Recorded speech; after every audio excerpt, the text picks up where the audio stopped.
The days continued to pass. The young Varian and Sia continued on with their daily lives. Every day, Enigma would try to break out of the prison she woke up in and fail. But she would keep trying.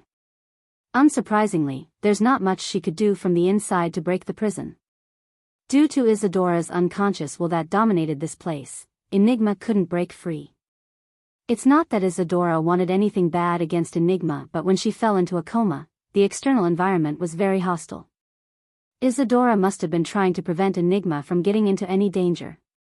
This would change as Sia grew stronger and her unconscious will eventually recognizing the world as safe. Of course, the critical part of breakthrough was Sia's mental defense, which would crumble on Varian's birthday. Initially, Varian stayed with her thinking the young Enigma held the key for getting out of the formation. But it dawned on him that it's not it. Where is Enigma? He assumed she was in a different dream altogether, but after analyzing this dreamscape down to its roots, he understood that there's a good chance she might be in the same dream. Then came the question, if Enigma didn't hold the key to getting out of this dream, then who did? As he ruminated over the problem, the real world continued. For inexplicable reasons, the timeline distorted and fast-forwarded, jumping months at times. A lot changed. Sia awakened. So did many of their peers at school. Varian did not. It was still in the early stages, but people were pointing fingers at the hard-working boy who everyone thought would be a talented awakener. As days passed and 90% of the students awakened, a noticeable shift had already occurred. Varian and a few unlucky students were branded as outcasts. The unawakened weren't mistreated on their face. After all, some people did awaken late. But they were seen as defective. A few newly awakened tried to bully Varian. He dealt with them swiftly thanks to his strength, but getting into fights wasn't a pleasant matter.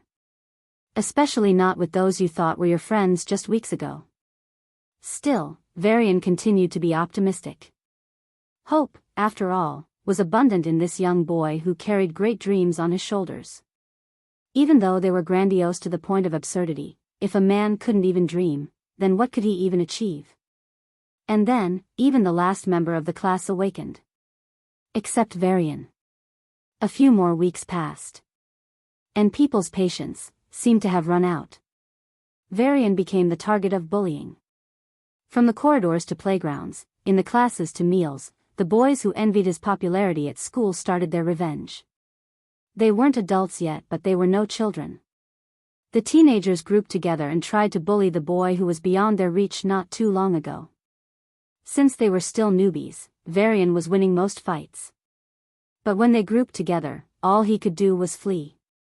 The pride, which stemmed from devoting years to practice, prevented him from seeking help, even from Sia.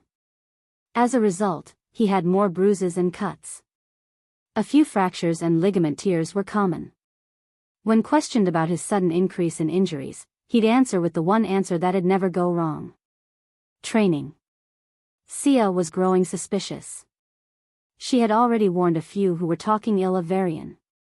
But she didn't know the extent of what he was facing. And then one day, she witnessed him fighting 4 boys in the alley behind the school. She didn't yell them to stop or ask why they were fighting. The first thing she did was beat them all up and then bring Varian to the infirmary. The whole time, Varian avoided her gaze. Understanding his feelings, Sia didn't ask anything. But after that day, more than a dozen boys had to take long breaks after breaking their legs and arms. The bullying had dropped due to the scary rumors that quickly spread. People still gave him bad looks and gossiped, but that's all they could do. That's all they could dare to without inciting the wrath of the school genius. Young Varian continued with his training. In hopes for awakening, even though he's so late. Nothing happened. On a fine day, young Sia and Varian were engaged in a conversation while Enigma watched with twinkling eyes. What do you want for your birthday? A kiss. What? Ha ha ha ha ha. I'm joking, I want a good sports shoes. My pocket money won't be enough. Hey, I just want a good cake. The one from the old store. The owner bakes only a few every day. I guess I'll have to line up early. Consider it done. Sia is the best. That I am. Come to think of it, is it around this time that Sia awakened her second power? Varian rubbed his chin. Sia first awakened in Mind Path. Then it was gravity, the path tied to Enigma's origin. The time flow of this world is different from the outside. A few seconds should have passed outside. But there's no telling what might happen. I have to hurry. Enigma wasn't the solution for cracking this dream. I have to do something. Wait, Varian stood up and his eyes widened. I am. His vision warped and he reached the young Varian. Perhaps because he's a soul, he was able to get in. With the sound of a balloon popping, the world shifted and he found himself sitting next to the bed. In front of him was the young Sia, displaying her gravity powers. Two paths weren't strange, but a second awakening was. Varian, is something wrong with me? Sia opened her mouth cautiously. Am I? It's fine. Varian's mouth moved without his instructions. We just have to tell everyone that you hid your second power. Or you can keep hiding your second power. Is that so? Sia pursed her lips and lowered her head. Her tense shoulders relaxed. What vexed her wasn't how she had to manage the power, but what he'd think of her if something strange like that happened to her. Thank you. The conversation flowed, just as it did in the past. Varian's soul and his younger self's body struggled to gain control. The key to cracking this dream was his younger self. He couldn't let the opportunity slip by. Fight. Fight. Fight. Aight. Varian's loud roar caused Sia to cover her ears instinctively. Glaring at him with a hint of confusion, she asked. What the hell was that? Ha. Huff. Huff. Varian exhaled heavily, his palms slick with sweat. What happened to you? Sia raised an eyebrow and quickly reached for a cloth to wipe off his sweat. You were talking just fine and suddenly, young Sia, Sia, I have something crazy to confess. Varian wiped the sweat off his forehead and said with a solemn expression. Sia straightened her back and folded her hands on her thighs. With a sorrowful gaze, she lowered her head. It's about my second awakening, right? I know it's weird. Varian rubbed the back of his head. It's impossible for one person to awaken twice. There's only one origin. I know, but you, what if there are more people, inside you? Are you crazy? Puff. Varian caught the pillow she threw at him and raised his hands. Just think for a moment. There are people with multiple personalities. It's not so out of possibility if there are people with multiple souls. But souls, are they even a thing? Sia tilted her head. Ah, right. Human Federation was against such concepts, calling them outdated. That's also the education they received. Then how about different senses of self? Different minds? Varian continued to press on. Sia looked him in the eye. What are you trying to say? If you have two paths than one, then you must also have two souls than one. Are you reading some strange stuff again? Please. Even if you say that, I can't see this anything more than a prank. Varian thought for a moment before holding her hands. Close your eyes, meditate on yourself. Myself? Sia closed her eyes and mumbled. Yes. The focus of your mediation isn't a flame or darkness but yourself. Use your mind powers, try to dig in deep. What do you see? Darkness. But it's moving. Dive deeper. Go into the darkness. It's scary, I can't. Varian tightly held Sia's trembling hands and urged. You can do it. I am with you. I am going deeper. Dive in more. What do you see? Darkness. More. More. More. I feel like I'm hitting something. Have I gone mad? Sia almost opened her eyes, but thankfully, Varian managed to prevent her. That barrier. Yes, strike it with your power. What? But I have no power. Your mind is the power. Imagine it cracking. Okay. Kacha. Iya. A light enveloped the young Sia and her body proportions changed. Varian gave a tired smile to the bewildered young lady. Welcome to the world, Enigma. Crack. The dream broke. Via Varian? What is happening? Why am I here? The young Enigma sat on the bed flustered, her legs shaking as she tried to get away from him in panic, but with her hands held tight in his warm hands, there's nothing she could do. You need to wake up. Varian pointed to the distorting world around them. The room was dissolving, as if a building built by many blocks was being dismantled, block by block. That wasn't it. Even the black sky was also breaking, turning into a dull gray. So did the ground. The plants. The flowers. Everything was dissolving. Via Varian. What's happening? Enigma's lips trembled and she looked at him with a teary gaze. Am I not supposed to be here? Is that why everything is ending? Varian didn't respond to her questions. Rather, he held her in his arms like she's a princess and started walking out of the home. Varian. Watch your right, a tree is falling. Boom. A car is heading this way. Its driving system failed. Crash. Even now, she was more concerned about him than her own life. The young body of his hadn't awakened and wasn't very strong. But thanks to his powerful soul, Varian didn't worry. Rather, he stroked Enigma's hair as he ran towards the unnamed destination. Only when he swiftly dodged the dangers did the young lady brought up the question. Where are we going? Back to the real world. Real world? Enigma muttered in confusion. Yep. Boom. Boom. Boom. The world around him distorted and then shrunk. Everything turned gray except for the piece of land under him and the patch of sky above. Where are we? Enigma hugged his neck tight and bit her lips. I'll just go back. Everything will be all right. Send me back. I'll never come out again. Shoo. Varian placed a finger on her lips. The world isn't ending because of you. And even if it did, I'd be fine with it. You are worth way more than any world to me. What? Enigma's face turned beet red, from her slender neck all the way to the tip of her ears. What are you saying? Should I say it in simple words? Varian chuckled and whispered in her ear. Stupid Enigma, I love you. The enigma in his hands froze for a moment before she fainted. The soul of adult Enigma surfaced from her body and hugged him. Coming out of the younger self's body, Varian too hugged her. Everything went gray.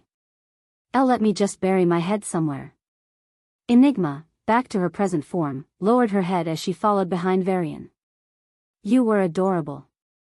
Varian laughed as he continued on the misty road. They were still in the dream, but it's not their dream anymore. It's the dream of the fortune spirit. Were? Enigma's voice rose without her realizing it. Meaning, you are more adorable now. Varian said with a smirk, without panicking at all. Falling to such traps was something only novices would do. As the head of the household with 3 strong wives who are sometimes very stubborn, he got skills befitting his position. All right, Enigma smiled. She was watching the whole thing but was in the young Enigma's soul like a spectator. She only managed to wake up in the last minute. Their surroundings quietly changed and they saw a young girl sobbing under a tree. With a ghostly white aura, she sat hugging her knees all alone. Fortune spirit. Varian knelt in front of her to match her eye level. What? How did you come here? You have to return. He said with a smile and pointed to the quiet world that resembled the countryside. The moment I broke my dream, this world was weakened. Let's go. No. Everyone hates me. Every single time. The spirit shook her head vehemently. Varian raised an eyebrow. You have the memories of the previous spirits? Or is it just you reincarnating again and again? I got some memories here. The petite spirit leaned her back against the tree and spoke in a weak voice. I just want to go back to my home. But they all hate me doing so for some reason. Rather than being hated, I would rather be here. The spirit raised her hand and an apple fell from the tree. Here, she gave it to him. This is a sweet fruit. I can create as many fruits as I want here. Hee hee, isn't it amazing? Varian shook his head and patted her head. Hey! Ignoring the spirit's protest, he gently caressed her head. It can be scary outside, but locking ourselves inside is not the solution. It's just running away. It won't solve anything. There will be times when you realize what you really are doing, and in those times, you'll hate yourself. The spirit hung her head low. Perhaps she was already hating herself for doing such a cowardly thing. I feel like a bad person. If everyone hates what I'm doing, then maybe I'm doing something wrong. She said, choking. Well then, little girl, I have a lesson for you. Varian stood up and said in a loud, cheerful voice. The spirit lifted her head and parted her lips. Huh? What is it, uncle? Varian's energetic expression collapsed and he almost fell to the ground. Your uncle, I'm not your uncle. But you called me little girl. If I call you father, will you call me son? Don't be stupid. I'm not stupid. Yes you are. Varian folded his arms and nodded. You think you're wrong just because everyone says you're wrong. That's stupid. No, that's common sense. Even though I never lived with others, I have some common sense from birth. The spirit stood up and argued, pointing fingers at him. Varian made a sad expression, like the doctor about to announce to a father that his son had gone impotent. Then it's not your fault. Your factory settings were wrong from the start. Factory settings? What do you mean? The spirit yelled with a confused but offended expression. Anyway, Varian waved his hand. If everyone thinks you're wrong, they're in the wrong. People didn't believe I could become the ruler of my civilization. I said this to elderly in old age homes, they laughed. So did the kids at the orphanage. Oh, and the noisy uncles and aunts in the neighborhood. Even though I kept saying it from my childhood, none of them believed me. But here I am, not only the ruler but also the most badass one at that. Be big brother, if a kid goes around spouting stuff like that, it's normal to laugh. Children talk a lot of silly stuff. You're rig, but anyways. The point is, you don't need everyone to believe in you. If you believe in yourself, that's enough. But I can't. Since they all oppose me and hate, they must have a good reason. My birth must have been a mistake.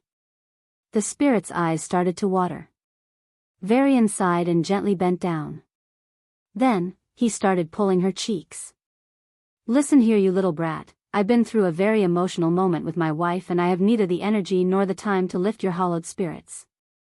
I'll just say this, the people based on whose opinions you're throwing your life away for won't even think about you for a moment once they're out of this little world. So, think for yourself. This is your life. If you die, it's over. The more he spoke, the more passionate he got in his speech and the more the spirit's cheeks were pulled. Wooke, nast off my shicks. The spirit tried to speak but only gibberish came out. Huh? Speak English, little brat. Varian pulled her cheeks even more. Wah. The spirit shook her head back and forth before freeing herself from his clutches. Rubbing her swollen, reddened cheeks, she glared at him. How will I speak if you grab my cheeks? That's irrelevant. Varian snorted, shamelessly ignoring what he'd done. Are you coming or not? The spirit stood up and dusted off her dress. Looking at her toes, she said in a meek tone. I am not suspecting you're using me or anything, but why are you asking me to come out? Because I'm using you to kill an enemy outside. The spirit froze and looked at him with a betrayed expression. Varian shrugged with a nonchalant expression. What?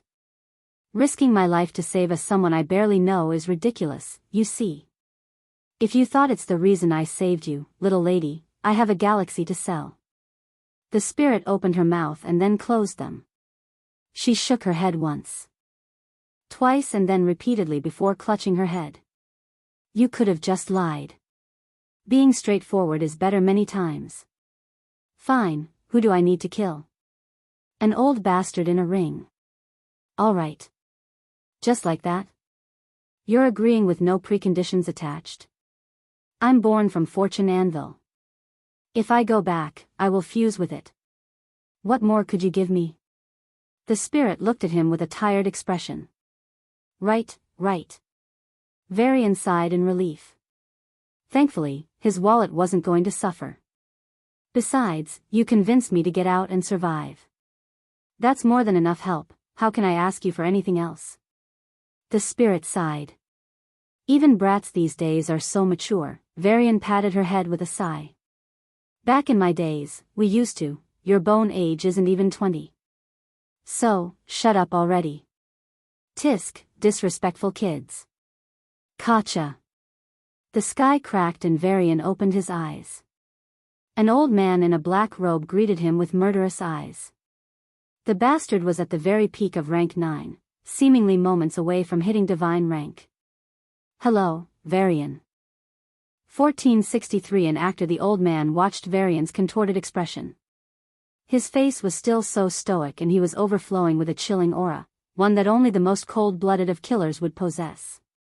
He didn't smile, but his eyes were twinkling with glee. Like a child that found its lost toy, he gazed at the young man who appeared out of the formations.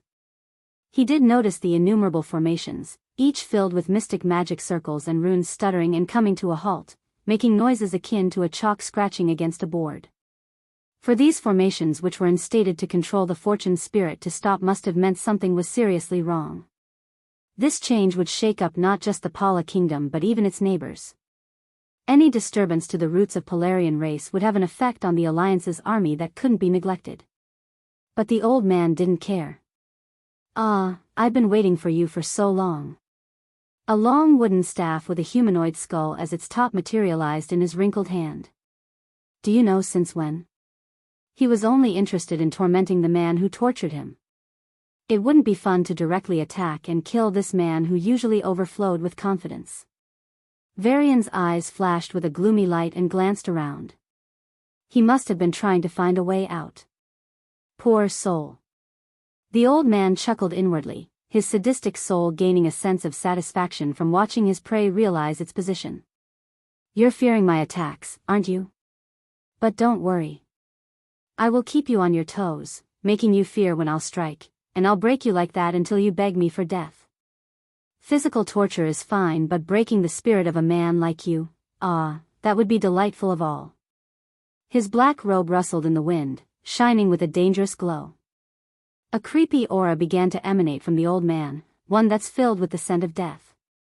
As it reached Varian and Enigma, the two flinched as expected and their bodies began to shiver. Sweet child.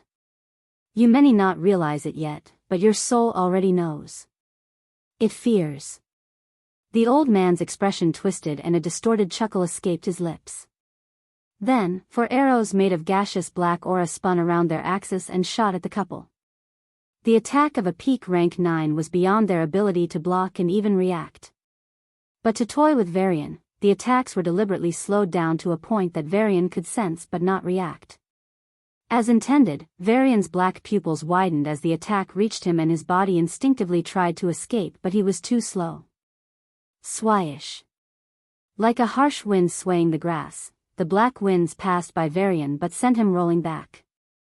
It's alarming because they didn't even graze him. They just passed beside him, and even being in their vicinity affected him badly. Varian stood up with chattering teeth, his skin morbidly pale from the brief exchange. Veins were visible under that skin and they bulged, as if they were about to burst. Boom. Bang. Crash.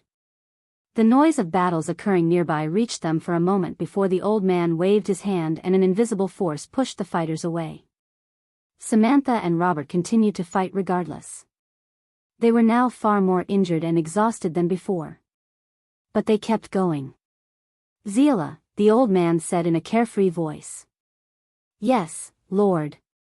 The princess standing behind him this whole time stepped forward with her head low and hands folded on her waist, a posture typical of maids serving their masters.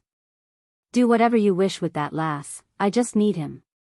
The old man's skinny hand raised and Enigma helplessly rose into the air and was flung toward the princess. Crashing a bit away, she was dragged harshly against the ground before reaching Zila's feet.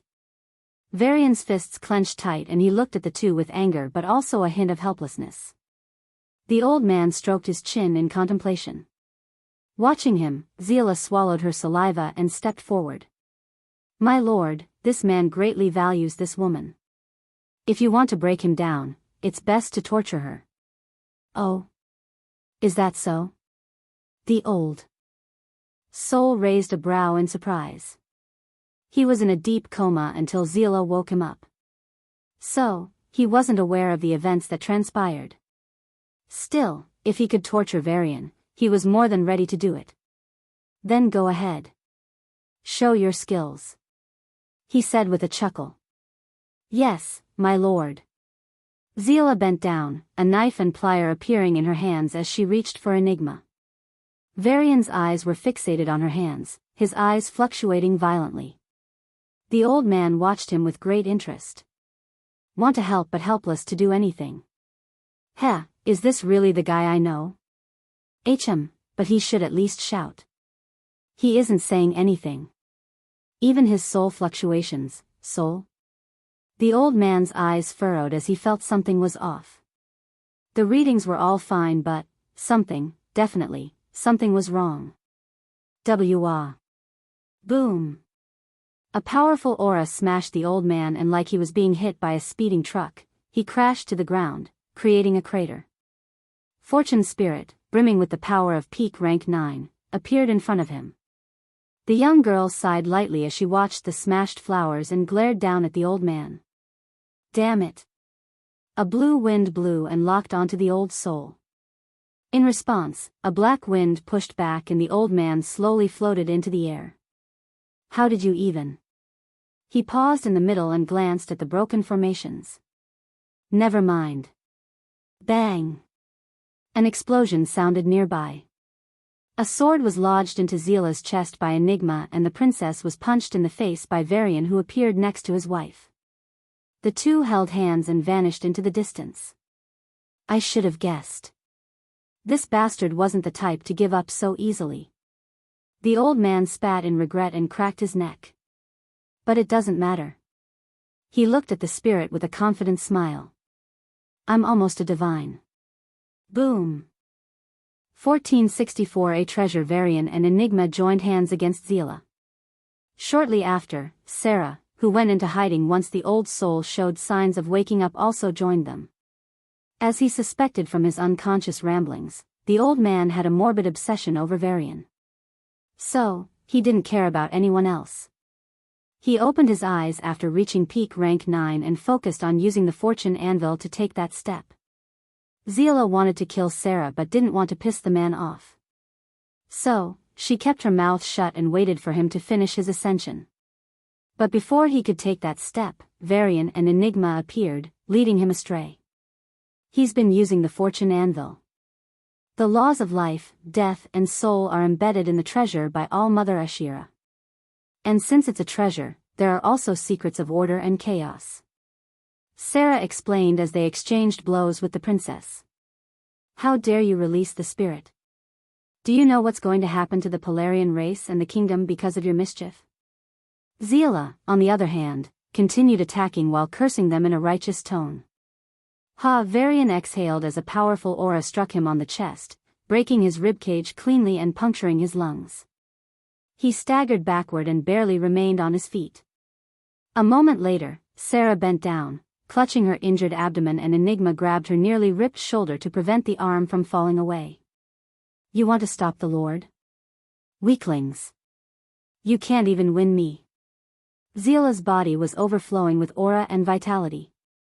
The old bastard gave her some things as a reward.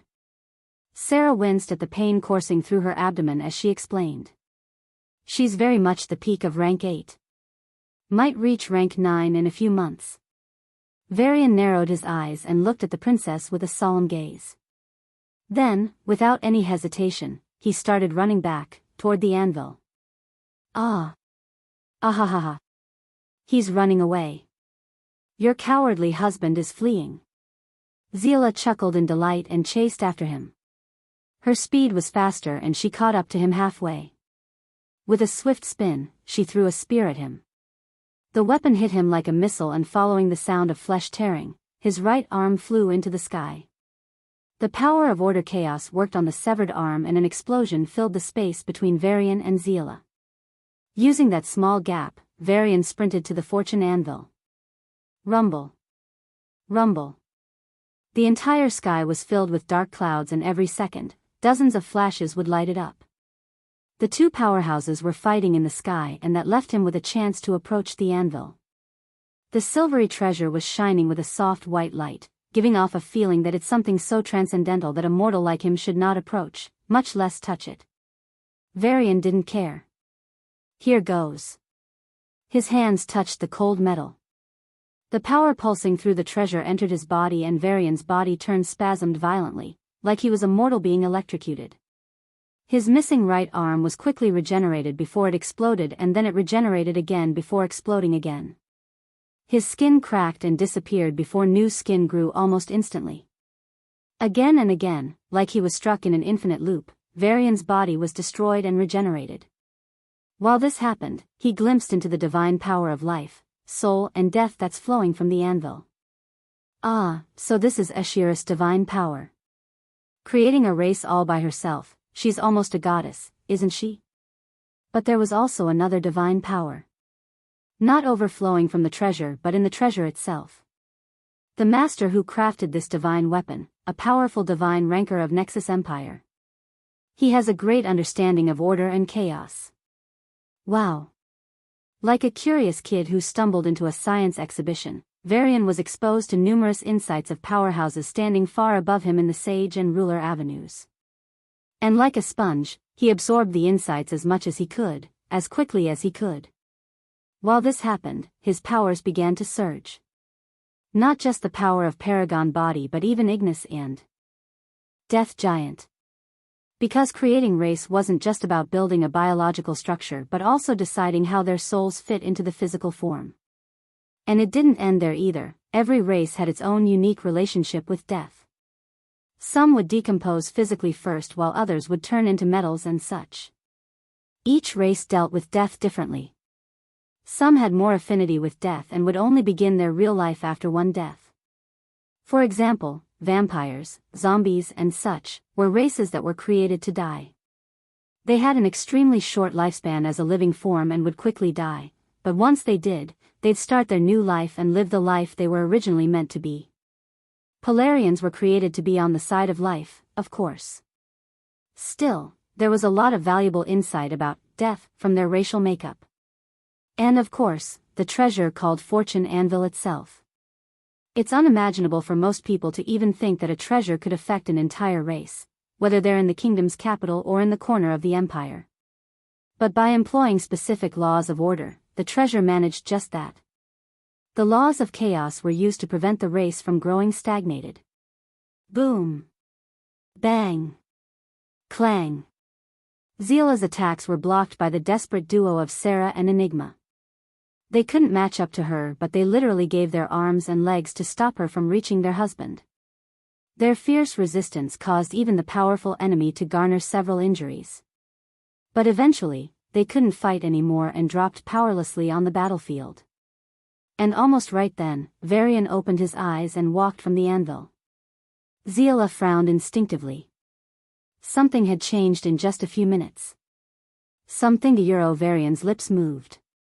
Status 1465 Unstoppable, Paragon Body, 8, 500/10,000, plus 1000, Death Giant, 8, 500/10,000, plus 1000, Ignis, 8,000/10,000, plus 4500. There are those who are better than Ashira in the secrets of life, death and soul individually. But put together, she's the one with the most proficiency. It's an incredible opportunity to glean into her works. Though you didn't comprehend a lot due to your inexperience, it's a fruitful encounter nonetheless. Its people don't even dare to dream of. This isn't just going to help in this rank, but also when you ascend to the divine ranks. Remember the sensation of her divine power. Your path to the divine ranks has gotten a lot smoother. Order 8 500/10 plus 3000. Chaos 8 500/10 plus 3000. Personally, the system has a lot of criticisms for how the laws of order and chaos were deployed.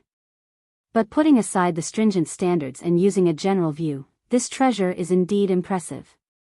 It's the work of a skilled master. Space 4000/10 time 4000/10 There's still some distance from reaching the peak of rank 7.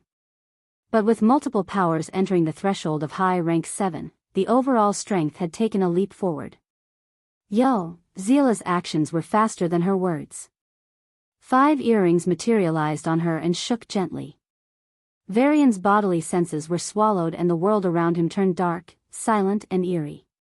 He knew that wind was blowing but his skin couldn't feel its coldness or its gentle touch.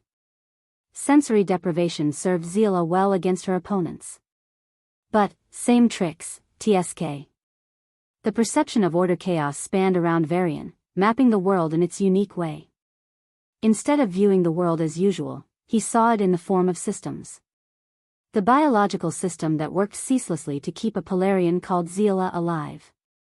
There was a certain order her body adhered to remain alive and energetic. Her thoughts were chaotic but her soul was a bundle of order. If order was viewed white and chaos as black, then Ziela was a delicate mix of the two. Order is born from chaos. But for order to grow, chaos should exist within that order. It was an astute observation. Any system, person or kingdom, would need order to function. But if there is only order, then the monotony will kill any chance of innovation. The chaos in Ziela's aura surged and her body kicked forward like a missile. Varian raised his arms in a gentle motion, as if he was dancing but the tip of his fingers poured out the black and white power of order and chaos. Ziela's foot slipped, and even close to impossible and the fist that reached his throat passed an inch away from his skin. Varian grabbed her throat in turn and the power of chaos engulfed her body. Arg! Gra! The princess howled like a beast in the butcher house. She had good reasons to. The blood that should have been flowing in one direction reversed, the brain which should enhance her thoughts started to flood her with terrible thoughts and her body, which should have shielded from pain turned sensitive, making her experience way more pain than normal. Her body, as intended, was in chaos. Grow! Even in that situation, the princess lifted her knee and aimed for Varian's crotch. When the man defended himself by striking her knee with his own, Ziela pulled back her fist to hit the back of his neck. He, letting out a malicious laughter, Varian let the fist reach him. But when it struck, his body turned into gaseous form. Fuck! Ziela's fist struck her own face, knocking out a couple of teeth and injuring her badly. The power of order and chaos surged in the surroundings and Varian's body solidified once again. If the princess anticipated his move, she could have countered it by pumping out aura to prevent his transition. Die! Ziela bit her bleeding lip and raised her leg, intending to smash his head into pieces. Don't try. Varian whispered and his body began to dissolve once again. This time, her aura surged and prevented him from dodging the attack. A big smile surfaced on Ziela's face as her foot reached his head. Varian smiled. Back. With a swift movement, he grabbed her foot with an iron grip. What? How? He was weaker than her until now. The only way he fought her was with the powers of order and chaos. So, when his physical strength nearly matched her own, Ziela panicked. Just cause. Varian's fingers dug into her skin and the power of Death Giant sword and an eerie red power engulfed the princess' leg. Arr! With a shrill scream, Ziela tried to pull herself away from his grip but failed. Her leg, from her foot all the way to the root of her thigh, turned into a dead gray and flew away with the wind. Arg! Before she could even let out a full groan, Varian's fist struck her stomach and the power of death ravaged her stomach, effectively paralyzing her torso. With a loud noise, the princess crashed to the ground on her back and looked at him with shaking eyes. Varian raised a fist and struck down. Blood splashed nearby and a red light engulfed the woman's body. A few seconds later, the ashes of her remains scattered away with the wind. Varian cracked his neck and raised his two hands. Two spears, each built by solidifying space, materialized in his palms. The power of time slithered in the body of the weapon, and the power of death and soul settled in the tip of the spear. The powers of order and chaos enhanced the spear. Exhaling a long breath, Varian shot the two spears one after another. They took off like rockets, leaving traces of black and white in the sky. The power of time worked as intended, and when the rockets reached Robert and Samantha, they skipped a tiny fraction of time, closing the gap with their targets. The prince and princess stopped their fighting and used their aura to stop the weapons. But the spears, built from solidifying space itself, remained sturdy. Moreover, the power of orders and chaos acted as defense systems, keeping the weapon intact. Boom! Boom! Under the incredulous gaze of the two, the spears pierced their chests. The powers of soul paralyzed them before they could expel the spear, and using that opportunity, the power of death eroded their body. A few seconds later, dust scattered and only two spears remained. Phew! Varian looked up at the sky. The battle had come to a close. 1466. A third view. With one final flash akin to an apocalyptic lightning, the entire sky was lit up and then dimmed.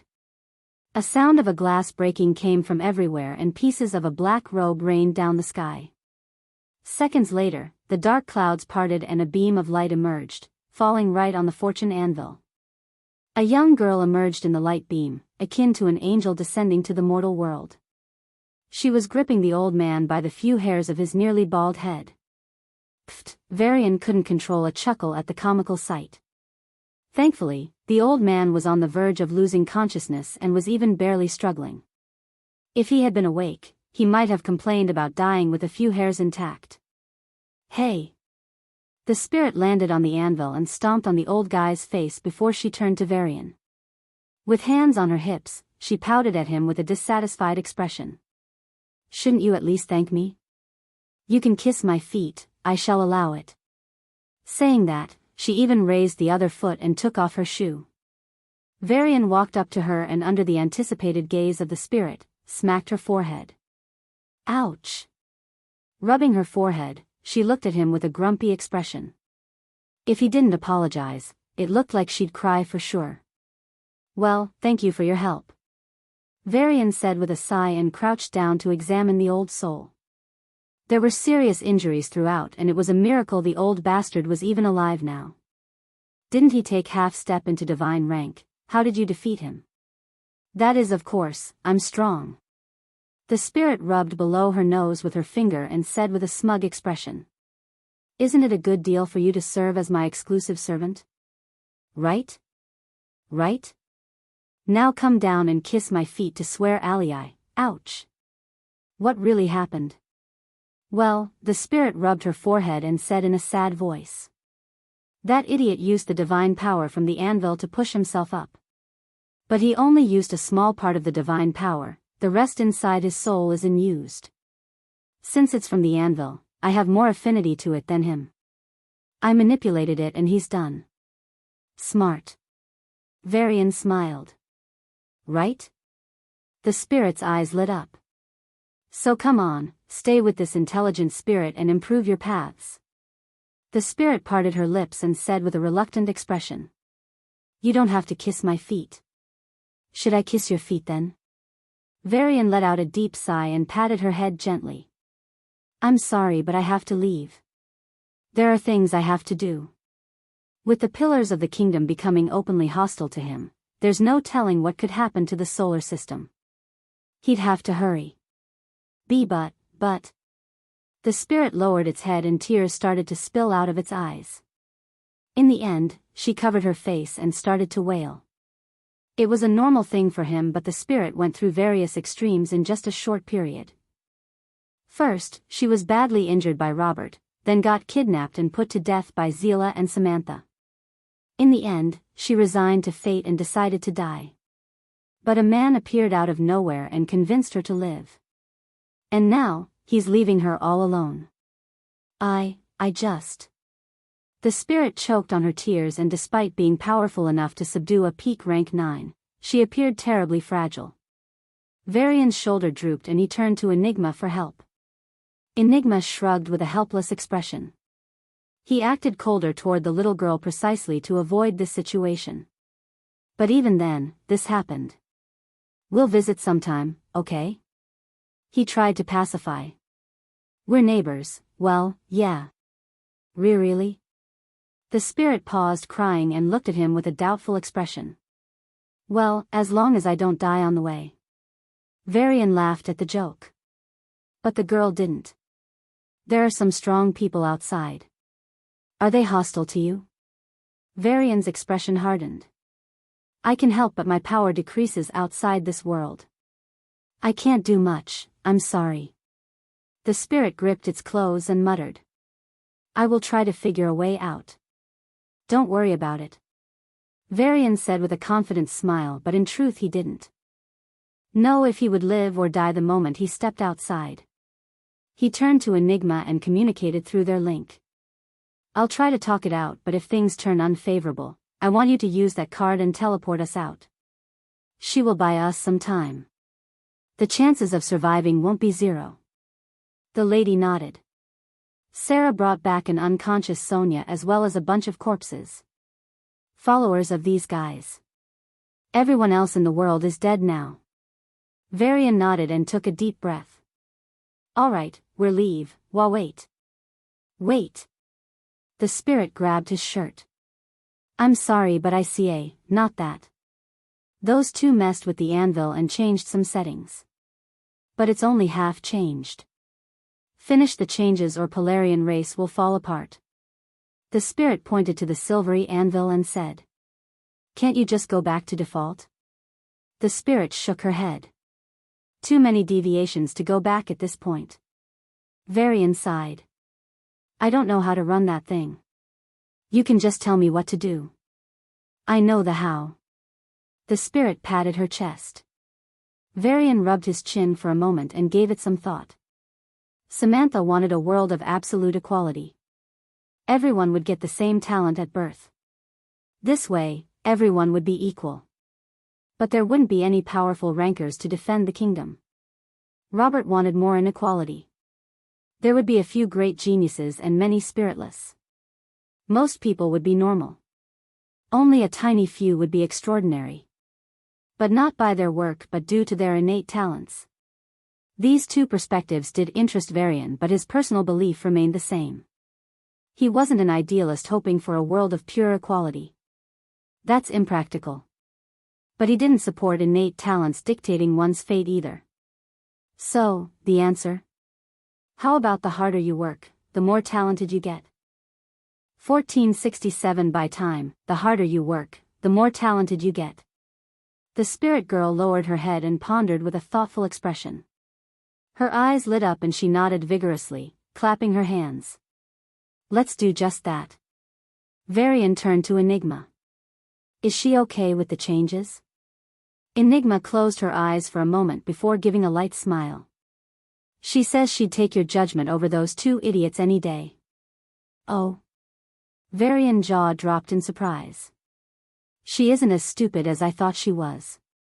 If we survive, she says, you'll be paid back in full for calling her stupid." Enigma informed. Varian sighed. Even Isadora didn't seem confident in their fate.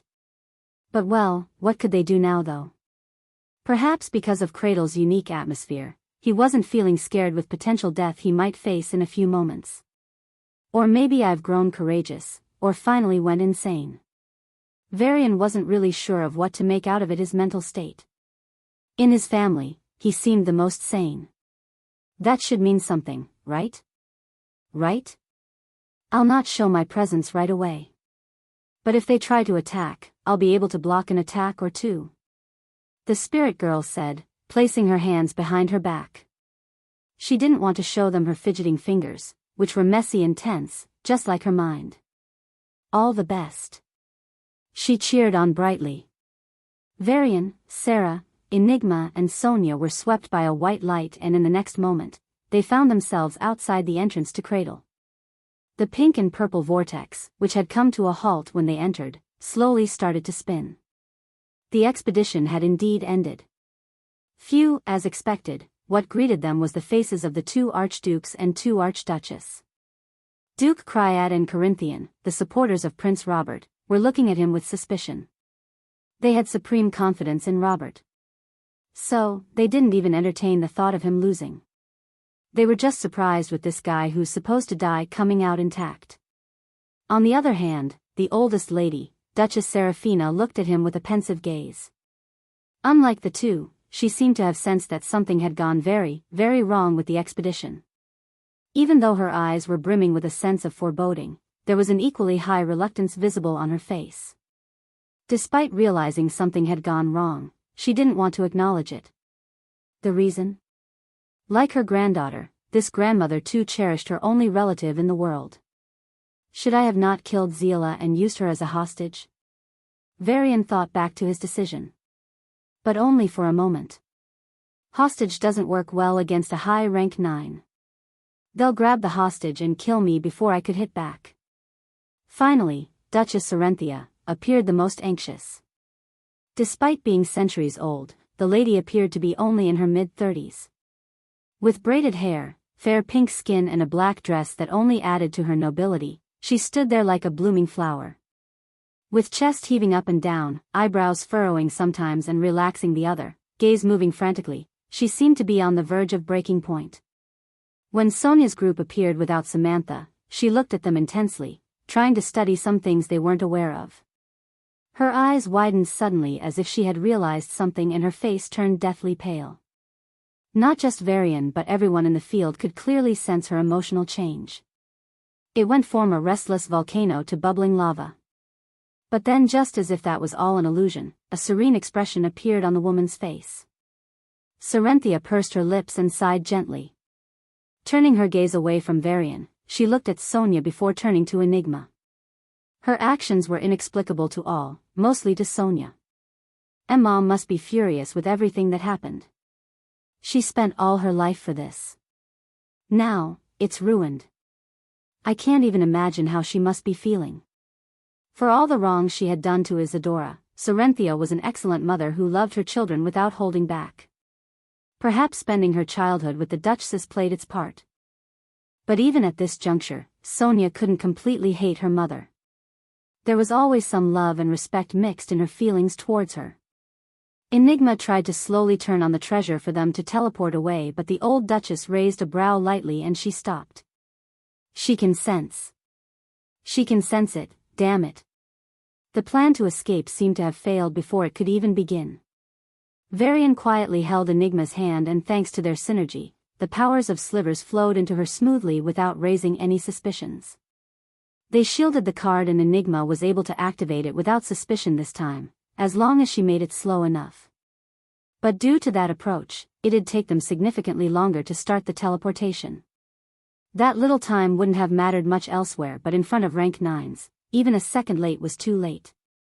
So, Varian decided to strike first and seize the initiative before the Dukes fired their questions and set the narrative. I have one question for you all here. One important question for you. It'll decide the fates of the Polarian race. The faces of the Dukes tensed, as they sensed something ominous in his words. Is he trying to warn us? Does he still think we'll be scared by his Isadora threat? Isadora might not even be a peak rank 9 anymore. Cryad and Corinthian looked at each other silently before turning to him with killing intent. Robert was supposed to kidnap Enigma and give her to an agent that Marshal St. Kong identified. Why? They didn't know. But they didn't need to know. Robert might have missed, but they wouldn't. Sending so many rank 8s into Cradle has severely damaged its foundations. Varian's gaze turned sharp. Do you think it can still sustain? 1468 surprised. The expressions of the Dukes turned sour for a moment and they appeared worried. But the duchesses seemed to not care at all. Sarenthia in particular, was looking at Enigma since a while. One more minute? What can I talk? Fuck. Varian suppressed his bubbling anxiety and tried to think of a topic. Unfortunately, interesting topics weren't relevant and relevant topics weren't interesting. The misery. As his thoughts spun and tried to think of a solution, a violent breeze blew and a silhouette appeared in the sky out of nowhere. Phew, I wasn't late, was I? Duke Michael looked left and right with a big smile. His body was drenched in blood and he looked like a butcher who jumped into the remains of the slaughtered animals. The smell of death around him was so heavy that the death giant path felt overwhelmed for a moment. Oh boy, you exited already? How's Cradle? He landed down next to the Duke trio and asked with an excited smile. Have you killed that worthless spirit? I wish I could tear her apart with my own hands. How dare a parasite like her try to destroy the racial treasure even after getting killed every single time? Leeches like that deserve a special torture treatment. The more he spoke, the more bloodthirsty he got and his eyes showed a hint of madness. The only one who supported Varian in the court against everyone else turned out to be a psychopathic killer. Since it has come to this, let's stop pretending. Duke Cryad stepped forward and pointed to Varian. I want him dead. Corinthian pointed to Enigma. And I want her alive. Are you out of your minds? They are related to Princess Isadora. Michael snorted and stood against them. A powerful killing intent exploded out of the three dukes and the air turned heavy. A suffocating atmosphere enveloped the young people and their bodies started to break down under the pressure, bleeding little by little. I will take her for questioning. The old woman in black dress stepped forward, the strongest aura out of all emanating out of her and locking onto Sarah. If Zila is fine, you wouldn't face anything more than a death. If not. Her voice was slow and gentle, almost like she's whispering to a child, but it sent chills down Sarah's spine. Varian grabbed her hand to calm her down and also to prepare for the teleportation. As for Sonia, as despicable as it sounded, he decided to take her only if the circumstances permitted. If not, he'd rather sacrifice her to increase their odds of survival than try take her and kill them all. Moreover, even if Sonia was left here, she might not die. Because, and I. Sarenthia turned to Sonia with a complicated expression. Duke Michael's forehead began to sweat and he gnashed his teeth in frustration. Give up, you can't save them. Cryad shook his head. You bastards. You even sent away the king for this purpose. How dare you? Michael exploded with anger. Chill out, stubborn guy. Would the king sacrifice a duke for a few younglings? We're going to be all right. Corinthian stepped forward and aura began to coagulate in his palms. I don't care. Duke Michael unsheathed his sword and pointed it at his four equals. As long as I'm here, you're not touching anyone. His words seemed to have had an impact and the four looked at each other. But only for a moment before they turned to their targets with a determined gaze. The tension reached a simmering and a battle, no, a massacre was imminent. Fuck my luck. Varian lost count of the times he used that curse. But if this old guy could help, they might have a chance. Yes, just a bit and we'll have a real swish. A phantom appeared out of nowhere. It had no strength of its own but the presence it commanded was terrible, giving off a feeling akin to the king himself. Marshal St. Kong. The name rang in Varian's mind almost instantly. The phantom wasted no time. Pointing to Varian, he said. I want him dead. And then it dissolved instantly, erasing all traces of it ever appearing here. There was no change in Cryad's or Corinthian's expression. The old Duchess didn't seem much surprised. Only Sarenthia looked a bit disoriented. Oh, I see. Duke Michael sighed and his shoulders drooped. Then, under Varian's incredulous gaze, he turned around and pointed the sword at the group. If it's what the Marshal Saint says, it must be for the kingdom. Boy, surrender now for a merciful death. It's for the good of the kingdom. There was no hesitation in his words and he didn't even show a hint of remorse. Insane. This guy is insane. Varian gripped Enigma's and Sarah's hands tighter, the power of slivers circulating and preparing for the emergency. Give up. The Duke's sword split open the space between him and Varian in a blink, reaching the brother-in-law before he could even react. Clang. The sound of a metal scratching against a metal rang before the sword broke. A flying sword and shield stood between Varian's group and Michael. What is the meaning of this, Duchess Sarenthia? In response to the sharp question raised by the old woman, the noble woman sighed and stood in front of Varian's group, facing 4 of her equals, no, 4 of her superiors. She was a peak rank 8 after all. I wish to protect them, she stated in a calm tone. Even though you were okay with killing them all inside? A mocking laughter broke out from Cryad and his face quickly showed a chilling expression. Stop your acting and fuck off. I have a head to take. If it's the mission or them, it's indeed the mission, the Duchess said without any sugar-coating. Clang. With a flick of her wrist, dozens of weapons crafted out of the finest materials and blessed by the blood and essence of rank 9 beasts faced off against the Dukes. But if there is no mission, my children are everything for me. Bang! The weapons shot forward like missiles. No one understood why Duchess Sarenthia did what she did. Least of all, Isadora, who was observing everything in a passive state. Unfortunately or fortunately, there wasn't room for her to question her mother's actions. The battle exploded into epic proportions in a blink. Land split and sky cracked.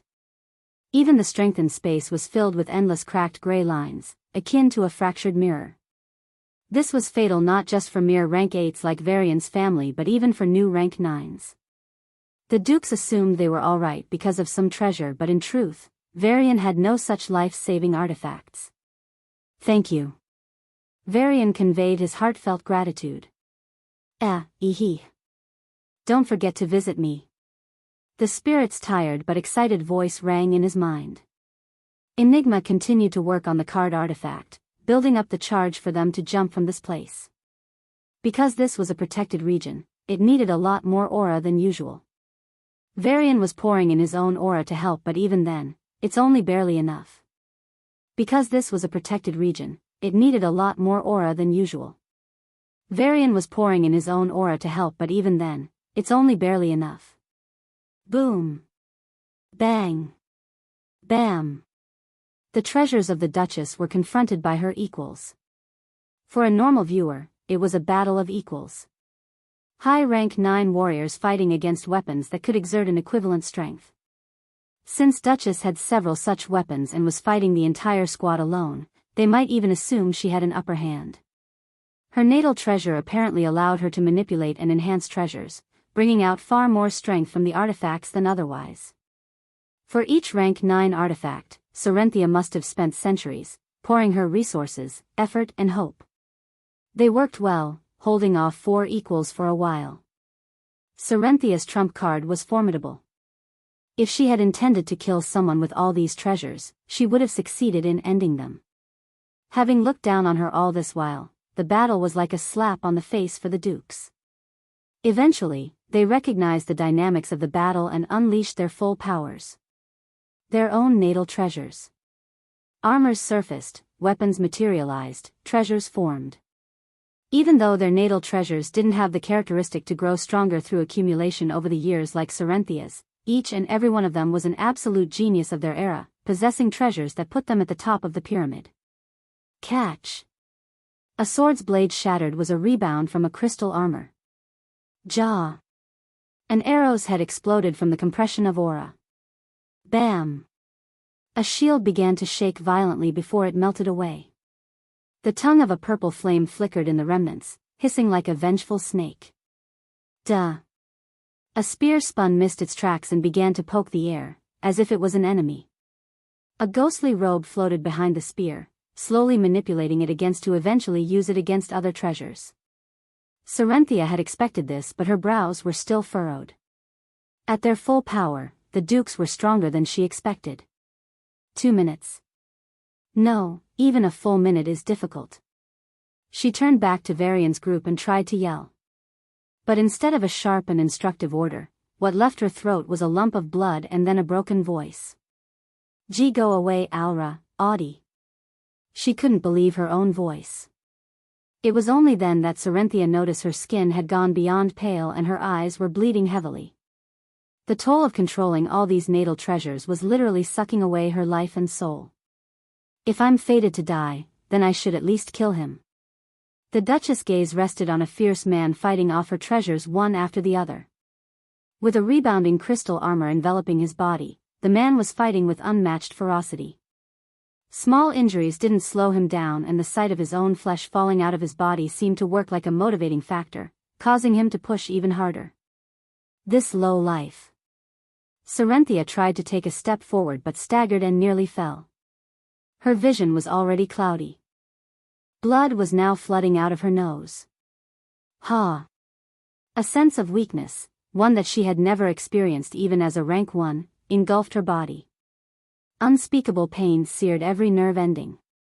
It's like there's a burning furnace in her heart, scorching everything inside her without somehow turning it to ashes. As if the physical pain wasn't enough, her soul began to distort, and a pain far greater than anything she could even imagine assaulted her being. Even with all her restraint, tears began to spill out of her eyes and her body began to shiver. If Sarenthia had to describe her situation, it'd be as putting her entire body into a pool of bubbling lava, not burning to death and insisting on staying there. It hurt. It hurt so much. But she continued to pour aura into her treasures and kept working her natal treasures nonetheless. More. Just a little more. The lady's vision began to flicker. The world turned blue and red before blanking out for a moment. All the pain vanished just for that little period. In that brief instant, the four broke through the restraints and charged forward. Ah! Sarenthia dug deep and channeled the last traces of aura. The dukes were forcibly blocked, but the reality of the situation had dawned in on the mother of two. Her body, which was now drenched in blood and beginning to slowly disintegrate, seemed to agree.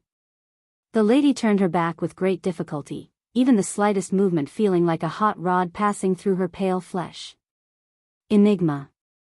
A small necklace on her bosom lit up and her voice rang in the head of Isadora's little sister. Enigma's pupils quivered at her voice and her fists tightened up. For some reason, there were dried tear marks on her cheeks. Was it for me? Sarenthia didn't dare to think so. Please get away as quickly as you can. I can no longer hold them back. "Why?" A confused, agonizing voice asked.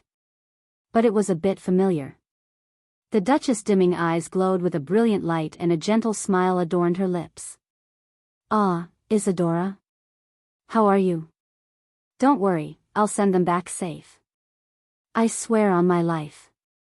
Nothing made sense. This woman had betrayed her when she trusted her the most. And even when she knew she was hated, she was sacrificing her life to save her little sister she barely knew. Why? Why did you do what you did? Isadora partially took over Enigma's senses, causing her eyes to turn into a familiar red. Those hating, confused eyes started straight into Sarenthia's loving eyes and asked again and again and again. Why? At her incessant questioning, a small chuckle left the Duchess' lips. The memory of a young girl following her everywhere by gripping the corner of her sleeves flashed in her mind. Having lived on a planet her entire childhood, Isadora didn't know a lot of things. So, even at an age of 14, she was as curious as a 6-year-old.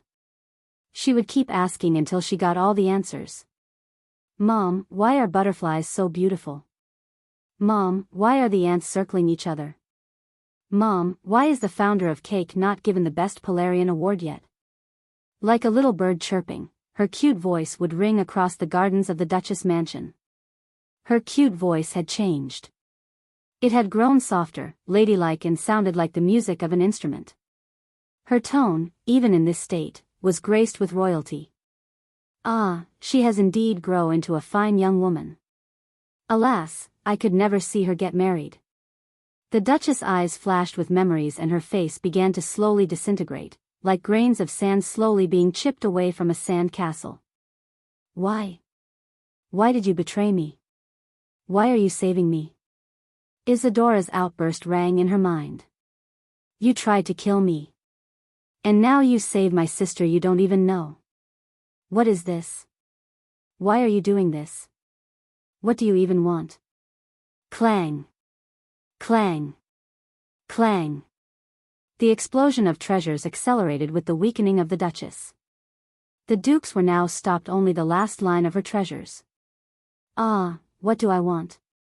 Cerinthia's eyes began to lose focus. Life flashed in front of her eyes and everything she went through surfaced up. She loved a man dearly. When her parents opposed on the grounds that he was a spiritless and wasn't suitable for a noble lady like her, she was ready to forsake the family and position. Then, a family elder, Duke Michael, held her lover in his hands. Lady Cerynthia, a spiritless like him is not worthy of love. These guys look like us, sound like us and act like us, but they are not us. We are the true Polarians. They are just failed imitations. It is not just wrong but also disgusting to feel any tender feelings towards these creatures. Behold, I'll show you the weakness of this creature called spiritless. See how it'd break under just a little pressure. And then, he went on to torture that poor man. Tearing out limb by limb, healing him back and then punching every part of his body into mush, turning him back to normal and doing it over and over and over again. The radiant youth, the ever-smiling, gentle, carefree man who stole her heart was treated worse than an animal. He broke. Alive, he remained, but there was no more light in his eyes, no smile on his lips, no wisdom in his presence. See, he's so pathetic. With a snap, his head cracked and he died. Rushing off his hands, Michael grinned at her as if he had done her a favor and walked away. Cerynthia didn't forsake her family position. She didn't throw fits. She didn't argue with anyone. Everyone thought she understood the true way. Only she knew, deep inside, that it wasn't just her lover, she too was broken that day. From that day, she made it her life mission to fix this broken world before she died. For that very reason, she kept scouting for talents. Talents who could become crown prince and manipulate the anvil. Talents who could become the king and govern the kingdom properly. Talents who could reach heights she could not reach and do things she could not do. That's how she met and adopted Isadora. But the transitionary intentions were pushed back as she grew increasingly attached to the daughter life gave her. Everything was going well until one day, the topic came up. What? Decreasing talent of geniuses so that spiritless can awaken? No, Mom. That's a bad idea. The kingdom will be in ruins. But Isadora, look at how they're treated. They are looked at as worse than animals. It's a real pity. But Mother, didn't you say it yourself, this is how Polarian society has always been. When I become the ruler, I'll try to increase their rights and at least protect their lives. What about after you? The next generation? And the next? There is a chance to save everyone and you refuse to pick it. It leads to too much chaos, Mom. I won't do it. Isadora, the one who's set to become the ruler of the kingdom, the one who was supposed to fulfill her dream became the obstacle. Cerynthia didn't have forever to live. If Isadora took reins, she'd never be able to materialize her dream. So she betrayed her own daughter. Ah, you mad woman. Why did you? I was stubborn at that time, but I didn't know it was so important to you. Glimpsing into those memories through her soul power, Isadora shouted in a heartbreaking voice. We could have fought and argued. But we could have made up. But Mom, is that dream so important to you that you tried to kill me? You loved me, and you tried to kill me, did you never love me at all? Was I just a tool for you? As Isadora voiced her deepest fears bare, Cerynthia's eyes lost light. And as they did, a final memory, one kept in the depth of her soul surfaced. It never occurred to Isadora because she thought it somehow happened. But that fateful day, Isadora killed most people. Yet, by the end when she was severely injured and exhausted, there were still over a dozen powerhouses left in the dark. When they tried to kill Isadora, a sudden attack struck them all and ended their lives. Sarenthia sobbed as she watched her unconscious daughter and placed a restriction on her powers. Isadora would survive. But her powers would be restricted for a great while. Since there was only a weakened Centaurus here, she would wake up eventually with some of her powers, a memory loss that would persist for a while and survive without difficulty. The Duchess wanted her daughter out of the way but not dead. But she didn't know that Isadora's origins were already suffering due to the lack of order and chaos powers. This battle forced her into a long coma, leading to the awakening of Enigma and Sia. The plan went awry. But in that dark moment and some things remained unchanged. The final thoughts of Sarenthia as she was watching the injured Isadora and the final thought of Sarenthia as her eyes lost focus were the same. I'm sorry, but stay safe, child. Enigma's eyes dimmed and her vision turned cloudy as tears began to spill down her cheeks. There was a profound sense of sadness enveloping her entire being. It wasn't the emotions of Isadora which were way more chaotic and fractured. No. Even Enigma was struck with a heartbreaking feeling at the sight of the Duchess' death. Unlike her sister, her feelings were filled with more confusion and pity. A part of her wished Isadora and Sarenthia found a proper solution. Another part, however, was glad that whatever happened, leading her to Varian. Ma, Enigma. Varian's voice in her hand jolted her out of her thoughts. The card. Thump. The last parts of the Duchess disintegrated and with no one to stop, the Dukes rushed forward. Boom. From the remains of Duchess, a small but potent explosion shook the place, forcing the Dukes back by a few hundred meters. It was a useless attack that couldn't stop them by more than a second. Sarenthia must have known it too. But she used even her remains to buy that little time. Fucking bitch. Michael spat some blood and waved his arm. A fierce wind swept away the sparkling crystalline floating around, the remnants of Sarenthia, and sent them flying. With her completely out of the way, he turned to the pale-faced Varian and Enigma. Now, it's over. He loosened his fist and took a step forward.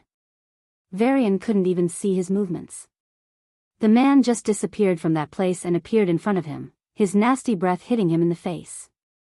Your struggle is over. Goodbye, Varian.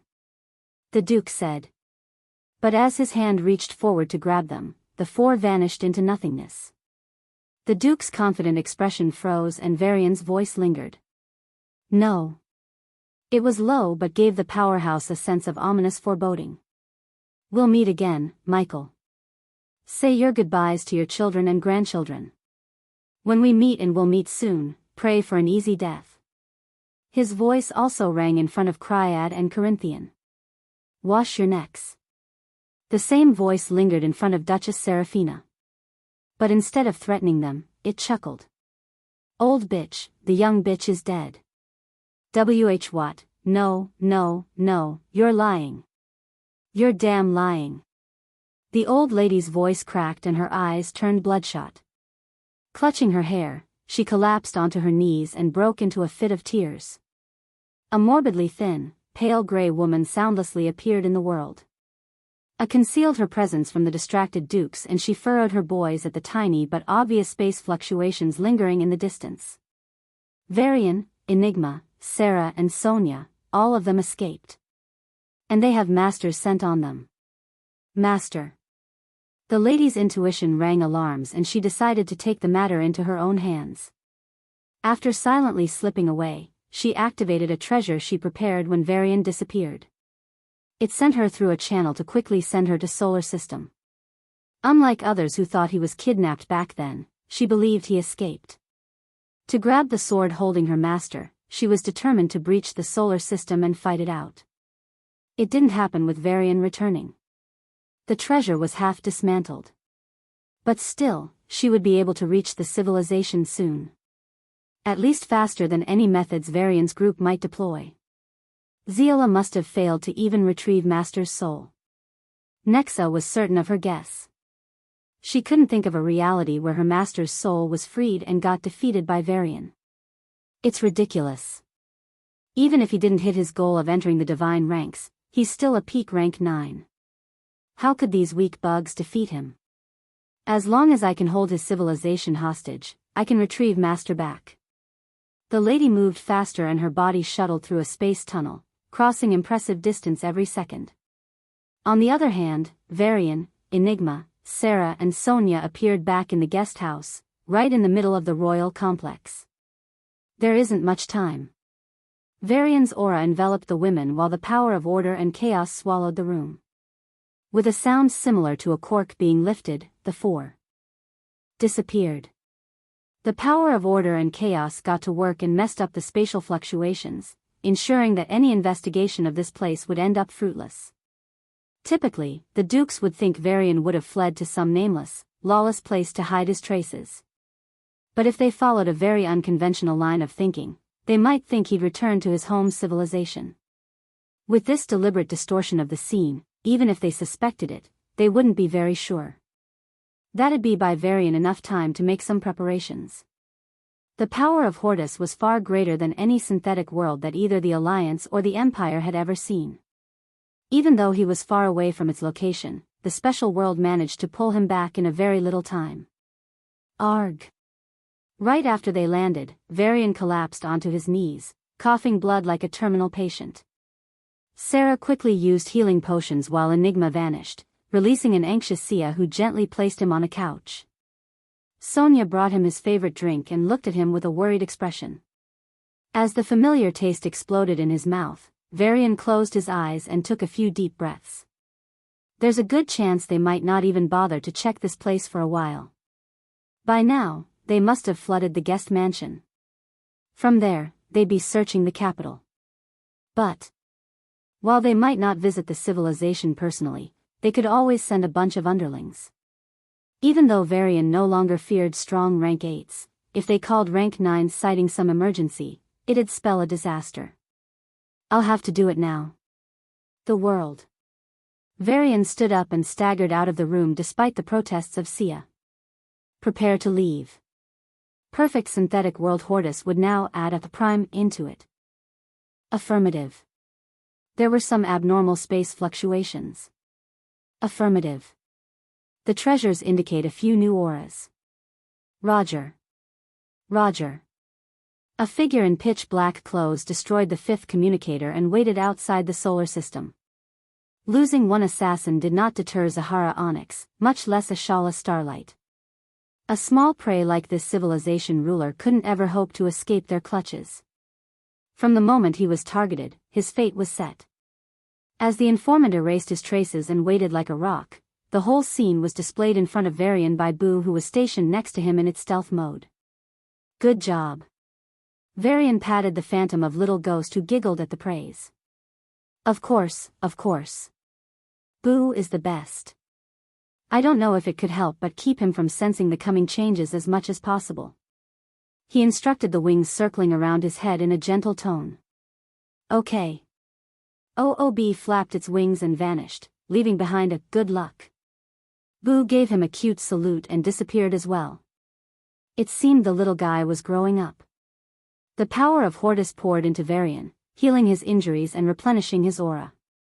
He could do both of these things way better than any of his peers in rank 7 or rank 8. And yet, the speed at which Hortus did it were beyond even his capacity. As he grew stronger and expanded Hortus accordingly, the synthetic world was changing in an unknown direction. Prime World. A powerful world where space is enhanced to not break under the war of celestials. Where there are no planets except for one single world.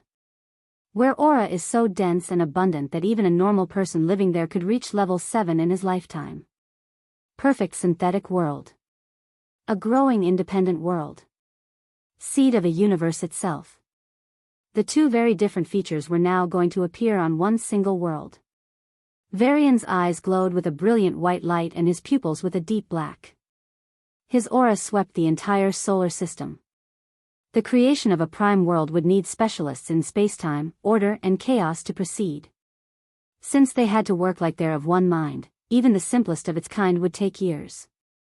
Now, a single man was doing it all. The power of spacetime changed first, bringing the spacetime of the solar system in sync with that of Hortus. It was a difficult task. As the synchronization rose hit 50%, Varian's body began to disintegrate with heavy marks of space-time tears. Thankfully, Hortus continued to heal and replenish him. Remaining in a state of constant injury and repair, Varian kept at it. 70%, 80%, 90%, 100%. Once the space-time was done, the next big part was merging all the planets into one new world. The power of slivers flowed from Varian. His job should have been easier. But the task itself was very, very difficult. So, every second, Varian was losing a limb to the power he exerted. 1%, 2%, 10%, 70%. As the process continued, a foreign hostile arrived. Give me back my master. The power of a peak rank 8 exploded, about to devour the entire solar system. If it happened, the entire operation would come to a halt and Varian would suffer terrible backlash. Halt. Die. Sarah's and Sia's auras, both at high rank 8, reached the boundary to block her off. But even before them, OOB used the power of heaven will to bring down her power. In the region where OOB's power applied, her strength was almost 33% lower, still higher than that of Sarah and Sia. Nexa recognized the problem but didn't care. There was a hint of madness in her eyes as she stared at the man standing in front of the star. I'll grab my master no matter what. Her figure flashed forward and a streak of black light cut through the space like a comet. A golden light clashed it head-on and blasted it back. Sarah incurred a significant injury on her shoulder from the collision but didn't care. You're not crossing me today. Sia didn't bother to exchange a word and swung her sword. Allison made the call to block the battle from being broadcasted and the rest worked to evacuate citizens in the nearby areas on the pretext of emergency training. 80%, 90%. As Varian inched to completion, the informant started moving. Without leaving any traces in space, as if he was disappearing and appearing again, he expertly manipulated the power of time to approach Varian. 97%. As the climax approached, Varian put his complete focus on the process, leaving himself vulnerable. 98%. The informant wasn't ordered to do this. He just had to stay and pass information. The real strikers would come soon. But the man figured he'd be striking gold if he took down Varian by himself. Normally, it'd be a terrible idea since he's only a mid-rank 8 specializing in stealth. He was selected over powerful rank 8s for the simple reason that he's perhaps the best at stealth than most rank 8s. I can do it. The informant's trained hands moved and like performing a sacred art, he reached for a barbed blade. 99%. The visage of solar system blurred. Like a mirage in a desert, it began to disappear. Not just visually but also physically. For that brief moment, every person on the planets, including the ruins, experienced themselves traversing through something, akin to passing through a thick wall of water. 99.9%. The informed moved, his dagger reaching Varian's head in a blink. No. Stop. Sarah and Sia crushed Nexa but were too far away to stop the informant. But at the last moment, the informant felt a sense of fear. He's a trained man. He knew fake concerns from real ones. Those women weren't worried. Boom. A powerful whirlwind descended out of nowhere and obliterated the informant into pieces. Hortus will was a dangerous force to go against. 100% history was made. The guest mansion where Varian and his wives stayed was now surrounded by Imperial soldiers. These were the finest of the bunch among rank 8s. Most of them were veterans who were at the peak of their craft, excelling in the art of combat as well as command. But there were also quite a few geniuses among them. Geniuses who would one day become the pillars of the kingdom and make their mark in the history of the kingdom. Both the young and the old held different views over the present situation. To the old gingers who lived too many centuries to count, Varian was someone to be controlled or killed. There was no question of even listening to his pleas. Why? Because he offended all the dukes of the kingdom. These old people had been alive even before Isadora even came into picture. While they viewed her as important, they were very rational when it came to decisions like these. When the dukes announced Isadora was not a divine ranker and might not even be a rank 9, they abandoned all the respect for her and took the most pragmatic decision. On the youngsters held a slightly different view. Though they too understood that anyone offending all the dukes basically courted death, they wanted to at least understand his viewpoint. Why did he betray the kingdom? What prompted him to mess with even the fortune anvil, the lifeblood of Polarians? Since he went that far, of course, a death penalty was all but light. Even the younger generation didn't disagree on that. But before killing him, they wanted to understand the reasoning behind such a foolish and dangerous misadventure. The space traces from here are scattered in 16 different directions, ending up in vastly different coordinates. An inspector lowered his crystalline blue glasses, his natal treasure with space affinity, and said in a cautious tone. 16 places, you say? An old, broken voice sounded. The thin gray hair of the old lady swayed with her words, as if the mere act of her speaking was creating a quiet tempest in the location. Duchess Seraphina blinked, her eyes, which were old but still burning bright like a flame, were now dull like ashes. But those ashes held within them fury that would burn down the skies and decimate the earth. Is there no way for more accuracy? She moved like a ghost, and before the famous rank 9 man could even move, gripped his shoulder with bony, saggy hand. Click. The ground under the man cracked and his shoulder nearly dislodged. The old lady might have noticed, but she didn't seem to care. Looking at him with those dead gray eyes, she parted her bloodied lips, her voice dripping with poisonous venom. Anything, to find them? The powerhouse began to sweat at the pressure that kept increasing, and when he thought the crazy old bitch might kill him out of anger, she suddenly stopped. With a wave of her hand, dozens and dozens of treasures, each one rivaling the entire net worth of a rank 9 powerhouse, appeared in the air. The Duchess glanced at the treasures she accumulated over her long life. There was a fleeting flash of memories with her granddaughter still alive. You can take anything you want, she said in an unfeeling tone. The onlooking rank 8s who knew about the real worth of the stuff gasped and looked at each other with regretful expressions. If only they had a space natal treasure. But the rank 9s felt an ominous foreboding from the Duchess' behavior. Even though it's already announced that Varian's attempt at damaging the fortune anvil had failed, the deaths of the geniuses who he fought were not confirmed. There was only speculation so far. Some of these rank 9 powerhouses knew that Princess Samantha and Zeala had long reached rank 8 and were concealing their true strength. They didn't even hold any thoughts that someone like Varian could harm any of the princesses. Yet, the Duchess' behavior was suggesting otherwise. It wasn't simply a matter of severe injury, there's a good chance that Princess Zeala was dead. If that was the case, then not only did Varian dare to appear in front of the Duchess after the deed, he escaped. Of course, it's thanks to some treasures and unknown powerhouse who appeared. Unfortunately, Duchess Orenthia was killed by his nefarious schemes after he took hostage of her daughter Princess Sonia. After pulling off such ridiculous feats, the man was still alive. Then came the natural question, could they really kill him? He is out of his cards. Duke Cryad and Corinthian appeared soundlessly at the top of the mansion. Once found, he has nowhere to escape. Duke Michael clenched his fists. Trust me, that bastard will beg for death. The hostility of the Duke surprised everyone present. Right from the onset, there was no backer to Varian greater than the old man. But before anyone's supporter, even before being the king's minister, he was an out-and-out patriot, almost to a sickening degree. Anyone here might have a personal agenda, but Duke Michael would not. If he did something, it'd be for the interest of the kingdom and the race. The rank 9 inspector gulped and pulled back his hand that was about to grab a treasure. With a respectful gaze, he began to check the space traces once again.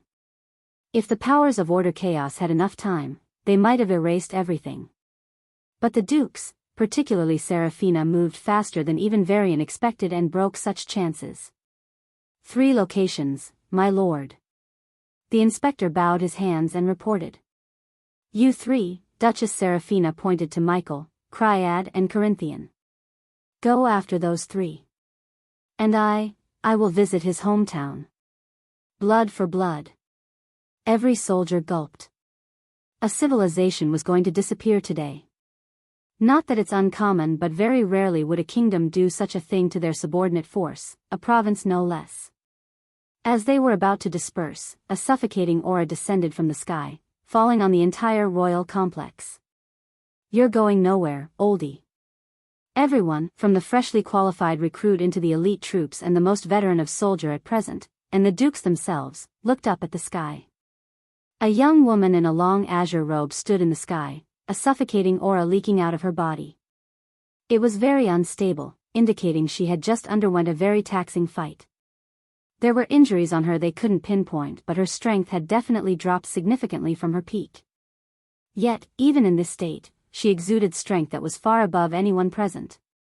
Even if all the dukes joined hand, she could still crush them. "How dare you attack my brother-in-law?" Miss Calamity's eyes spewed fire. "You're lucky he's fine, or you have no idea how much of a calamity you'd have brought onto this kingdom." A sigh of relief was heard from some people. Since Varian was still alive, Miss Calamity wouldn't, but even if he's fine, you have a price to pay for the actions. An uncontrollable killing intent shot out from the veiled beauty, locking the four dukes. Her power was so great that even though they were separated by a single sub-realm and she was significantly injured and spent, the four dukes couldn't even put up any resistance. Like pigs tied to be slaughtered, they froze in place, their proud strength utterly useless. With a flick of her wrist, a mass of dark green aura coalesced in the lady's palm. In a swift and graceful motion, she raised her arm and pointed at her targets. The ones who couldn't bear to witness the tragedy closed their eyes. The pillars of the kingdom, the dukes, were about to be slaughtered, and there wasn't a word they could say in protest, much less try any resistance. This was what the pinnacle of power was like. Numbers wouldn't matter, whether in millions of billions. Territory couldn't hold them hostage, be it a duchy or a kingdom. Now, it wouldn't even take a blinking moment before the pillars of the kingdom become history. Enough. A suffocating aura, one heavier and more solid than the fluctuating one of Miss Calamity, descended on the district. A man bathed in golden light, akin to a heavenly spirit of the legends, appeared like a sun in the darkness. His aura, gentle and kind, lifted off the pressure from the shoulders of the troops. Everyone.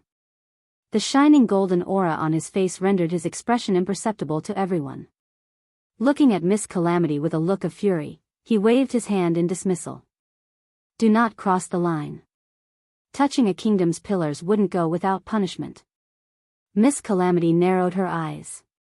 "You're the one behind this, aren't you? The timing is so damn suspicious.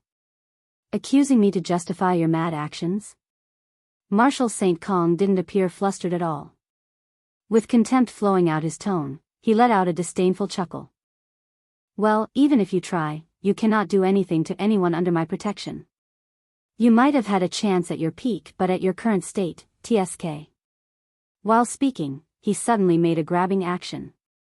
A powerful aura blasted out, and like water flooding into an open sink, the aura sunk around Miss Calamity like she's a drain. Ugh, a muffled groan escaped her lips as her face turned pale and aura slightly unstable. Marshal Saint might be a despicable piece of garbage Miss Calamity saw as the lowest of low. But he had skills that no one could ignore. Barring the king himself, he's the strongest peak rank 9 here. Due to sheer experience, it's difficult for her to beat him unless she took that step. I have contacted the disciplinary committee of the Empire. I wonder what they'll have to say about your decisions and actions. The kingdoms are under the Empire and are willing to sacrifice themselves for the cause.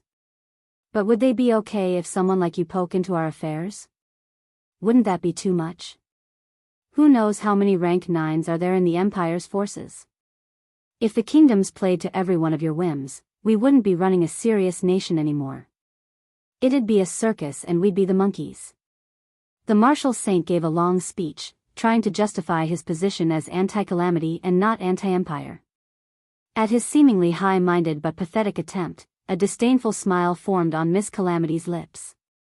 Gritting her teeth, she broke free from the constraints and snapped her fingers. A powerful, seemingly irresistible force enveloped her. "No," the Marshal Saint's brows furrowed. "Stop." His aura shot out like a laser gun and reached her before any of the dukes could even react.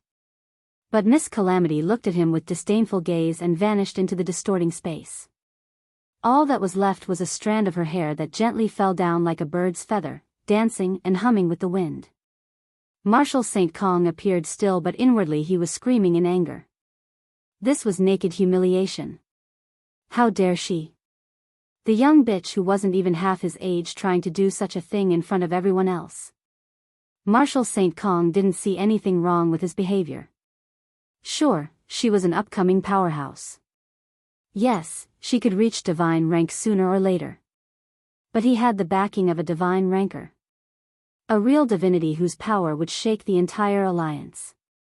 Even if Miss Calamity was exceedingly talented, she could not reach the rank he's in for the next 10,000 years. Should we chase after her? A brave captain blurted the words before his rationality kicked in and he almost slapped himself in public. No. Leave her be. The Marshal Saint shook his head and was about to continue when he sensed something in the far distance. The king was returning. Now that the curtain was lifted, he'd be demanding a dialogue or two. Kong looked at the dukes. If you don't leave now, you might not have the chance later. The dukes seemed to have grasped his intention and quickly dispersed to their predetermined targets. With a small sigh leaving his lips, the Marshal Saint sat in a pavilion on a lake, and not too long after, the king sat down with a solemn expression. Kong, I will be sending you to the army for a century. The king looked at him with reluctance, not of missing him but of being able to punish him only so much. I see. The Marshal Saint nodded without any change in expression and graciously sipped the tea which appeared out of nowhere. I know what you're thinking. Isadora might not be a peak rank 9, but you can't kill her. Neither can I. Stay away from that boy and your life will be intact. He advised. The calm demeanor of the Marshal Saint broke down and he slammed the teacup, causing it to crack. Do you think my survival depends on the whims of a woman who no longer has the strength to back it up? The king shook his head, a hidden emotion slowly surfacing in his eyes. The Marshal Saint blinked in confusion before opening his mouth in utter surprise. Why you, what the hell are you? Fear. There was a deep fear surging in the king's eyes. My natal treasure. The king said in a drawn-out breath, his always steady and commanding voice now shaking. Yes, Kong's face soured at the mention. The king had the best natal treasure of them all. A space-time treasure fused with that of soul. It had only one function. The king could glimpse into a being's true potential, sneaking a peek into a person's destiny. It wasn't something he could do when he pleased. If he set his sights on someone, it would awaken gradually and show a result in some time, mostly a few hours but sometimes even a few days. Upon return, I saw it. The king took a sip to calm his nerves and stabilize his quivering voice. But he couldn't stop the hand holding the cup from shaking. The Marshal Saint halted his breath and waited for the man to continue. In the corner of his mind, he regretted his actions. That boy's potential is. The king would usually see a corresponding picture. An ancient snake, a special dagger, or a near-extinct elixir. The king closed his eyes and nerves began to pop on his forehead. I saw a silhouette. A silhouette, you say? The light from it almost blinded my eyes. I have seen Isadora's potential. She is a bright star, destined to go higher than anyone else but with a huge cavity, as if she's missing something. That cavity would eat her up and end her one day. But this man's light was brighter even than her. But it's just a silhouette. Brightness doesn't necessarily imply he'd be great. The king gave a hollow laugh and swiped his hand. A familiar holograph map of Pala Kingdom appeared in front of them. He zoomed out a few dozen times. The neighboring kingdoms came into view. He zoomed out a few hundred times. The Genesis Empire came into view. He zoomed out a few more. The broad map of the Alliance greeted them. That silhouette. The king raised his index finger and injected a bit of aura to the holograph. A silhouette of a young man materialized, hands clenched and eyes looking solemn. The silhouette began to brighten and the glow from the Alliance itself was overshadowed by him. His light began to now cover even the Jai Empire. It doesn't matter how many he have to face, who he has to face. Countless red stars lit up in the map, showing hostility. The silhouette casually stomped its foot. And the map, shattered.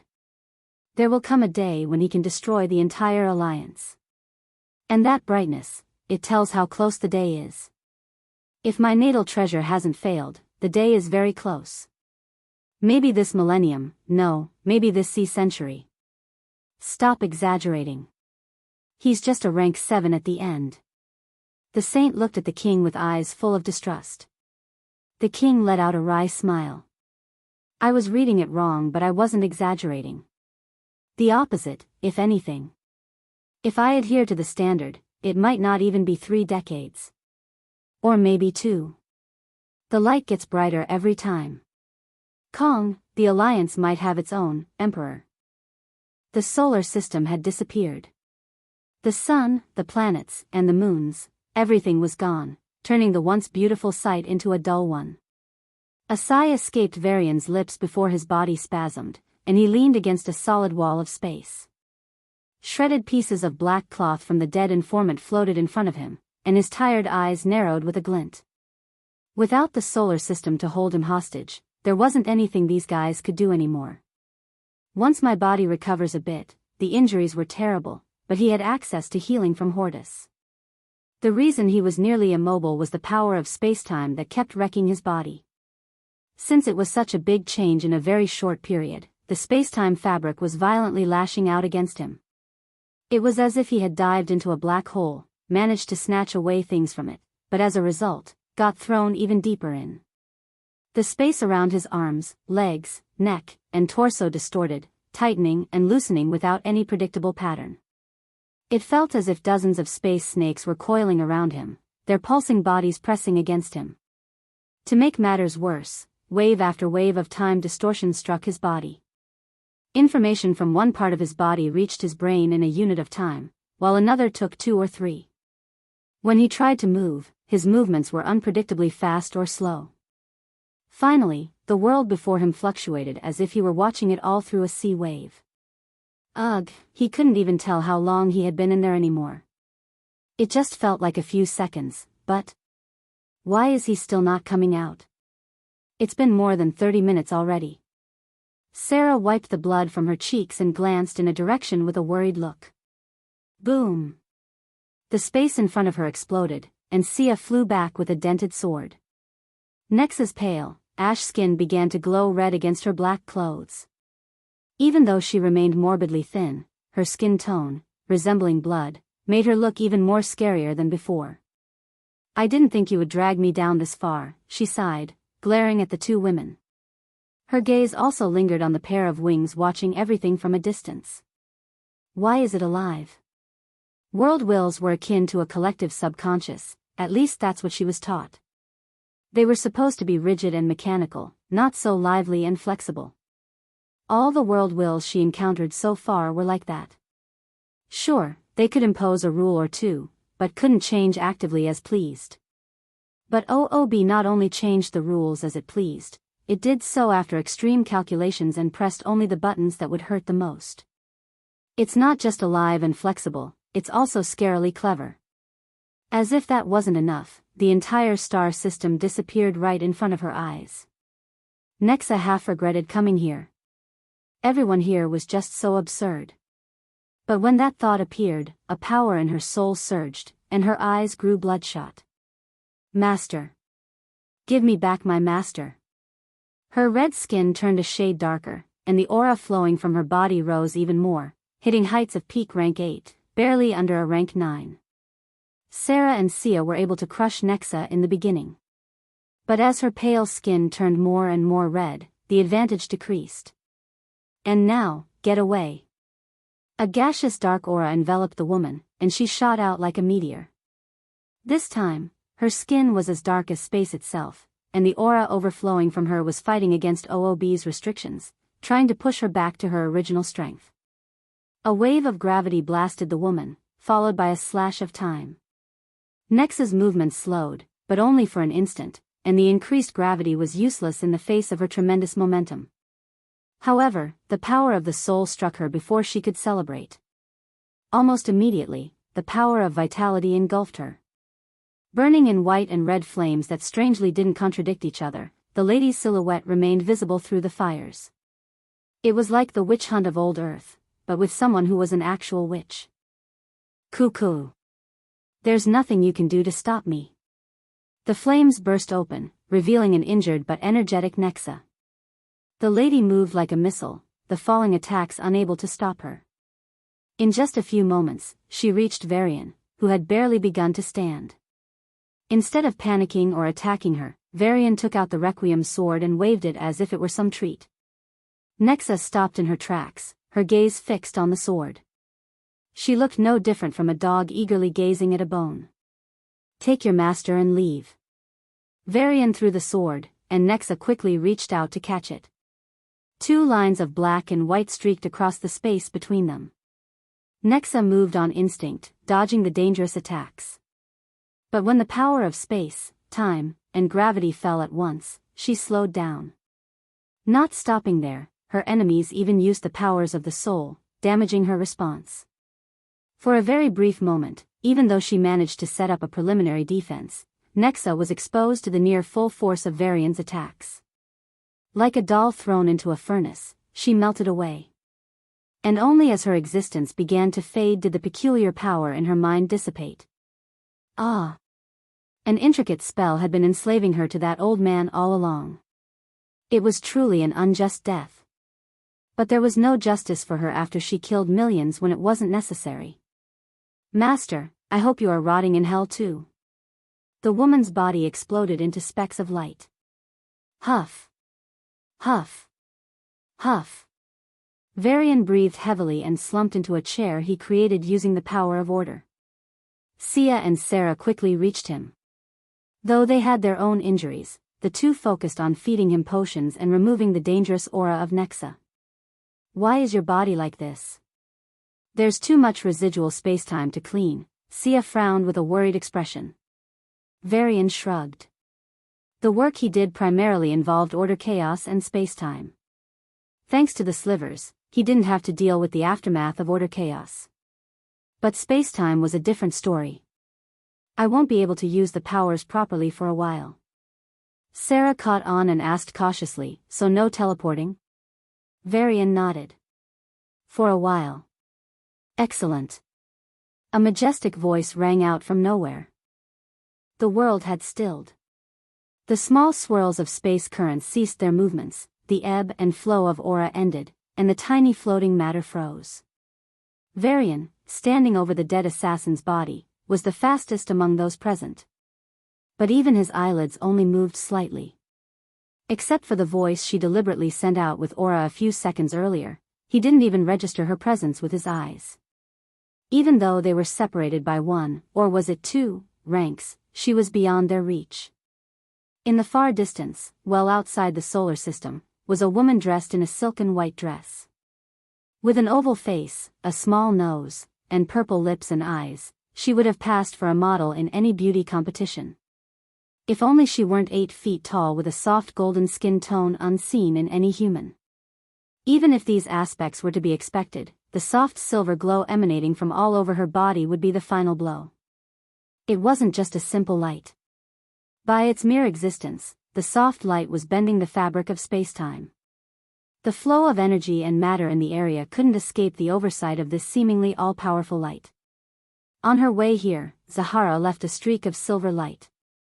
There was something about it, something unspoken that caused all the creatures that stumbled near the light to bow their heads. It held no power of life or death to rule over these creatures. But something primal, seemingly older than life itself, powered this light. If Varian was given enough time, he'd exclaim about the silver light, claiming it had the same feel as the divinity that leaked out of the fortune anvil. Of course, he neither had the time, nor was the silver light exactly the divinity. Zahara didn't move to capture Varian immediately. It's not that her heart grew soft after coming this far. And she definitely hadn't fallen for the young man as he might have hoped on an odd day or his wives feared on an even day. Nope. She just wasn't here, yet. The one here was an echo of her from the future. The echo could do a lot, but it couldn't override the chain of cause and effect beyond a significant degree. And for some reason, the cause and effect related to Varian was staggeringly large. If a normal rank 7 could amount to a few drops, this man was an entire ocean.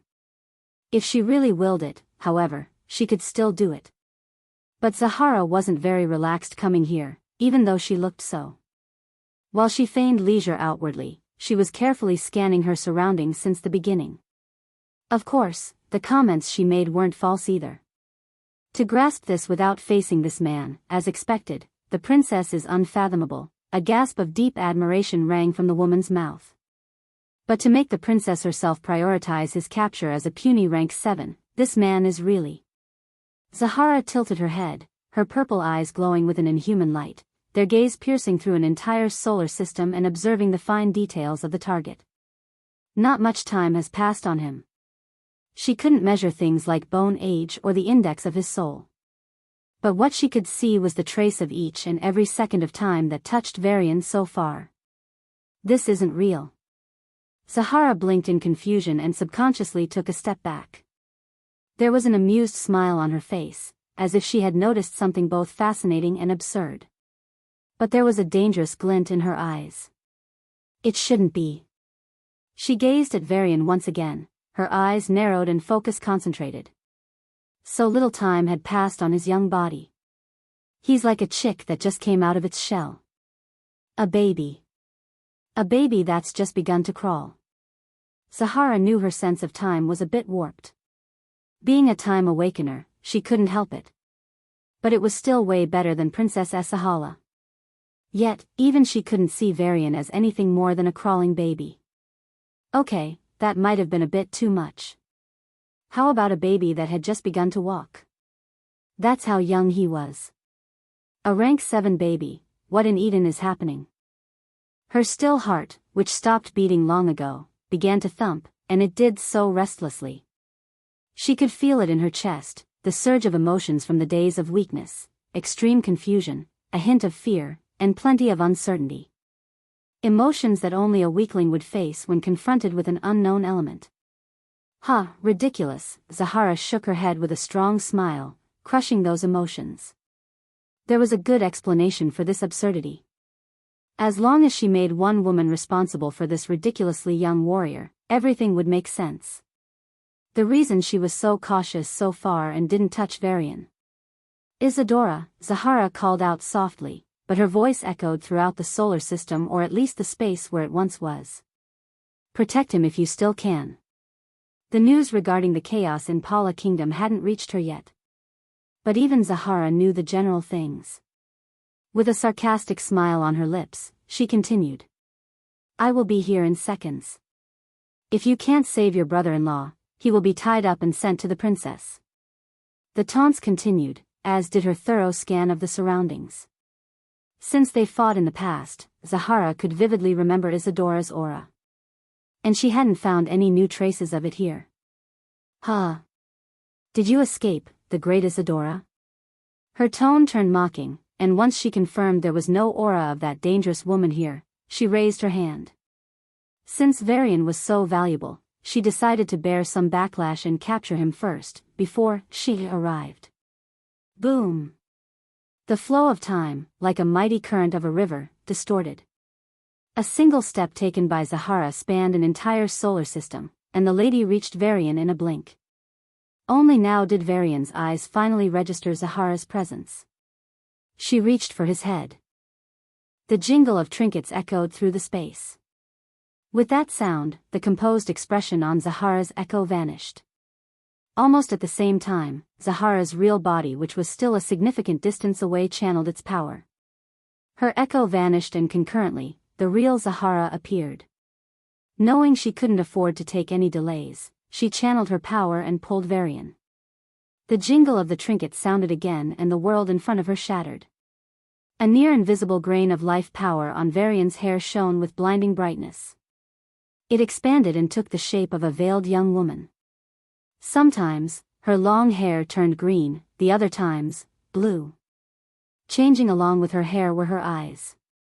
In the state of constant flux between various colors, she looked like a being composed entirely of energy instead of a creature of flesh and blood.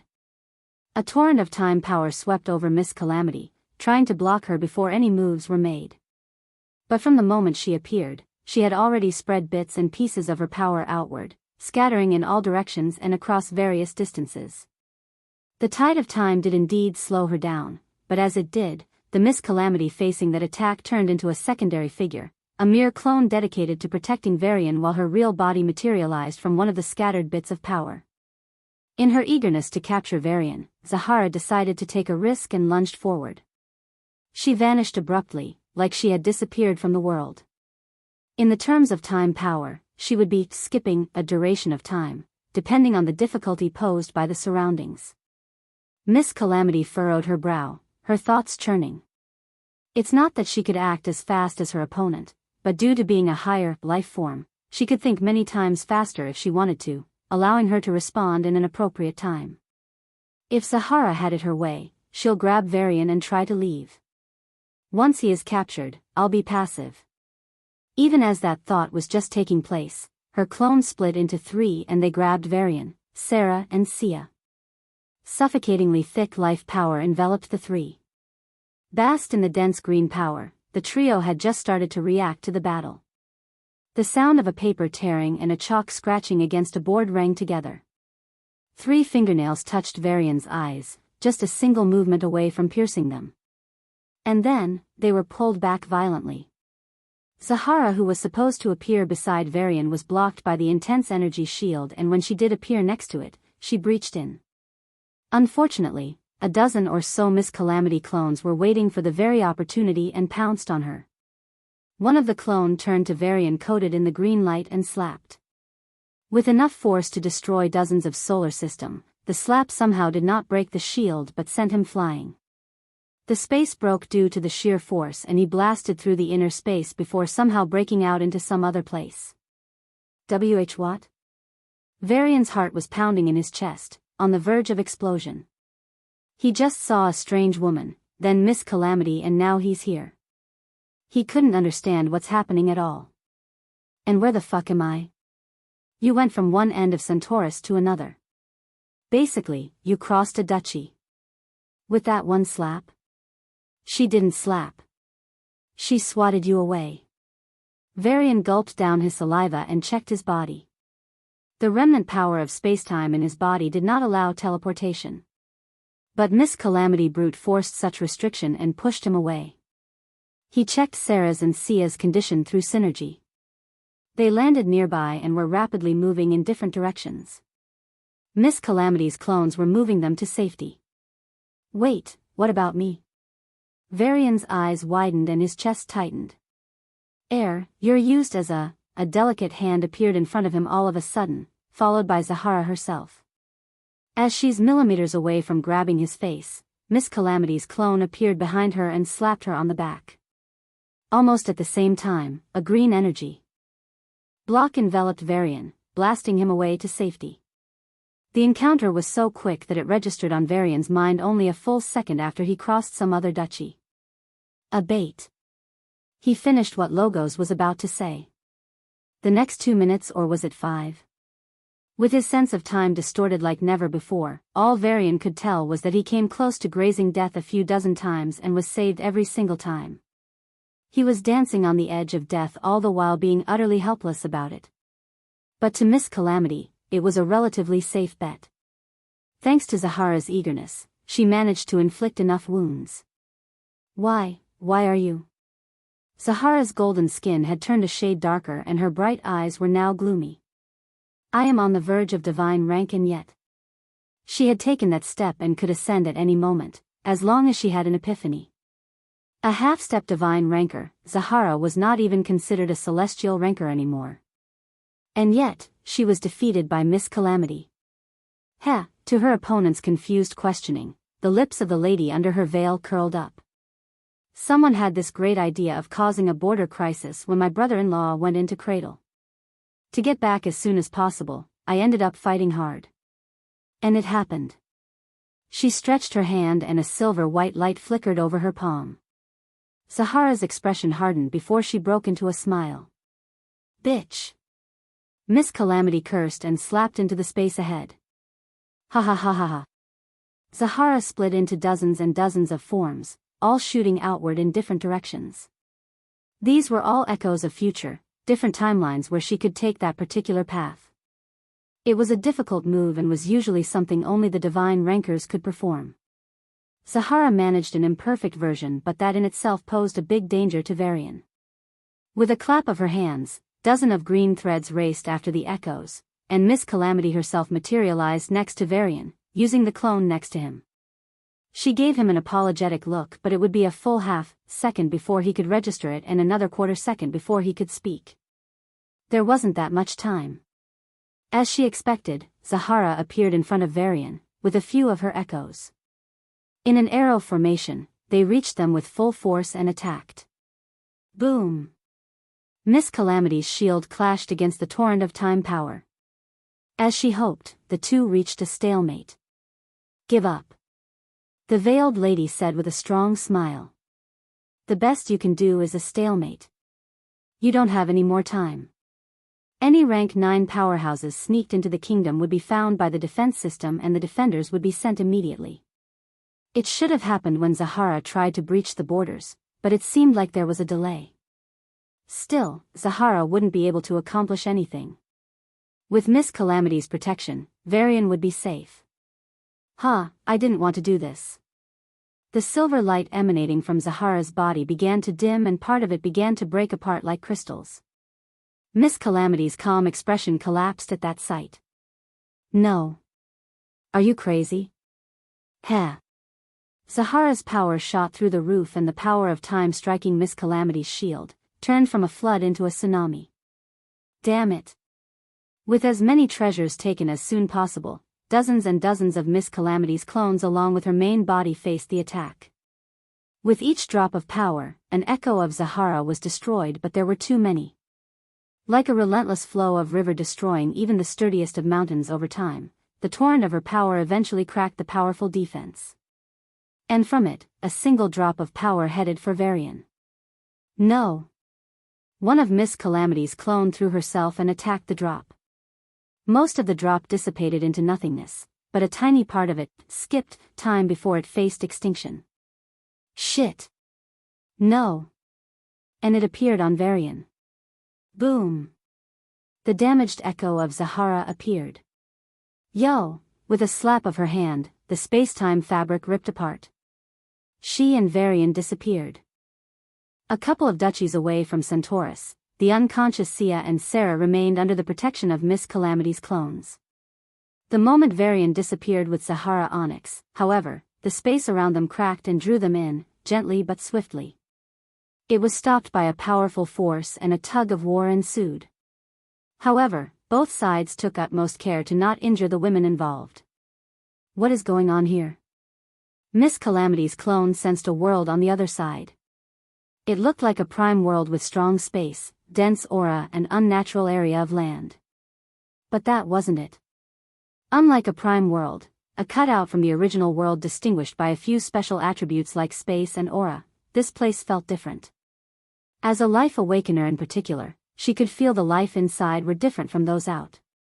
In the world at large, a person goes through his life until death is met. That much was common knowledge.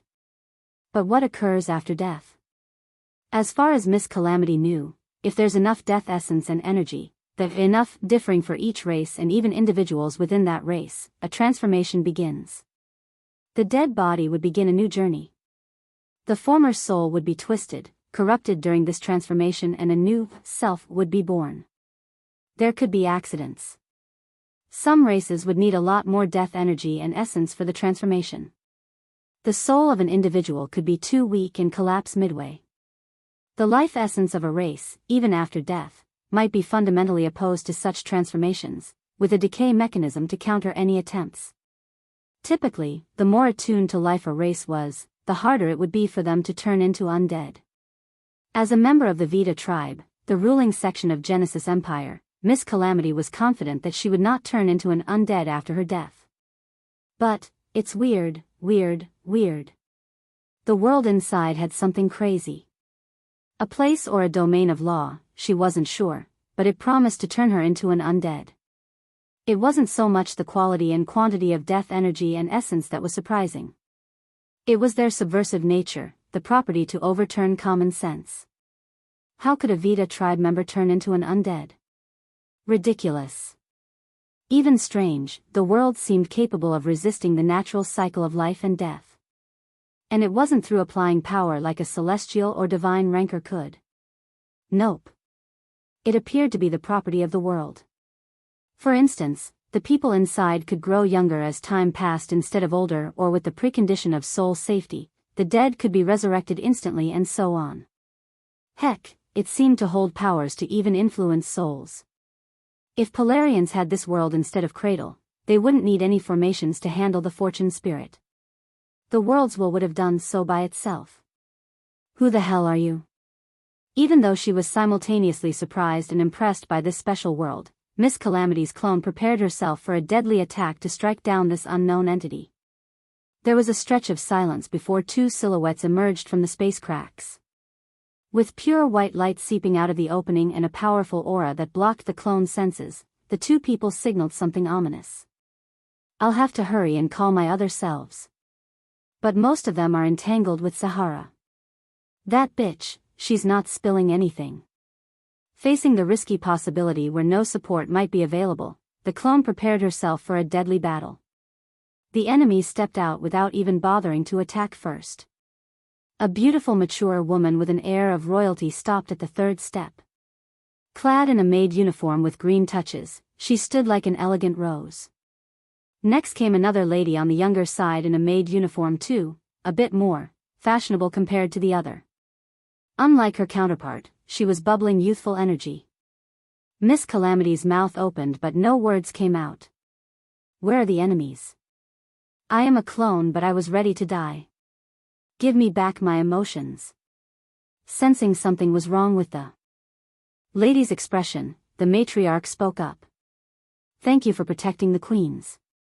The signal sent by Master activated. We'll take them in for safety.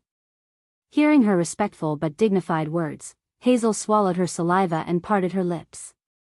Why yes. Yes. I want to thank you on the behalf of His Majesty. Please allow me to show it in the form of a good feast. As soon as she said those words, Hazel felt a chill down her spine.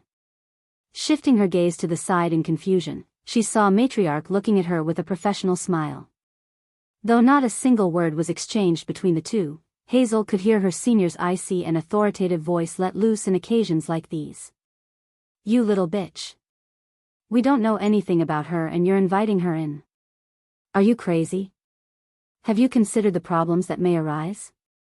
Whether the dignified matriarch would utter such curses was up to debate, but Hazel was already immersed in the 10th minute of the disciplining session and shriveled like a dried cucumber. What's up with her? Miss Calamity asked with a pitying gaze.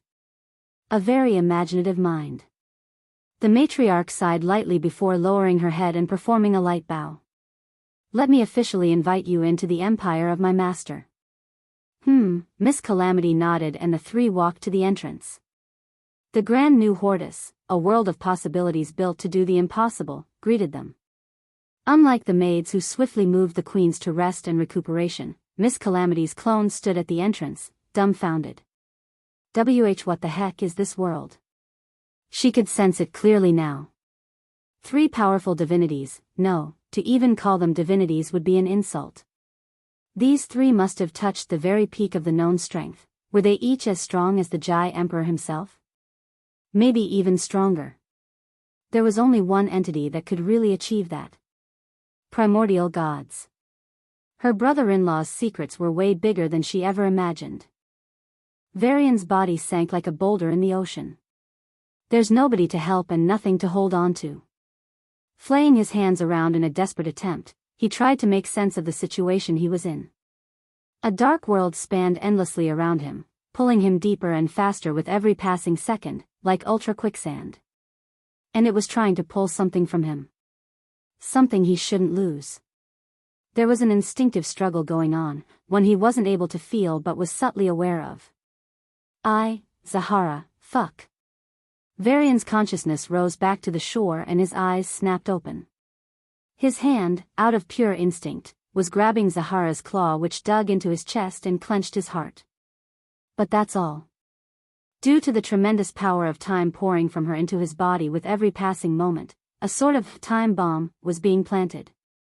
Once it exploded, his heart would be skipping not just a few seconds but possibly a minute or more into the future.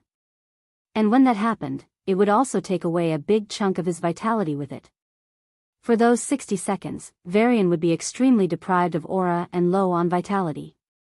Despite regenerative capabilities strong enough to regenerate from a drop of blood at normal times, in that weakened state, he'd be no better than an old tree waiting to be cut.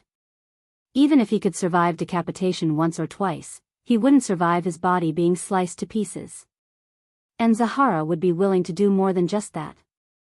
But Varian didn't know he was misunderstanding something. You woke up already? For an ant, you are intriguing.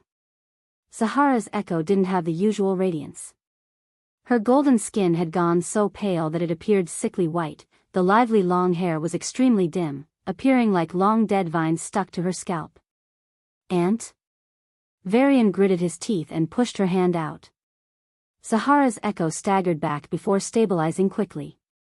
You are in such a bad state that you can't even kill me. He laughed. Kill you? It was Zahara's turn to laugh. And she let out a very mocking and harsh chuckle. I was trying to drain your vitality to the brink and capture you. Or you'd have died 100 times already. Varian's expression darkened and he grasped his surroundings. They were now even out of Pala Kingdom and maybe even in the edge of the Genesis Empire. This particular region seemed to be a desolate one, given how there were a couple of black holes nearby. Can we have a nice talk like civilized people? Yeah. Varian tilted his head and gave off a diplomatic smile. Why does the princess wish to capture me? I don't remember making any move against her. Zahara's echo clutched her stomach and let out a loud laugh. But instead of an organic one, it seemed like a deliberate response to his words. Against her? You? Even non-sentient beasts have self-awareness of their hierarchy. Why are you this ignorant? Even if you want to go against Her Highness, what can you do? Go join the kingdom's army? Maybe it was because she got very damaged that even the echo's ego was affected, or perhaps for some other reason, Zahara was willing to talk more than usual. Don't presume you can talk your way out of this. The princess named you a prisoner, and a prisoner you would be. No questions asked, no objections allowed. It's your destiny. Since you can't avoid it, embrace it. Maybe what awaits is a pleasant death instead of an endless hell. Zahara's words may be harsh, but her tone was sincere. It seemed that she believed everything she said. Really now? Varian rubbed the back of his head and cracked his neck. Why do I get all the crazies? A stupid bitch that sends another stupid bitch to capture me. Zahara's carefree expression vanished and her eyes burned with fury. Blasphemy. With a flick of her wrist, a powerful wave of time power dashed to Varian. Extremely weakened she was, the fractional strength she had left was still enough to crush any rank 7. With strength came confidence, and Zahara had long considered this mission to be a success. She didn't know, Varian too was confident, for the same reason. Rank 7 Paragon Body, 9,999/10,000, plus 1,499, Death Giant, 9,999/10,000, plus 1,499, Ignis, 9,999/10,000, plus 1999. What better way to learn than by doing it yourself? Even though the domains of life, death, and soul aren't deeply touched in the creation of your special world, the exposure was enough to give you a leap. You're on the verge of a breakthrough. Order, 9,999/10,000. Plus 1,499, Chaos, 9,999/10,000. Plus 1,499, if not for being in such a hurry, you could have advanced to the next rank already. Truly a pity. Space, 9,999/10,000, plus 5,999, Time, 9,999/10,000, plus 5,999. What's the biggest challenge in creating a world? Life? They can be taken in after the world is built. Balance? It can be adjusted later on. The most fundamental aspect of the world, the basis upon which everything rests, is the boundary of the world, the space-time domain that makes it unique from the rest of the universe. It's an incredibly difficult job to pull it off. But if it succeeds, as it did with you, there will be tremendous benefits. You've gleaned into how the space-time domain works for a world independent from the universe. Make no mistake, this isn't an average lesson. You have grasped, if only a tiny, tiny chunk, of what it means to have a universe. Would it help you in making expanding that world into a universe one day? Highly doubtful. But is it beneficial to study? Absolutely, he did it. With a single event, he took a significant leap in all the paths and hit the very peak of rank 7. Even though he wasn't sure of breaking through right away, he's dangerously close. What's more, once he reached rank 8, he would be accessing the strength of the kingdom's strongest. The jump would be insane. After all, even with the strength of a peak rank 8, he wasn't even able to react to the fight between Miss Calamity and Zahara Onyx. Not for long. Buzz. The time wave reached him in a blink, wriggling with aura dense enough to choke a rank 6 celestial. Tisk. With a wave of his hand, the spacetime in front of him distorted like ripple on a still lake. The incoming time wave was blocked for a moment before it broke through. Varian showed no anxiety. As the time power struck him, his body exploded into a puff of smoke and he appeared in the far distance. You. Zahara's eyebrows jumped in surprise. Even though it was a deliberately weakened attack to not kill him, it wasn't something he should be able to evade. And what's with those space-time powers from him? How did he use them? They didn't feel like products of a treasure. No, it can't be. As Zahara's echo entered a dangerous line of thought, a snap pulled her back to reality. A bright dome of white and black power enveloped them. This power. She had noticed only it now, but her contact with the main body was cut off. You aren't the hunter. Varian smiled. A red sword materialized in his hand, a purple gem shone from his heart and the ring on his finger began to buzz. I am. Like a needle piercing through layers of fabric, slowing with each layer, Varian's sword cut through the nearly endless layers of defenses. Every layer of defense, a thick circular mass of white energy, vibrated lightly. The moment the sword touched it, a part of the aura was either forcibly kept in the present or skipped a bit into the future.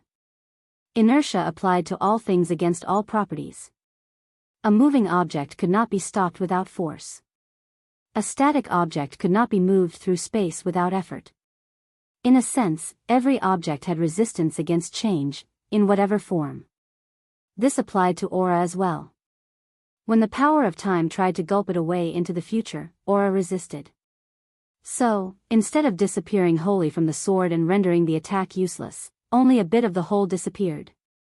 The first layer of defense took away only 1%. The next grabbed 1.1%. And the next 1.3%. As the sword advanced through the layers, the resistance of the aura fell sharply.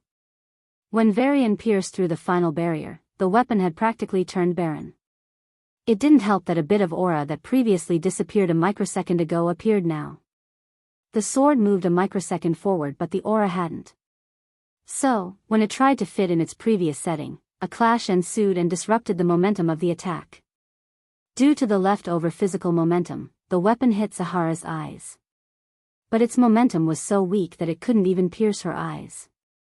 Zahara's echo was defective and didn't even have the strength of a rank 9. So, her physical capabilities were also significantly lower. Yet, she could not have more physical defense than a typical rank 6 body awakener. To put things into perspective, Varian's attack, which was capable of killing any peak rank 8, was so weakened that it wasn't even able to injure a rank 6. An awkward silence ensued as Varian withdrew his sword and checked the blade. He gave Requiem briefly to Zila before grabbing it back. Was it possible that he got a counterfeit? Varian gripped the handle of his sword and let out a heroic sigh. TSK, to think my enemies are so vengeful that they'll fake my weapon and render me powerless now. Zahara rolled her eyes. What happened to that punchline? I'm not the hunter, but you are. No, no. Varian shook his head fervently. You are not the hunter, I am. I said the same thing. No, you said I said I'm not the hunter, you are. But I said the opposite.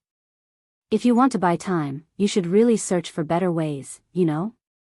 Sahara sighed and a thorned white sword began to materialize in her hand. Varian backed off, building cubicle defense structures around him. They included those from space, time, order, chaos, life and death. I'm trying, okay?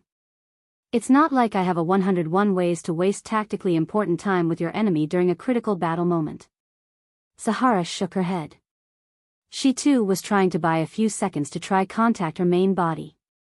Once it proved futile, she decided to take things into her own hands. The lady swung her sword casually. Whoosh! A white light split the world into two. The barriers were skipped an instant into the future. Varian's chest split open and blood spurted out like a fountain. Ugh! With a pained expression, he clutched his chest and accelerated his healing powers. But the wound that should have started healing started taking a lot more time.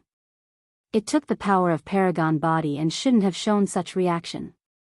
The time flow for the injured part was far slower.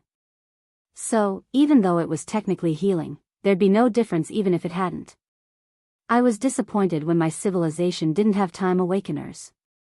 Varian grabbed that part of flesh and blasted it with the power of chaos. It dissolved into nothingness and in an instant, new flesh grew. The injury that was recovering at a snail pace closed up before a blink. But I'm glad there were none. You guys are fucking annoying. Forming a stage of aura, he kicked it hard and shot towards Sahara. When he reached her, she vanished abruptly, skipping that brief duration. A thin spear pierced from Varian's back and emerged from his chest, his beating heart attached to the tip of the weapon. The power of time infused in the spear poured into his heart and a time bomb started to get quickly arranged. All divine paths are equal, but some are more equal than others. Sahara's calm voice sounded from behind. Time is a lot more equal, I say. So does my princess. Boom!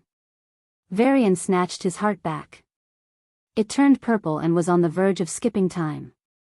Once it did, it'd drown a good chunk of his vitality. Instead of fearing the situation, he used his immense vitality to resist the time skip and then infuse time power into his own body to skip. You're crazy. Sahara realized what he was trying to do and dismissed it without even thinking. Yet, a moment later, Varian skipped time along with his heart in perfect sync.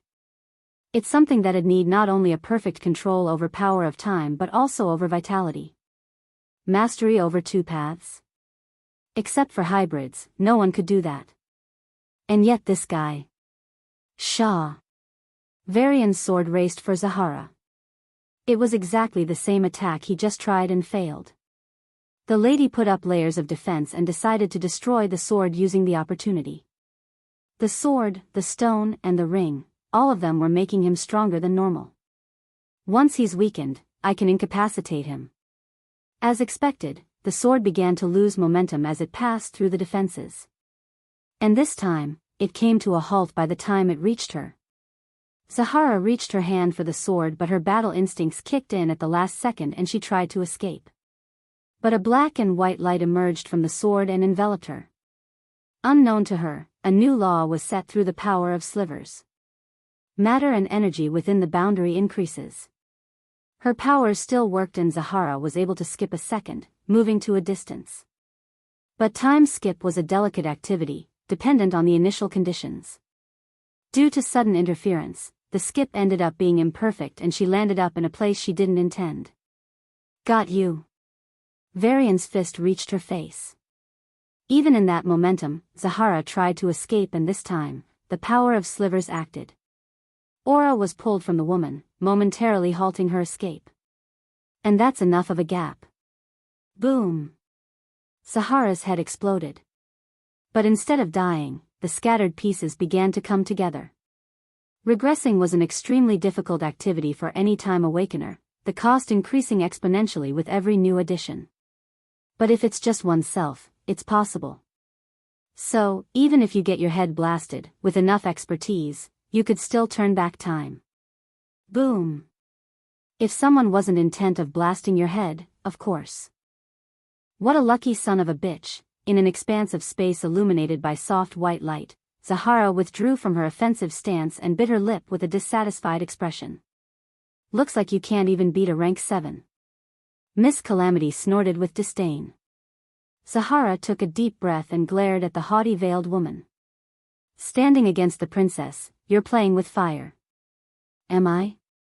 Miss Calamity covered her mouth and let out an elegant chuckle commonly found among noble ladies. Or maybe your princess should stop being such a doormat. My senior sister whipped her clone when she wasn't even a pseudo-divine. You're welcome to say that in front of the princess. Zahara replied. Miss Calamity narrowed her eyes. The messages from her clone who went inside the strange world were limited. It seemed like there was a censor stopping any sensitive information. But one thing was obvious. That place has something to let me hit the divine ranks. I will face her sooner or later, she better be prepared then. Miss Calamity smiled with confidence. Tisk. Zahara gazed into the distance and clicked her tongue. Boom. A huge tsunami of vitality locked Zahara. But the woman only snorted and dissolved into the space-time fabric. You can save him now. You can't save him forever. The warring faction is watching. Always. Miss Calamity's brows furrowed and she gnashed her teeth. A moment later, 3 powerful auras descended, materializing in the form of humanoids. It's an attack from Zahara Onyx under Ashala starlight. Miss Calamity started reporting. There is a mole inside the Pala kingdom that failed their security system and let a 9th ranker in. The silhouettes, beings formed of pure aura, looked at each other, communicating in ways the veiled lady couldn't comprehend. Their faces had no features and it was hard to tell what they were feeling. A clone of peak rank 9. Yet, its strength breaches the strength of peak rank 9. Without the divine rankers, a bunch of these old kings and queens can overrun the entire empire. Turning to her, one of them said. An investigation will be launched, though the chances of finding the culprit is unlikely. The lady nodded. I would like to request for more border security at the Pala boundary. Transgressions like these are intended for very specific purposes. Which, Miss Calamity, you are yet to reveal. They are after Princess Isadora. Miss Calamity lied with a straight expression. She was turning the world into a prime world. They wanted to attack her in the moment of weakness. We need to verify. Where is the princess? They pressed. I do not know. She's gone. Then where is the prime world? Gone. Lying in investigation is a serious crime. Please cooperate. Coercing a future divine ranker is a bad decision. Please behave. Miss Calamity shrugged. I have nothing to gain from lying. You can check the traces of the prime world and decide for yourself. Miss Calamity pointed to the empty space. The powerhouses scanned carefully and looked at each other in disbelief. Perfect. Such a perfect prime world. A single aura responsible for everything. Isadora, what a monster. Gasps of admiration and disbelief were the only response they could give. Miss Calamity pursed her lips. She had just learned that this was the work of her brother-in-law. We'll take an investing. Miss Calamity and the 3 powerhouses all turned to one direction instinctively. Their perception passed distances spanning entire duchies and reached the border area of the Alliance. Pala border, Genesis Empire. There were dozens and dozens of star systems, meticulously arranged to serve as the front line of defense. Troops, starting from rank 6 and going all the way to rank 9, were stationed in clever positions to tackle any problems. A huge rainbowy curtain spanned across the entire boundary, reminiscent of Aurora Borealis. This was at the very edge of the Milky Way. The nearby satellite galaxy was occupied by Jai Empire since a long time and was used as a launch pad. Patrol units would patrol along the border without fail, ever alert. The outposts of the Alliance were between this huge rainbow curtain and the satellite galaxy. They'd inform the local base of any suspicious movements, and depending on the severity of the issue, patrol units would be dispatched. It's a standard protocol, one expected from a normal army on a normal planet. Everything was going well so far. The troops were training hard in prime worlds dedicated to the purpose and were trying to progress even a little further today. The think tanks were analyzing the latest reports and working on the existing tactics. The leaders were holding meetings, discussing the existing strategies and room for improvements. The typical soldier stationed here, a rank 6, a powerhouse anywhere in the kingdom, was spending another day of mundanity. Even though it might already be several centuries since his posting, he would continue to wish for such mundanity. A life filled with training, rest, more training. It was a monotonous life. Yet, no soldier here wished otherwise. Because the alternative to this monotony was utter chaos and uncontrollable danger. The small skirmishes that happened regularly could easily kill 1,000 of them and no one would bat an eye. They knew it because they did the same when people like them died. Heck, even the death of rank 8s wasn't a big deal. For people living a life like that, today seemed another fine day. There were no skirmishes recently and the Empire's forces seemed to be withdrawing back, perhaps due to some internal troubles. But then it happened. Caw. Caw. Caw. They thought it was the ground at first. After all, the first thing they observed was the objects in the soldier dorms shaking. A small earthquake, it seemed. But then the rooms themselves started shaking. A large earthquake, maybe. Soon, the planet. A moment later, the planets. Before anyone could act, the entire star systems began to shake. Oh shit. Only then did it strike them. It wasn't about the items or room or the planet, space itself was shaking. Boom.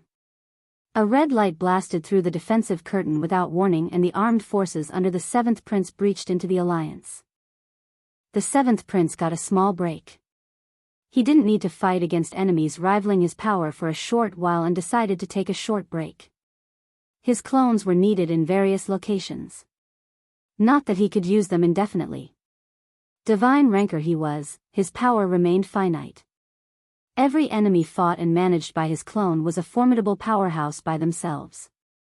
Any weakening of the clone could set in motion a chain reaction that would set back the grand mission, even if just by a bit.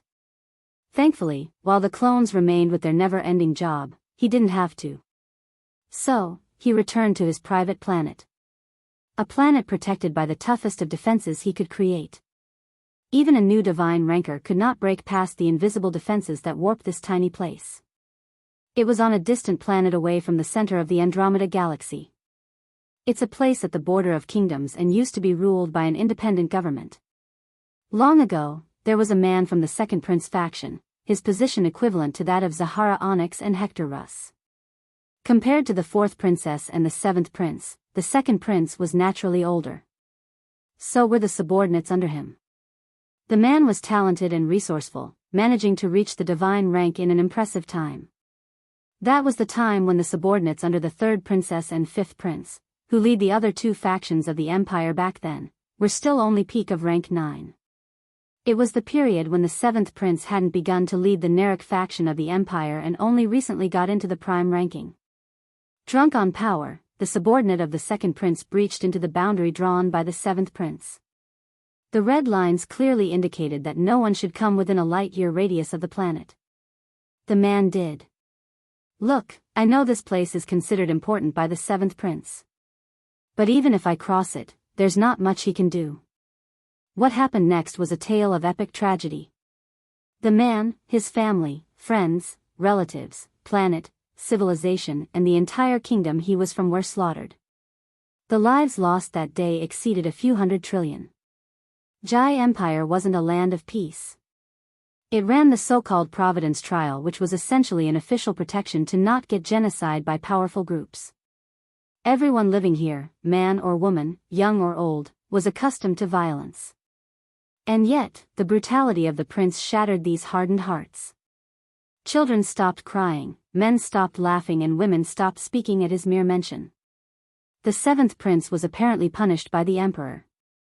Or so they say. But he shortly became the head of Naraka faction thereafter. People who lived through those times wonder if he's actually rewarded for his behavior than punished. It had been a long time since that incident, but no one, not a single soul, not even the rank 2s of the empire tried to set foot in that location. To such a forbidden region, Samael Astreas returned. The planet, despite absence of any life form, was well maintained, remaining in a pristine condition. But it wasn't grand enough for his status. There were no divine stones or trees or beasts on the planet. The place's space wasn't reinforced enough to withstand the blows of even a peak rank 9. Nor was there abundant aura as one would expect from the place of a divine ranker. It was just a planet for the upper middle class of the empire. Nothing more. Nothing less. And its style, roads, buildings and gardens, were all a thing of a distant past, a past from which the empire had long moved on from. But it remained perfectly preserved in this place. As if the planet had remained in that state.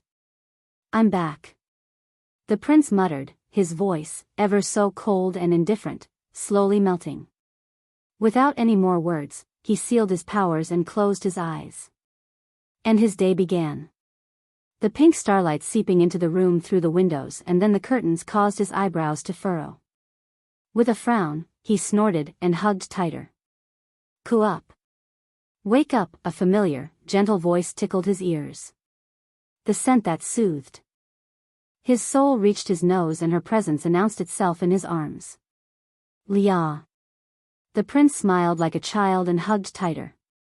"If you don't let me cook, Skyla will be hungry." She tried to persuade in a gentle tone, but Samael was having none of that. "That little pig can starve a day for all I care. Just lie down with me," Samael said in a firm tone and wrapped his arms around her, pulling her into a tighter and tighter hug. "Really now, why are you being like this?" Leah patted him on the back and sighed in confusion and helplessness. "Usually, you just leave in the middle of the night for some mission. You don't even bother to inform me. And you're being like this now." "Samael." In that voice, there was a trace of worry, a hint of complaint and a bit of sadness. "Are you fine? Is everything okay?" Samael nodded without opening his eyes, his arms slowly reaching for her cheek and tracing her face gently, like she was the most delicate thing to exist. He cupped her cheek and rested his head on her shoulder. "I'm fine. Everything is fine. Really." Seconds turned into minutes and the minutes accumulated into an hour. But Samael didn't move. Like a baby safely resting in the womb, away from all the troubles of the world, he rested. Leah gave up trying to wake him up and held him with care. A familiar voice broke the peace. "Bad big bro. I am hungry. Hungry hungry hungry." Even from across the hallway, that voice was loud enough. Samael sighed and slowly opened his eyes. Lying next to him was his wife who died a long, long time ago. "I'm starving. Ooh. I feel it in my stomach. Ouch. My vitamins are being depleted. My starvation rate is over 9,000. The young girl was no more than 8. She looked like a cute doll but acted like a hooligan. Kicking her short legs as she sat on the tall chair across the dining table, she shook her head back and forth, swaying her pigtails with her, all the while glaring at Samael. "Bad bro. Bad. Bad." An elegant young woman, not pretty enough to be called world-class but with a warm smile that none of the kingdom's best beauties could match, arrived in an apron and began serving breakfast. Skyla's eyes lit up at her favorite dishes and without waiting for anyone, she began wolfing down the food. "Little pig, if you eat that quick, you'll choke." Samael admonished her, but all he got in response was a cute roll of eyes. "Let her be. She must be starving." A middle-aged woman whose features were strikingly similar to Samael's said with a gentle smile. "Mom, you shouldn't spoil her so much. She has to be raised with discipline." Samael argued. "Come on, dear. She's just 8. Leah wrapped her arms around his neck. "Really now. His little sister's capricious behavior was supported by his mother and wife. His efforts for ironclad discipline proved futile against this gentle family. "Are you leaving for the border today?" his mother, Tanya, asked. Even though she tried to hide it, the concern was visible. As experienced as he was, no one could guarantee their survival in the battlefield. Samael was a genius, but that's all the more reason he could die today. "Nah, today is a holiday. I don't remember them giving any. I'm taking one," Samael said. There was a sudden silence in the room. Even the little girl stopped her munching, and with puffed cheeks full of food, she looked at her brother with wide eyes, as if she was witnessing a ghost. "Come on, let's go somewhere." "Mom, you wanted to visit the museum, right?" "Yeah, we'll watch that movie from last year." "And Skyla?" "MHM?" Skyla swallowed the food and looked at him with expectant eyes. Samael wanted to joke, but looking at those shining eyes, he smiled. "We'll go to Chocolate Wonderland." "Yay! Big bro is the best." He. The little girl threw her hands in the air and started dancing on the chair. The day proceeded as planned. His mother teared up as she watched the displays of great art. Her lifelong wish was to be an artist. If she had a normal family, she might have tried to pursue art. But she was selected to be a mother by the emperor and bore him 2 children. Not that she was a unique case.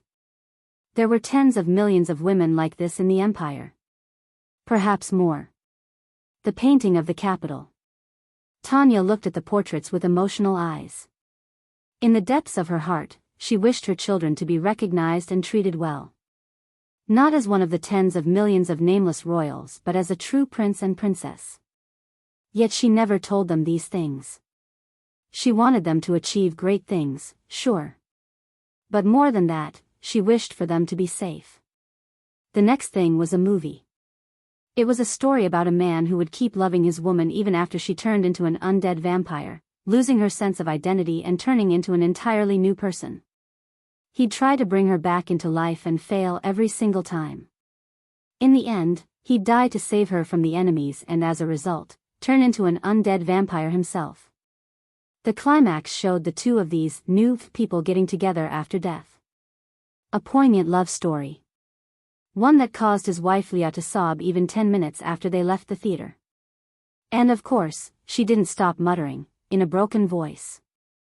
Sam, if I ever become like that, please, move on, don't look for me. Ppy. Samael's expression hardened at her words and his fists clenched. But he did not say anything. By evening, Skyla ended her swims in the absolute Coleat Lake and returned home with a bright smile. And she wouldn't stop praising him to the heavens. The family of 4 reached their home by the time it turned dark. Instead of opening the lock, Samael turned around and faced the 3 most important women of his life. Mother. Wife. Sister. They were all looking at him with a different kind of emotion. But it was love. A protective maternal love. A sacrificing romantic love. An innocent sibling love. And he too loved them. He loved them with all his heart. And so, he did it. Samael retrieved a sword and slashed. The 3 couldn't even dream of such a thing.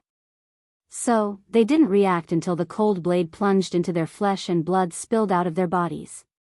As the sharp pain engulfed their bodies, Leah and Tanya looked at him with grief. They didn't hate him. They were saddened that he did. As the light in their eyes dimmed and their bodies helplessly collapsed onto the floor, Samael closed his eyes and held back the tears. A few moments later, the lively planet filled with people turned lifeless and pristine, to the state it previously was when he just visited. The bodies of Leah, Tanya and Skyla disappeared. "I'm sorry." The 7th prince looked up at the sky. The 3 of them died long back in the past. His mother was gone with a disease. 10 years later, his sister was killed in her academy. Only 100 years after, his wife died on the front lines. The 3 of them left him long ago.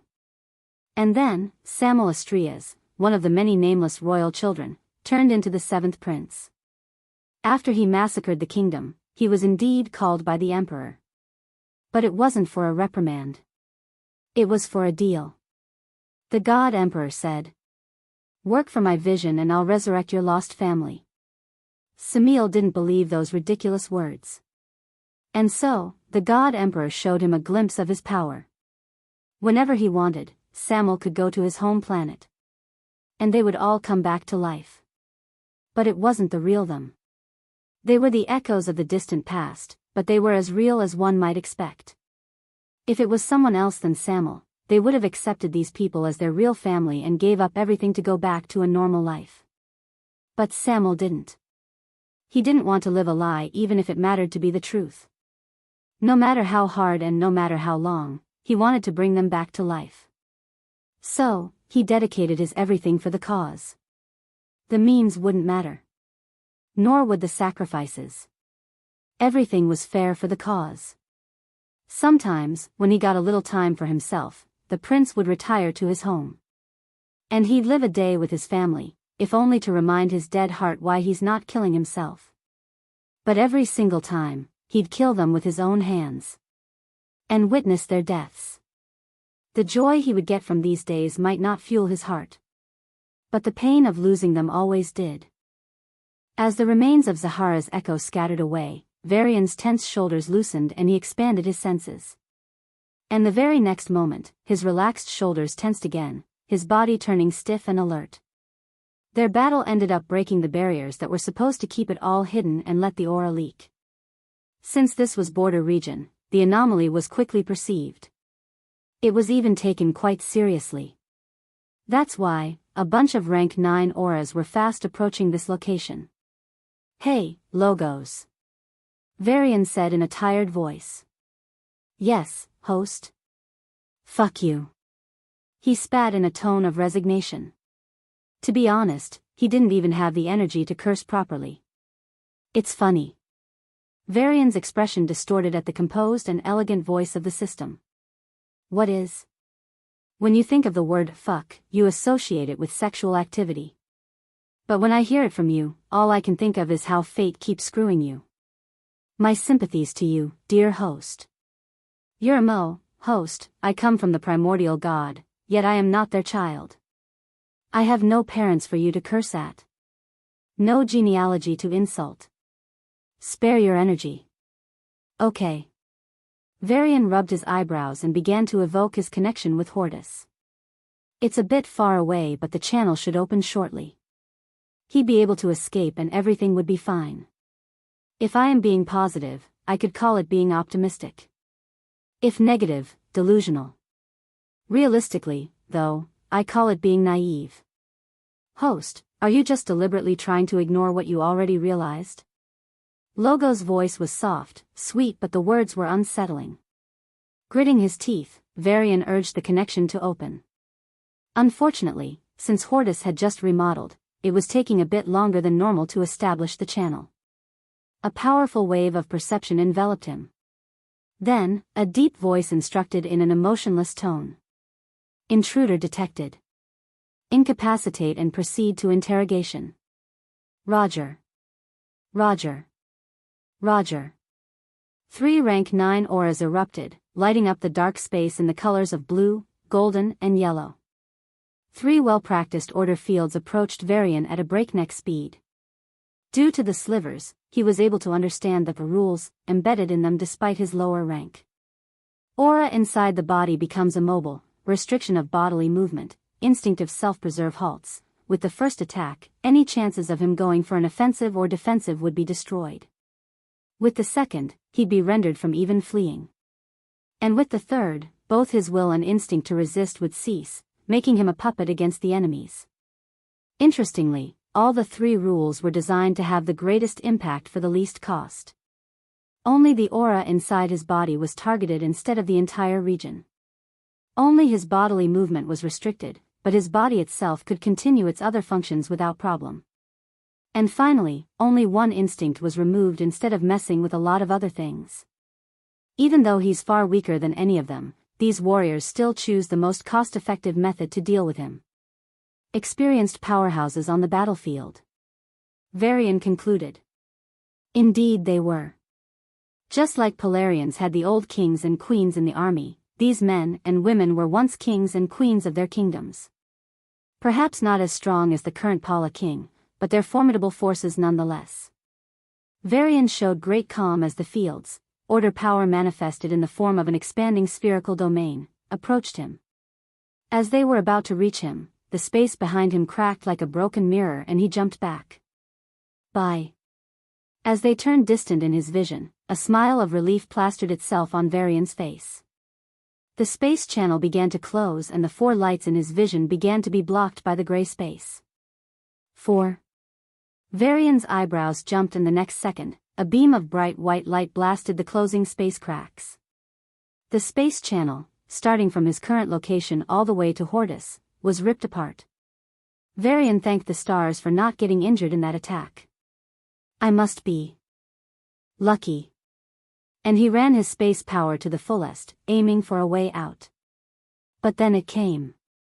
The white field power. This time, instead of brute forcing its way through, it was in the form of a carefully constructed rule. Space will grow chaotic, with it came the 3 modified attacks. Space will grow fragile, living beings in the vicinity will act as a low pressure point, the pressure difference will widen, damn it. A disastrous space storm brewed out of nowhere and engulfed Varian before he could even react. The tornado nearly ripped him into pieces in a matter of seconds. Block. Block. The power of space-time formed a shield around Varian's body, blocking the harsh and unforgiving space particles crashing against him. But it's only a matter of time before he'd be exhausted and grinded to dust. Confirming his fears, the tornado began to shrink, exerting more and more pressure on him. On the outside, the power of order continued to increase, manipulating the chaotic tornado to push him to death. Everything around him was now gray and chaotic, like inside a real tornado but 100 times worse. I can't survive like this. Varian decided to risk an instant death for a chance of survival than survive a few more seconds to meet a certain death. 1. The power of slivers acted on the tornado, quietly embedding a new rule using order and disrupting the existing rules with chaos. 2. The power of life, death and soul concentrated themselves on his brain and heart, maximizing protection. Rather than getting his whole body destroyed and dying, Varian chose to preserve at least 2 parts, increasing his chances of remaining alive. 3. The power of spacetime fired him at the tornado. Order worked simultaneously, weakening the specific part of the space tornado he's about to hit. Boom! Varian blasted out of the tornado, most of his body missing, save for a head and hand. The chaotic spacetime sucked him away and everything went dark. A harsh mechanical ring jolted Varian out of the darkness. Huh? Where? What th? His words came to a halt as he noticed a bunch of humanoid and non-humanoid aliens moving around. He's in a town square, in plain white clothes, along with a bunch of others in similar dresses. Clang. Clang. The sound of metal bracelets clashing against each other rang and a heavy humanoid, as tall as 6 meters, stopped in front of them. With a green-skinned body full of grotesque scars and wriggling, festering wounds, the man looked unpleasant. But his scarred and burnt face, obscuring his features entirely, looked even more horrifying and revolting.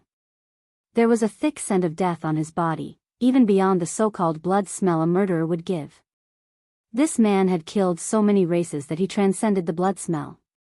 Even though he might not have killed a person belonging to their race, they felt like he was overflowing with that smell. With an amused chuckle, the man gave them all a scrutinizing glance before chuckling to himself. Welcome to paradise. There were sounds of gulping and gasping. I am Ingrid, the captain of the town's army. He bent down, to reach eye level with the 5 newcomers, the shortest of them around 1 meter tall. And I have one advice to you all. The man's eyes were blood red with black veins protruding underneath. As he eyed them like they were a delicate dish, those eyeballs, as big as a soccer ball, moved, giving off a heavy feeling. If you want to survive, don't hesitate. The breaths grew heavy. Kill, rob, betray, manipulate, do everything you can. Or when the time comes, and it will, you'll be helpless. Standing up straight, he let out a loud laughter. Ho ho ho, I will see how long your batch is gonna last. If you make it past 10, it'll be the year best. Sir Ingrid, a thin yellow-skinned man with 2 waving tentacles on his forehead, raised his voice. Captain Ingrid, but yeah, go on. I can repay my debt through other ways. I can sell my son and no. Don't misunderstand. Ingrid shook his head with an amused smile, words leaving his mouth without any effort, as if he had said these words thousands of times before. Captain of the town's army, this is just my post. I am in the same boat as you, just a bit better off. The lives here are all under the providence. He pointed to a blacksmith that's puffing out a lot of smoke through its chimney. That man will hit 0 in a week. He's trying to level up, but tough luck. He survived for 100 years and is even better than me at surviving. But nah, he's gonna die. He knows it. I know it. Everyone does. But that's just how it is. I don't want to die. The tentacle man said in a desperate tone, tears streaming down his cheeks. I thought I could sacrifice my life for them, but I can't. I don't want to. I don't want to die. I don't want to disappear. Ingrid grumbled something under his breath and looked at the others. 4 of them were also trembling and showing signs of fear and anxiety. Only the last was calm. Not just calm, he even looked relaxed and a bit tired with this whole pep talk. Ingrid's curiosity was piqued. Are you one of those returnees? Varian shrugged. Nah. I don't even know this place existed. Now you do. It's a fucked up place where you need points to keep living. The status window should have told you already.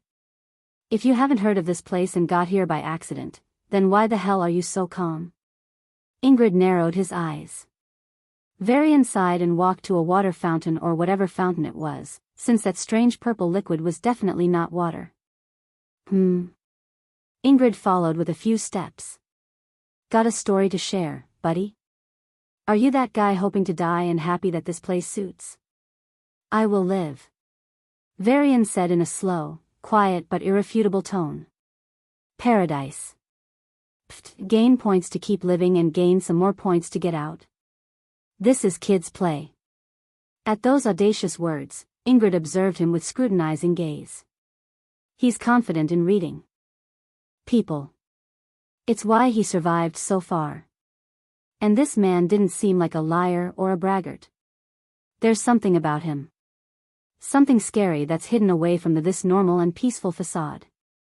It's difficult to think, but Ingrid's vast experience from killing millions was telling him that he, a self-proclaimed predator, was nothing more than an ant in front of a raging lion. I have one question though. Varian said. Yes? Who created this place? What? Varian shifted his gaze and looked at the window that's beeping in front of him since he opened his eyes. Congratulations. You were found 20 light years from the central area of my jurisdiction, floating in space with injuries. I should have handed you to the army for interrogation, but nah, it's not fun. Isn't it better to be in paradise than an army? But not every filthy beast can live in a paradise, right? Right? So, you pay 100 points every day for survival. Failing to meet a payment for a day, you would lose a sub-rank.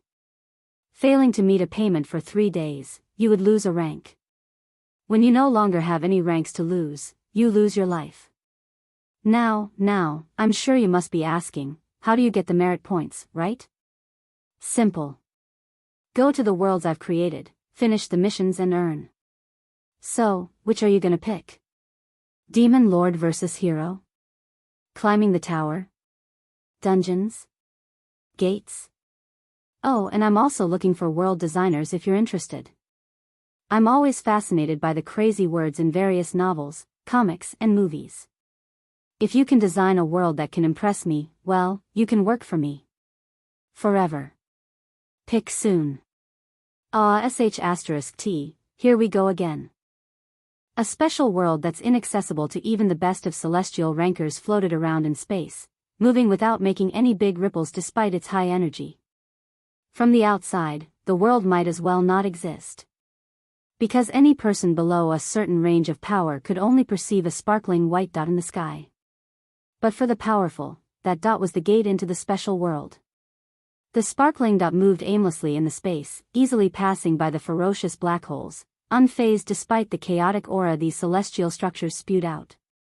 A silhouette in a dazzling white appeared out of nowhere and stretched his finger toward the white dot. His figure disappeared, part by part, as if he was being sucked in. The vision of the person shifted and a beautiful garden appeared in his sight. The sky was a dark purple with a tinge of pink. The vast land, stretching endlessly in all directions, was pure white, like it was made from smashing pearls to bits. A flattened stone path, which shone with a soft pink light, split the world into two. On either sides of the way were an endless number of plants, trees, birds, and animals. There were familiar species, like butterflies and pigeons. New species like a omniplant that could survive on starlight or aura or other animals. And there were fusions, endless new varieties built from the existing molds. This place alone contained more species than a kingdom could. And the diversity of these species was far too great than what even a bunch of kingdoms could hold up to. As beautiful as it sounded, the place wasn't a utopia. There were millions and millions of fights going on at this very instant, big and small, some for survival, some for mating, some for dominance, but all potentially fatal. But what's really different from the normal was the changes that happen after the hunts. A flaming bird would be consumed by a feline creature and it would grow a pair of wings or gain an affinity toward fire, shifting its origin attributes permanently. A butterfly would collect nectar from a special flower and get affected by the poisonous properties, I-1/4 mutating so much that it might as well be considered a new species. And on and on and on. Every second, changes like these keep happening. All the species thrown into this jar were churned continuously, creating new and new combinations with each step. What initially might seem like a beautiful forest was in fact a lab on steroids, a place where evolution gets turbocharged and survival of the fittest remains the only law. Life is chaos, indeed. The silhouette, covered in glowing white light, muttered to himself, lamenting the state of the forest. Then he quickly chuckled. But chaos can't last. Order emerges from chaos. Always. I don't remember asking you for a lesson. A pleasant female voice rang from the sky and the ground, from nowhere and everywhere. Come on now, it wasn't for you. The glowing light on the silhouette faded away, revealing an old man in a black dress. He looked like a normal human, but there was something just off about his features that one could feel. I'm an old guy, I speak to myself to pass the time.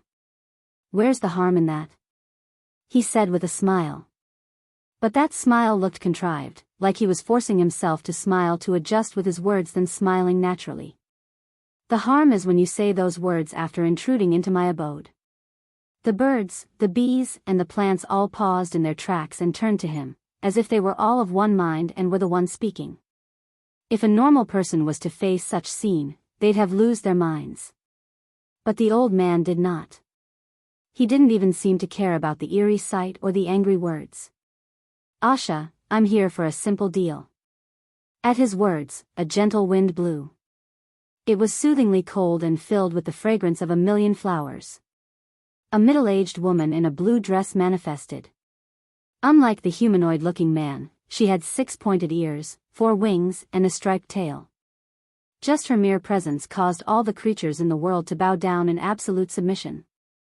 Be it the predators who were about to kill or the preys that were supposed to die, they dropped everything at hand and turned in her direction.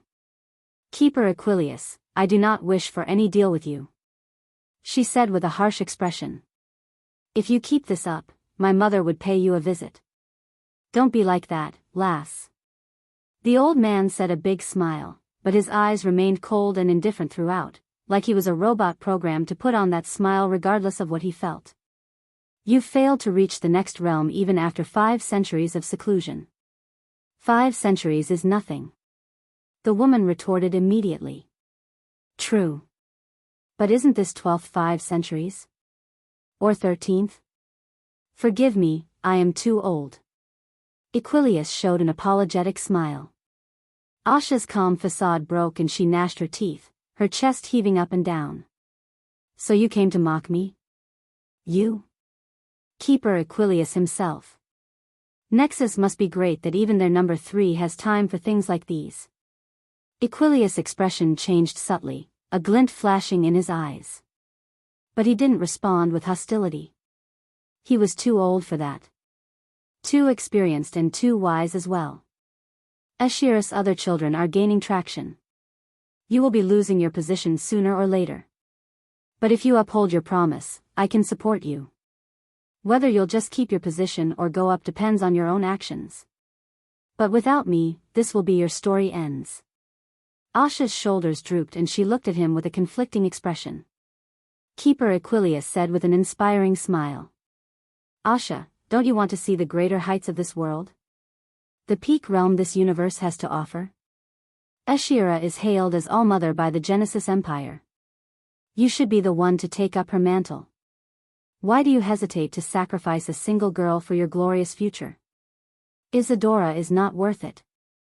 Asha clenched her fists and her eyes shook before she loosened them with a sigh. It's been too long. I can only know if she uses significant power. With a swipe in the air, a fluctuating green mark emerged out of her palm and floated to the old man. Recalling the bright expression of the young lady who called her master, even though she didn't teach her anything, Asha felt her insides twist.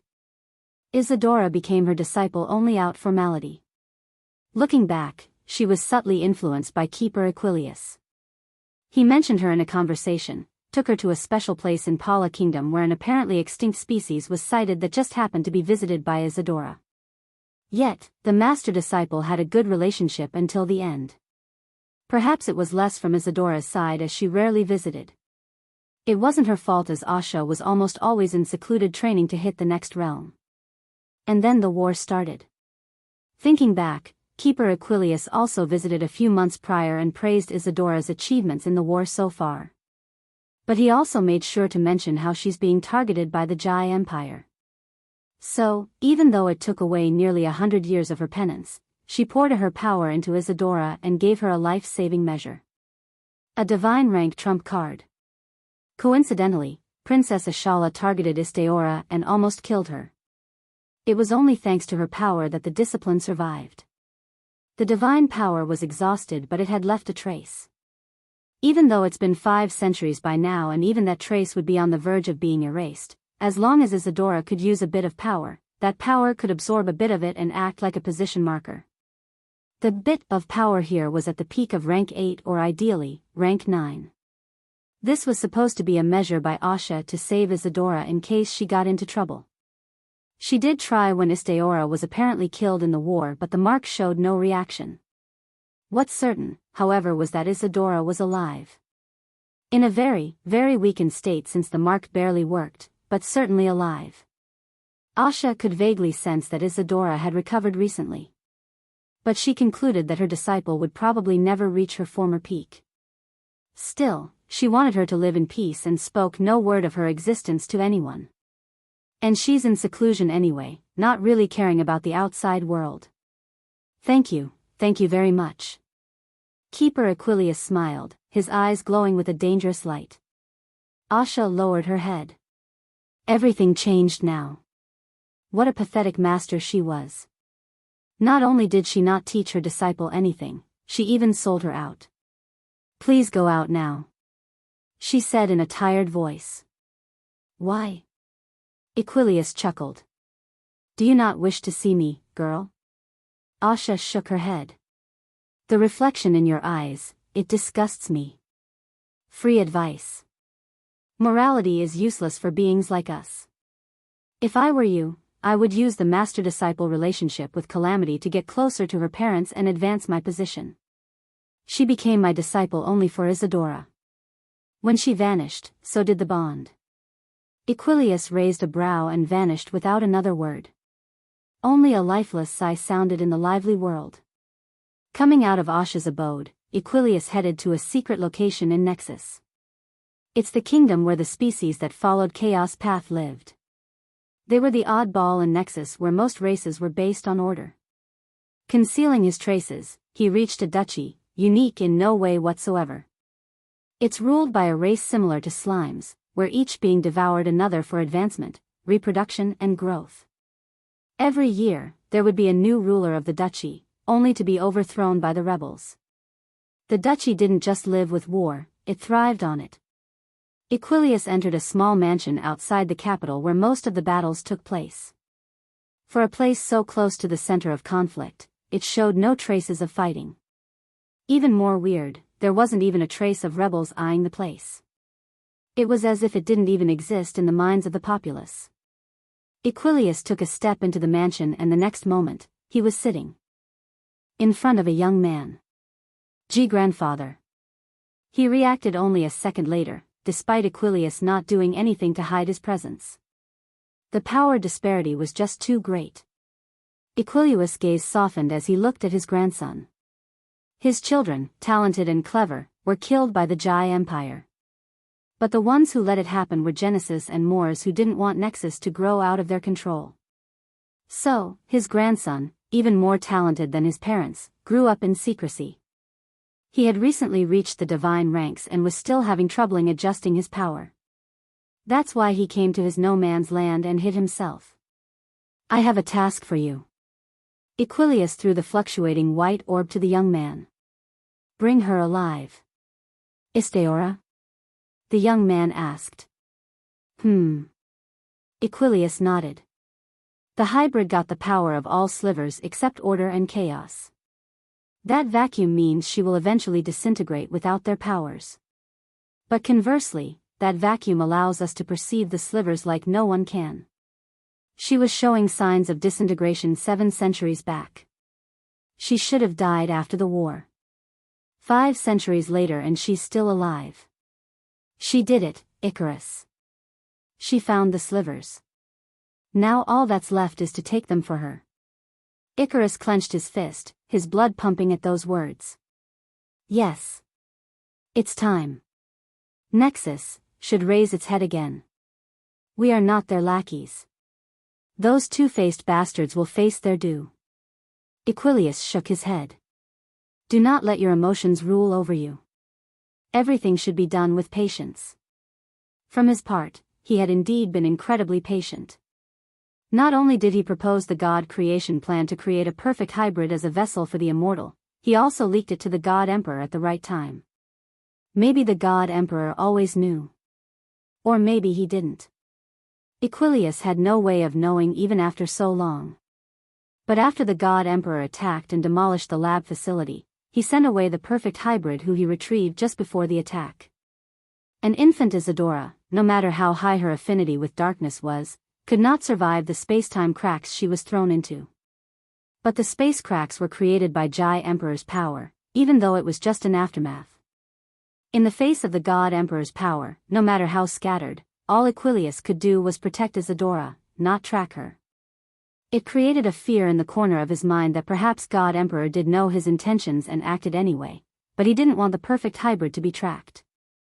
Or did the God Emperor have his own plan? Regardless, Equilius waited until for a few hundred years until Isadora really grew up. And now, he's ready to reap benefits. Varian was one of the suspects for holding slivers. But he wasn't so sure. How could Isadora leave the slivers to someone else? He wouldn't. Neither would any rational powerhouse. But he wanted to inspect Varian anyway. Enigma, however, was essential. Kidnapping her, Isadora could be drawn out. And with her, the slivers. Even though the absolutely incompetent Kong failed in such a simple task, Equilius was a man of patience. Approaching Asha was a backup plan, a seed that he sowed all those years ago during the war. And now, it's about to bear fruit. Icarus, Isadora holds the slivers. You have to get her, before the immortal. Equilius' body dissolved and delaying no time, Icarus decided to leave for the mission. Beep. Beep. The ringtone used for specific contacts sounded. Icarus pursed his lips and took the call. A few seconds later, he left the duchy and passed through the border customs, before entering a special world in Genesis Empire. A dozen people, all exuding a subtle but undeniable divine power, were seated across a round table.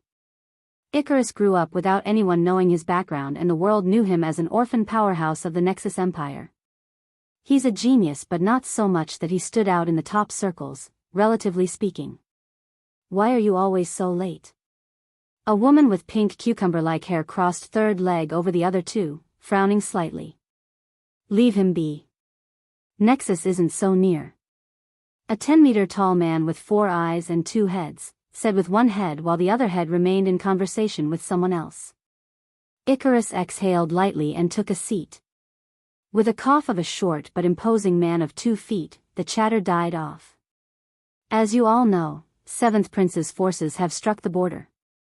While it's a non-divine army as per the 3rd clause of the 3247th peace agreement, there is a high possibility that the Jai Empire will break the rules. The short man said, the 2 antennae rooted on his forehead swaying violently with his words. Cap. Of course it does. The pink cucumber hair snickered before her expression turned serious. Wait, are we looking at another war? It's been only half millennia, damn it. The 2-foot man cleared his throat. The 7th Prince didn't term it a war. It was specifically directed at Paula, a border kingdom of Genesis Empire. The people nodded. They heard some rough news about the incident. It was just another conflict.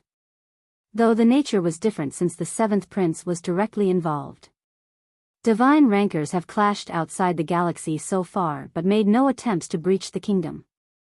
The Empire's divine rankers stationed for that region have been on full alert. It's a small-scale battle directed against the Paula kingdom and should not concern us too much. The 2-headed man said in his deep voice. The others expressed the same views. Icarus nodded and said his bit, just to raise his sense of presence in the room from 0. The Alliance has mobilized divine rankers to strategic locations in case things escalate. Nothing to worry about. As newbies, we aren't on their radar. But that's precisely why it's an opportunity for us. We should take this opportunity to show our prowess. The 7th Prince deployed some divine rankers under him. They're already an overkill for a kingdom. So maybe that's why none of them are experienced or strong. The 2-foot man said. His antennas straightened like a pole and he slammed the table. Let's win some war booty and establish ourselves. This is the time. This is the opportunity. Let's do it. Who is with me? Out of the 12 people, 9 raised their hands. The pink cucumber hair, 2-headed giant and Icarus were the only ones who didn't. Icarus, are you for real? All the gazes turned to Icarus. What? The young, relatively young man raised a brow in confusion and subtly glanced at the other 2 who also didn't raise their hands. I have some work to do. Maybe next time. No one had said anything but they all looked at each other, a common emotion found in each of their eyes. Right. Nexus also has its problems, I understand. A lady in risque clothes covered her mouth and said, the lips behind her palm curled into a contemptuous smile. It's not like your presence will make any difference. The 2-foot antenna man shrugged and waved his hand. The others didn't speak out but showed their agreement to the words said. Icarus narrowed his eyes and glanced at the 12 peers, particularly the 2 who spoke up. Out of us all, I have the most military merit. I think it is acceptable if I skip out this time. His words riled up the group and the pink cucumber-haired lady, one with the least merit of all, slammed the table. So what? We're the ones fighting against the Empire. You guys from Nexus are just piggybacking on our FO. Her voice died out as she realized what she just blurted. But she didn't bother to apologize. With a dissatisfied snort, she muttered, "Why do we see them as equals?" and disappeared. Well, the organizer of the group, the 2-foot man shrugged, feigning helplessness. Don't take her words to heart. You know we aren't like that. The Alliance is one. Icarus nodded stiffly. So anyway, the specific plans are. The blatant disrespect toward Icarus and insults posed not just on him but his entire empire were swept under the carpet. No one cared. A few seconds later, someone called back that pink lady and she joined without any showing any remorse. Icarus didn't utter a word for the rest of the meeting. As he's about to leave, a woman said in a worried tone. Icarus, don't take her words to heart. She's in a bad mood lately. Icarus paused for a moment and nodded lightly before vanishing. But as he did vanish, he left behind a tiny portion of his power in the room without anyone noticing. Since no one expected him to do such a thing, they didn't sense anything. Through that tidbit of power, Icarus watched the room without him. They talked about the preparations some more and then his name was brought up. Seriously, the pink lady snorted. Why do we keep hanging out with that loser? The folks from Nexus are leeches. Don't be like that. He's as good as any of us. The lady who consoled him said. Icarus was pleasantly surprised at the goodwill.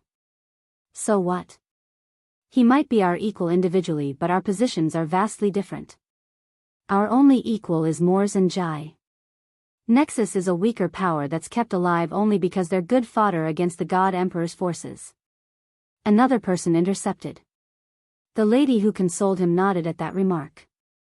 That's true, but it'd be better for us if he fights willingly than being forced. If there's any risky mission in the future, he will be our good asset. I don't particularly like him or his people, but if showing some goodwill can make him risk his life for our causes, it's fine with me. Icarus' face twisted and he clenched his fists. All the goodwill he held for her was shattered, leaving only disgust. She's right. He's an orphan anyway, so even if he dies, no one will bang the doors of the Alliance and make a fuss. The new divine ranker opened his palm and looked at the shining mark with a mad gaze. It didn't matter how those words were intended. The lofty people of Genesis have only made it all too clear that they would never consider Nexus their equal. A single sliver empire dares to behave so arrogantly, you will cower in front of us when we gather 2 slivers. Hours left, 20 merit points per day, 100 merit points available, 0. Varian checked the status window one more time before turning back to the thousands of floating screens in front. He studied them with a scrutinizing gaze. Each screen represented an artificial world. It had been 3 hours already but he still hadn't decided. Extras POV, reincarnate into a classic novel where an author is reincarnated into his own novel. A grade, 10,000 S grade, 100,000 SS grade, 1 million SSS grade, 10 million, Varian clicked his tongue. The reward varied greatly across the grades. It meant the evaluation was going to be equally strict. A Legend, a classic movie of survival in the face of zombie hordes. P.S. No kingdom in Mors was harmed for this creation. Who is he kidding? He had already seen people from Genesis here as well as folks from Genesis. The creator of this place, Fabricator, was not someone who'd compromise with fake zombies. That bastard must have kidnapped real zombies and vampires. Fuck, there's only 2 rules to follow. Rule 1: if you die there, well, you're dead. P.S. Unless you have 1 billion merit points, which can buy you a life. Rule 0: impact. The more you impact the world, leading it to an ending that is not taken before, the more merit points you earn other than keeping you alive. The merit points can also be used to shop in the Paradise store. If you reach 10 billion points, you can leave Paradise. Wohoo. Varian sighed deeply and turned to the giant who followed him to the town hall. How much does it cost to leave Paradise? Ingrid answered without even thinking. 1 billion. For another life? 100 million. Why are you asking? Nothing. Varian covered his face and let out a chuckle. As expected, Paradise's system was messing with him. Was it because he was chased by the border patrol? Or... Well, Logos coughed lightly. The intelligent system that's used to run Paradise is built from a specialized set of order rules. As you may have already noticed, the creator of this place is interested in watching vastly different endings for the stories in the worlds he created. But even if you change the participants, the number of outcomes for a story with a given setting are limited. Say it's a world where dungeons have appeared. You either support the humanity, grow up slowly and conquer all dungeons or die in the process. Or you betray humanity, help the dungeon lords and conquer humanity or die in the process. There isn't anything more a person could accomplish. But if it's someone with a wild destiny, they're likely to experience highly extreme events, either positive or negative or both, based on the individual. And these people have the greatest chance of creating a new ending. So, the Paradise's intelligence system is very sensitive to people who have chaotic destinies. The system had suppressed what it could, but it's impossible to erase everything. Paradise should have noticed your specialty and wants to keep you here. The long, meticulous answer explained the situation, but it did not raise Varian's mood. It's not like he's depressed over the revelation. Heck, he was calm after ending up in this strange world. His biggest regret so far was entering a restaurant and watching a snail-like creature eat some disgusting live worms. Other than that, he's fine. Not feeling great but neither depressed. It's just another obstacle for him to overcome. I will pick this. Varian pointed to a window and it expanded in front of him. Demon Lord versus Hero: The Ageless Story of Good versus Evil, Chaotic Demon Kind versus Orderly Sentience, Forces of Destruction versus Agents of Creation. In this world, you will transmigrate as one of the 4 summoned to save the world. You can proceed however you wish. But please note that any attempt to inform the denizens that their world is fake or creation or based on a story would immediately result in your death. P.S. If you have 1 billion points, you can skip death and restart the world mission. It's not an easy mission. Ingrid pointed out. Only those who have been to 100 worlds or more attempt it. Why? Varian raised a brow. I know it only reads like a typical story, but that's all just a cover. The other 3 who get summoned with you behave differently every single time. They can appear loyal until the end before stabbing you in the back. And beware the women of that world. They're all witches. I know more than a dozen who gave up their real lives to live in that world. It's like they've lost their minds. Worst of all, it's a world where you have to train to grow stronger. Your powers at the start would be weaker than the demon lords. Ingrid explained with a sincere expression. He genuinely believed Varian had something different from the normal people. And that's precisely why he didn't want him fall prematurely. No matter how special he was, a newbie shouldn't jump into a nightmare quest from the start. I guess that explains this. Varian turned to the reward. 50,000 S, 500,000 SS, 5 million SSS, 50 million. Don't tell me you are thinking of something above S? Ingrid asked. When Varian smiled in response, the giant man shook his head in disbelief. My brother in arms, I've watched more than 10 million people in this paradise so far. No more than 100 reached S grade. Only 6 SSS. I haven't seen it nor have I heard of anyone achieving it. And guess what? 2 people were responsible for the 6 SS evaluations. 4 people had over 70 of the 100 S evaluations. Speaking bluntly, my long stay here only saw 34 people reaching S grade. And they are legendary men and women. Varian clicked on the screen and it started to load. 30%, 50%, 70%, you. The giant man looked at Varian in disbelief. Ingrid. Yes? Varian looked at him with a strong smile. Do you know there's one more rank above a legendary man? What? The mythical man. Welcome, dear heroes. When Varian came to his senses, a soft and elegant voice reached his ears. Opening his eyes, the visage of a pompous throne hall came into view. I am sure you must be surprised. He and 3 others were standing on a large, intricate magical circle. Do not worry, I, Elizabeth von Knight, first princess of the Leonal Kingdom, will explain everything. In front of them was a woman in long blue princess dress with a cute tiara. Varian rubbed his eyes and stared at the princess. Nope. He took a few steps forward, stopping only a foot before the princess and then stared at her again. Hero? The princess bent back slightly, looking at him with an embarrassed and awkward expression. Varian sighed. Damn it. His vision undoubtedly dulled. It's like he went from 4K to 144p in a blink. As he clenched his fists, there's no denying that his strength, enough to crush entire star systems, was curbed to a fraction of what it was. Hero? Princess Elizabeth called again, her voice a bit colder this time. Ah. Varian came to his senses and looked at her from head to toe. Golden tiara. Long blonde hair. Large eyes, small nose, and plump lips. A royal blue dress. Fragrance of roses. An elegant posture. She's an out-and-out beauty. As they say, a woman so pretty she'd topple kingdoms. But Varian rubbed his chin with a disappointed gaze. Why are you not even as good as my maids? What? Before even the princess could say another word, the three heroes who were summoned with him jumped forward. How dare you judge a woman based on her looks? You toxic masculine misogynist pig. A relatively handsome-looking guy in white shirts and black jeans patted his chest and showed his support. Right. I've never seen a more beautiful woman in my entire life.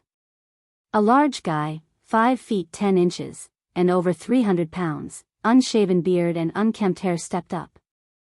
A wave of smell blew across and the brave Varian, the unyielding Varian, the fearless Varian, stepped back and covered his nose. I refuse to believe she's a human. She must be an angel, am I right, my angel? The most normal man of the group looked at her on his knees, the eyes behind his glasses brimming with worship. The princess sighed in exasperation. Elizabeth, have you performed the summoning magic properly? A middle-aged man, clad in luxurious purple robes, stood up from the throne and asked in a serious voice. Why yes, your majesty. The princess answered, but her confused eyes showed she herself didn't believe them to be heroes. Varian shrugged. How come these guys even got into paradise anyway? To that question, a thought propped up almost instantly. Wait a minute, were these guys brought over from their world? Like in all those Ice Guy novels? If it's the intention of a divine rancor, it's indeed possible. Looking at how these three people, it's clear they're civilians with no battle experience to speak of. Even the strongest person of the three, the fat man, was only a rank 1 celestial rancor. The rest were level 7 or 8. Come to think of it, what's my current strength? Suppressed to rank 1. This is an enhanced world, so even if you use your full current strength, you will destroy a few mountains at most. Logos answered. Ahem, ahem. The king coughed and garnered their attention. Young heroes, the demon king has risen from deep sleep. He vowed to vanquish all humanity. Only you can save the world from destruction. Please lend us your strength. The glasses guy raised his hand. Yes, please. We can't do it alone, we need companions. A female magician, a saintess, angelic princess too. Oh, add a powerful, genius female knight? It'd be best if she shows a disgusted expression, a cold expression like she wants to crush me. The fat man rubbed his hands with a greedy expression. How dare you too? The handsome man slapped his chest, creating a loud echo. Do you think they need the likes of you to support them? They can easily kill the demon king themselves. They're strong and powerful. They don't need no heroes. The glasses and fat man looked at each other for a moment before jumping at the handsome man. A battle ensued without any words and creative curses were spewed, blaspheming the throne hall.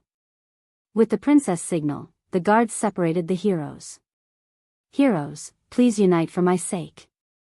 I, Elizabeth, will fulfill whatever request you have after the demon king is vanquished. With those words, the three men turned utterly silent and nodded violently. Great. The princess clapped her hands with a smile. Let's make your training plans. As expected, a powerful female knight greeted them on the training grounds, took them to a nearby forest to hunt down some slimes, and when they couldn't, she chided them for their weakness. Then, the training began in earnest. Physical training. Aura training. Battle training. 2 weeks later, they were able to hunt goblins. 4 weeks later, orcs fell under their attacks. It was unbelievable progress. She promised they'd be stronger in a few months to start an expedition against the Demon King. All in all, the famous female knight was very satisfied with the heroes. Due to the natural talents bestowed by the goddess, they were able to grow stronger very quickly. Defeating the Demon King, something she previously thought impossible, now seemed within reach. There's just one problem though. How come you still can't kill a slime? Are you kidding me? She punched the sword blade and yelled. Varian panted heavily, his clothes soaked in sweat as he moved around a slime, trying to kill it and failing, for the 30th time today. The three heroes undergoing an aura training under the genius female magician snickered before focusing back on their work. Varian didn't even bother to respond and continued to swing his sword, cutting through the slime but always missing its core. He kept doing it again and failing every single time. It was unbelievable for everyone. They thought he must be putting on an act. But repeated tests of his body proved that he really wasn't growing any stronger. As a result, the princess had finally run out of patience. Kick him out. We can't have a weakling him like tarnishing the glorious image of the hero party. They're supposed to invoke hope, not ridicule. Kick or kill? The other three might turn against us if they see us killing him openly. Understood. The female knight bowed her head and left the room in steady steps. There was a sustained silence for a minute before a chuckle sounded in the palace. Varian sneaked out of the palace, bypassing the rank 1 guards with ease and left the city at twilight. The next day, all hell broke loose as the rumors of Hero being killed by the imperial family spread across the capital. How? How did this happen? The princess slammed the table. No one had an answer. Due to the growing unfavorable public opinion and the distrust of the heroes, the expedition had to be advanced. And Varian, having traveled across half the world, arrived in front of the demon lord's castle. Hundreds of gargoyles, golems and minotaurs surrounded him. Under the purple sky above the castle, killing intent was so condensed that the air itself turned red. My man, demon lord, I want to be your best friend. A peculiar proposal was thrown. Blasphemy. How dare you utter our lord's name? A fierce voice rang and the soldiers split to the sides. A 7-foot, sculpture-level muscular man with 2 curved horns and a long tail placed the crimson axe over his shoulder and glared down at Varian. Then how should I address him? Varian said with a helpless expression. He who shall not be named. The horned warrior tilted his head, considering his words seriously for a second before stomping in anger. Crack. The ground under him split like a cobweb and a small earthquake ensued, spreading as far as 10 miles. Nonsense. It doesn't matter what you're here for since you're going to die anyway, but Draxon, I'll grant you to tell that before your last breath. You see, Varian glanced at the demons with a bright smile before focusing on the horned warrior. I'm a hero. Bong. Clang. Stop. Draxon raised his axe. The soldiers who took out their weapons and were about to attack halted in their place. I wish for a peaceful world. Varian said with an earnest expression. I am not suitable for war. I think His Majesty the Demon King is the only one who can achieve that goal. Draxon touched his face before looking at the faces of his closest subordinates. Hey. Yes? Varian tilted his head. Does my face say, I'm a fool, or is it one of my subordinates? Varian was taken aback. Who said demons can't crack jokes? I understand your distrust. It's only natural. But you can decide to dispose of me after hearing my proposal. Only that arrogant king and princess think of you as irrational, stupid beings who can't think of anything other than blood and battle. You and I know that the reality is far from it. Demon are intelligent beings. You, a superior demon, surely know it. Varian said with a respectful smile before making an expression of realization. Ah. So you're making me say everything and teaching your subordinates. What a master. What a wise man. You surely are a fine hand under His Majesty. Varian clapped, showing genuine admiration. Guys, what are you doing? Don't you understand your master's lesson? Or do you not appreciate his wisdom? He glared at the hundreds of soldiers. The golems, gargoyles and minotaur looked at each other before clapping in unison. Clap. Clap. Clap. They understood horseshit. But they didn't want their boss to think of them as stupid or disrespectful. I am that wise? Really? And I made the plan to teach my subordinates? When?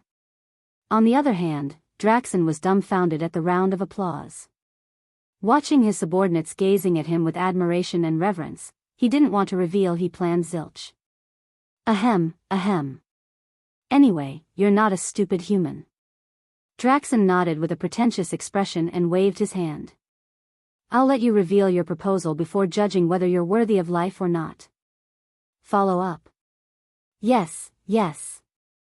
Varian gave an eager smile and followed the brainless giant man into the Demon King's castle. Since there were soldiers on either side of Varian and Draxen at the front, the Demoness maids didn't panic. They glanced at him with curiosity and chattered. After going down a long marble corridor, a pair of huge doors opened and a throne hall, mired in darkness, save for 2 torches, revealed itself. The fuck, is he the Demon King or Vampire King? Draxen, a deep voice called out from the throne. My lord. The giant man bowed. I know everything. So get out. Why yes. My wisdom is nothing in front of my lord's. Hee hee. Giving a sheepish smile unbefitting of his physique, Draxen left.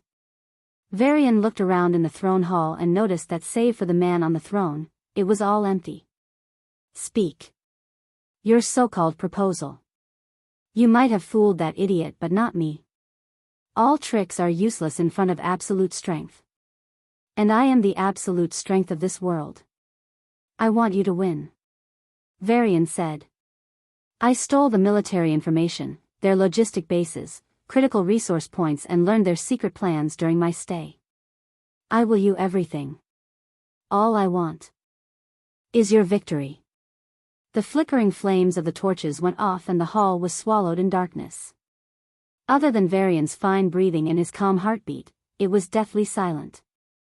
Assuming all you spouted is the truth, what gives you the confidence that I would not extract that information out of you than rely on your goodwill? Neither the Demon King's voice nor his words were pleasant to hear. I have my confidence. Varian replied, his eyes looking straight at the Demon King's despite the artificial darkness that should have clouded anyone but the ruler of the castle himself. It's something very few demons even know of. But if the roles were reversed and Varian was the master of the darkness formation, the Demon King, despite his superior power, wouldn't be able to locate the eyes of his opponent. Very well. I will have your information verified and decide what to do with you. For your own good, do not play stupid games. You will only win stupid prizes. The king could sense that Varian didn't have much power. Compared to himself at rank 3, the puny enemy was only a rank 1. But other than piercing through the darkness, the man himself gave a dangerous feeling. The sharp intuition from being the biggest predator told him he might not be able to kill this man here. And if once he escapes, he'd only be a disaster. The cooperation between the two began and not long after, the Demon King's forces crushed the border defense of human kingdoms. The 3 heroes rushed to the front lines and staked their lives, trying to stop the onslaught of the demons and failing. The demon army seemed to be prescient and knew all their secrets. The costs of defeats began to accumulate and soon, the previous defeats paved way to the present defeats and a vicious cycle was established.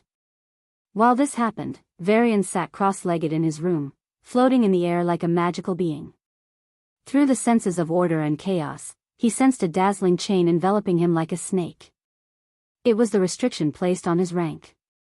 Even though it's not directly placed by a divine ranker, it's designed by a system he created. It's not something you can break as a rank 7. Logos opined. Think different, Lady Logos. You are living with me since what? 10 years and you're still this dumb?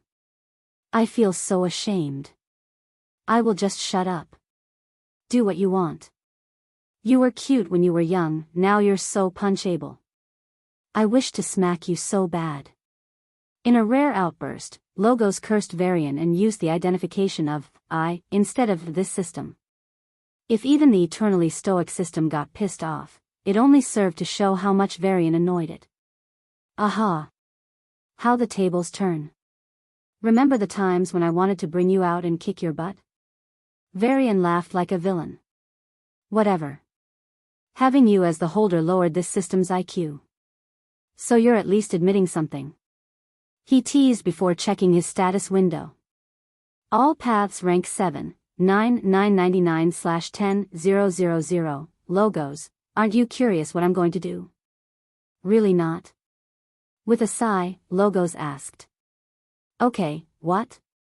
Varian traced the glowing crystal chain locking his paths and said. Sure, it's a design of a powerful divine ranker. But there are 3 issues. 1, as you said, it's designed by him, but built by the system, which is nowhere as strong as him. 2, the restriction was supposed to be for only 1 path, not 7. So, the prohibition on me is imperfect. 3, technically speaking, this chain of order is designed to suppress the power of my rank, not the rank itself. Clever bastard. If the creator of the world knew about your plan, he'd be pissed. Yep. I can study the chain and advance to rank 8 in both order and chaos paths.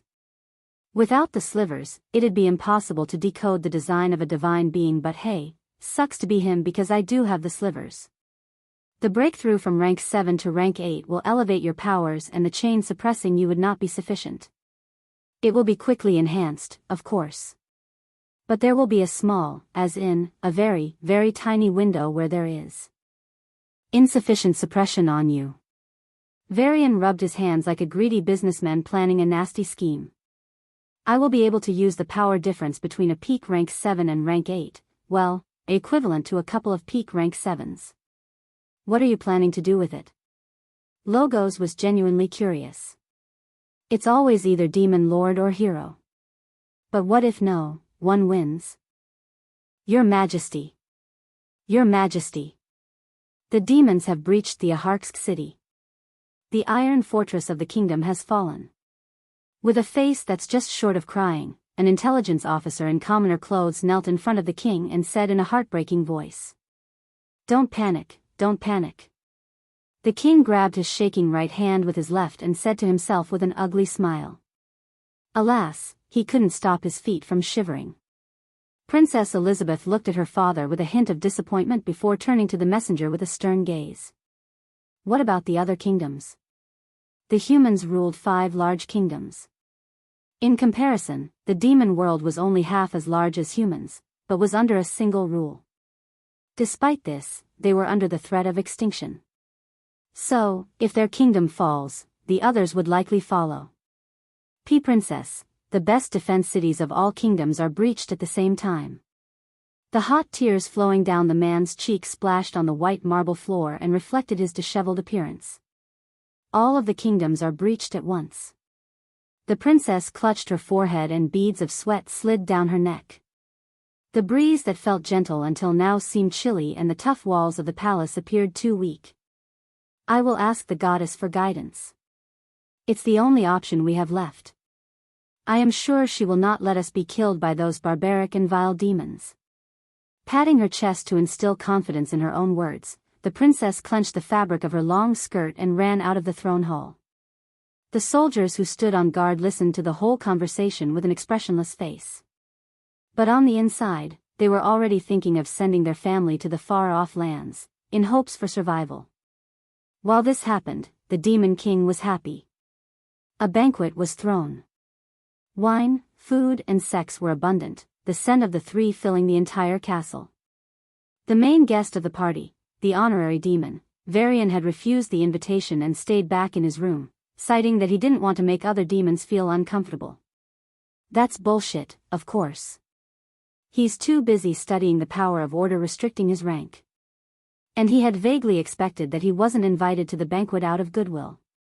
Hey, where's that bastard? Elephant Lord grabbed a large jug of wine with his trunk and threw it into his mouth. Huhuman. The Tiger Lord raised her head from the huge plate of meat and licked her fingers. We were planning a special gift. Draxon, the Goat Lord, said with a nasty smile. Didn't you trust him though? I trust his information and the deal. But humans are humans. He pressed the tip of his finger against his horns and blood spilled out. Licking it with his purple tongue, he giggled with an intoxicated face. I can't ever see him as my equal. The conversations continued across multiple groups, each expressing their plans for the outsider and the regret they now faced. Only the Demon King, a tall skeleton in a full-body metal armor, sat at the edge of the long table in silence. The 5 seats next to him on the right and left were all empty. A succubus maid moved her purple lips but no sound came out of her mouth. Yet, the Demon King was able to hear her words. My lord, should I sneak into his room and take his life? The Demon King rested his chin on his large, bony hands. The fire in his eye sockets jumped violently, turning from red to purple and purple to black. I am unable to ascertain if he rejected this banquet out of goodwill or caution. If it's the former, you might succeed. If it's the latter, it will waste our one chance. The succubus maid blinked, her large eyelashes fluttering as she looked at her master in confusion. My lord, I do not understand. I have seen that human, there is nothing special about him. He cannot escape. The Demon King shook his head lightly, a soft chuckle leaving his lips, surprising his maid. My lord? A man who can stay in the castle of the Demon Lord, eat the food you send and sleep tight for 8 hours a day, that man is anything but normal. He's just a fool. Perhaps. But my instinct tells me he wants us to think that way. Even now, I'm winning against the humans, breaking the most important fortresses of the 5 kingdoms. In a few days, my armies will burn down the cities in their paths and march to the human capitals. I have no doubts about this. And yet, the fire flickering in the eye sockets vanished for a moment and the shoulders of the giant skeleton drooped. I cannot feel the joy of winning. There is only growing anxiety in my heart. That despite winning everything, I will have nothing. The Demon King's words might have been confusing to others, but the succubus maid knew that her master had a vague prophetic ability. And that's why, his words caused her to shudder and look at him in panic. I've killed many great beings, slayed legendary creatures and raised entire kingdoms. I fought to the brink of death many times before I became the strongest. I've felt fear many times before. But what I feel now is not fear. While the Demon King voiced his feelings to his maid, the princess bowing in front of a giant female statue furrowed her brows as a vision unfolded in front of her eyes. Simultaneously, the Demon King continued narrating. The princess saw herself in a huge church before the vision zoomed out, revealing the capital city, the kingdom, the human domain, and then included the demon world. I can face fear. Be it the fear of death or disease or a stronger opponent. The landmass of humans and demons was further zoomed out, revealing a huge continent. The vision changed further, revealing a planet with 3 continents, one being that of humans and demons, another being the legendary world of elves, and the third being that of the mythical dragons. But the emotion I'm feeling now.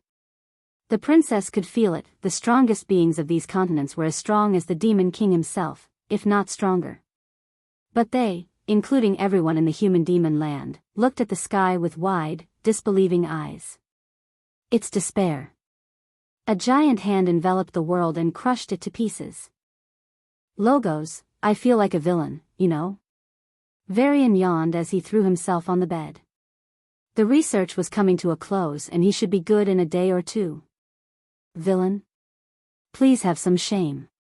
Even villains just want to rule the world. You're about to destroy the entire planet. Varian shrugged. Host, you are a hero who fought against Abyssal to protect your race. In the end, you became the very thing you fought against. The irony is too heavy. Will you shut up? Varian rolled his eyes and sat cross-legged on the bed, grabbing his feet. This world will be rest after destruction. The people here won't really die. The creator of these worlds took enough help from his Genesis mates. For my own conscience, I will use only enough power that their souls won't be obliterated so they can still be resurrected. Is it only for conscience? Logos asked in a sharp tone, like the boss who crossed her hands and looked at the employee to reveal how much he really worked on the project. Well. Varian coughed lightly. It's good for business. Speak English. I won't be teleported back immediately. I can use that window to study their resurrection and get a breakthrough in the life, death, and soul paths. There was no sound, but it felt like Logos was staring at him with a disdainful gaze. It's a win-win, really. They die, like they always do, and I can get some XP. Is that too much to ask? You know what? I love Sandworm the most. He didn't even complain. Sandworm supremacy forever. Varian argued with an indignant expression, like a son who got caught drinking underage and trying to convince his mother that it's okay. She said he's a big boy responsible for his room when he turned 14. You're not entirely wrong in this. But those 3 heroes will die. From the bottom of my heart, I hope they all have 1 billion points for another life. Your conscience is really dead, killing 3 well, they're not that innocent, but anyways, 3 young men. What do you want me to do? What are you willing to do? I'll tell them better luck next life. Varian scratched his chin. Hey, I'll even write it on a card. I loved it when my mother wrote them for me. If you put it that way, I think it works. Tell them that a mysterious, powerful, young and elegant entity also laments that they had to die due to the actions of someone related to it. What? Logos asked after a minute of awkward silence. Nothing. Varian stifled a chuckle and said with a serious expression. I thought I was a braggart, but I should learn a thing or two from you. Ungrateful host, when will you appreciate how nice this system has been to you? Heh. If anything, I'm the one tolerating you. Wah, it's really a world where a thief calls others as thieves. Logos dropped out of the conversation, unwilling to tolerate the cheeky bastard's infuriating words any longer. Varian shook his head and channeled the aura through his body. Contestant, Varian merit points, 100 rank, S, corresponds to rank 1. There's a unique way to power up in this world. Train and hunt monsters. Then, you to go to SS and finally SSS, equivalent to rank 2 and rank 3. Varian didn't want to follow the conventional method. So, using his knowledge of the order rules applied to this world, he started doing some casual no-hands push-ups while manipulating the rules around him. You have trained hard. Your power increases. You have trained hard. Your power increases. Congratulations, you leveled up. And just like that, the world system was deceived. While everyone was playing the game honestly, grinding weeks, he had taken the mod route. SS rank 2, not bad. After pulling off a feat that would have sent even the relatively calm princess into hysteric screaming, Varian went back to studying the order power, intending to break through sooner than later. And while this happened, a messenger came running into the Demon King's castle. Disregarding the etiquette, he ran across the corridors and blasted open the large door of the banquet hall. The chattering stopped. All the demons dropped whatever they were doing and looked at him with a dumbfounded expression. The Demon King stood up and turned to the messenger, the flames in his eye sockets jumping and burning a deadly red. A simmering tension filled the air and an explosion was a single word away. What happened? The maid beside the Demon King stepped forward and asked in a stern tone. Why, Your Highness, I saw. The messenger's face was overflowing with sweat, like someone splashed him with water. With trembling hands, he took out a crystal ball and pointed at it with a sickly expression. The Demon King hummed and the crystal ball activated without any contact. Princess Elizabeth's solemn yet pale face appeared in the hall. Your Majesty, the Demon King, there is a vision I want to share with you. While this happened, Varian tried to chip away the last bits of resistance for his ascendance to rank 8. Because he was so immersed, other than taking care of his room's immediate security, he didn't bother to keep an eye on other places. He got into the so-called zone, where he even began to forget about the room's security and solely focused on the chains blocking his paths. Time passed without his notice and the rising sun begun to set. If space and time are the basic powers which draw a sketch of a universe. If life and death, not just organic but even the life and death of a star, a black hole and a planet, enable change of a unit. Then order and chaos, they'll have tea, boom. The door to his room as well as the walls were blasted to pieces in a blink. The Demon King, the 3 heroes, the 5 human kings and the demon generals appeared, surrounding him from all directions, their weapons pointing at him. Guys? Varian called out with a forced smile, his eyes moving wildly to scan the crew that demolished his room. We know it already. Princess Elizabeth spat through gritted teeth. Huh. You are the harbinger of destruction, an agent of chaos, the ender of worlds. Despite a pale face, the princess said with a determined gaze, as if she was ready to die facing the malevolent entity standing in front of her. Well, I do appreciate the cool-sounding titles but I'm just your average guy on the street. Varian said as he slowly stood up, hands raised above his head to show he meant no harm.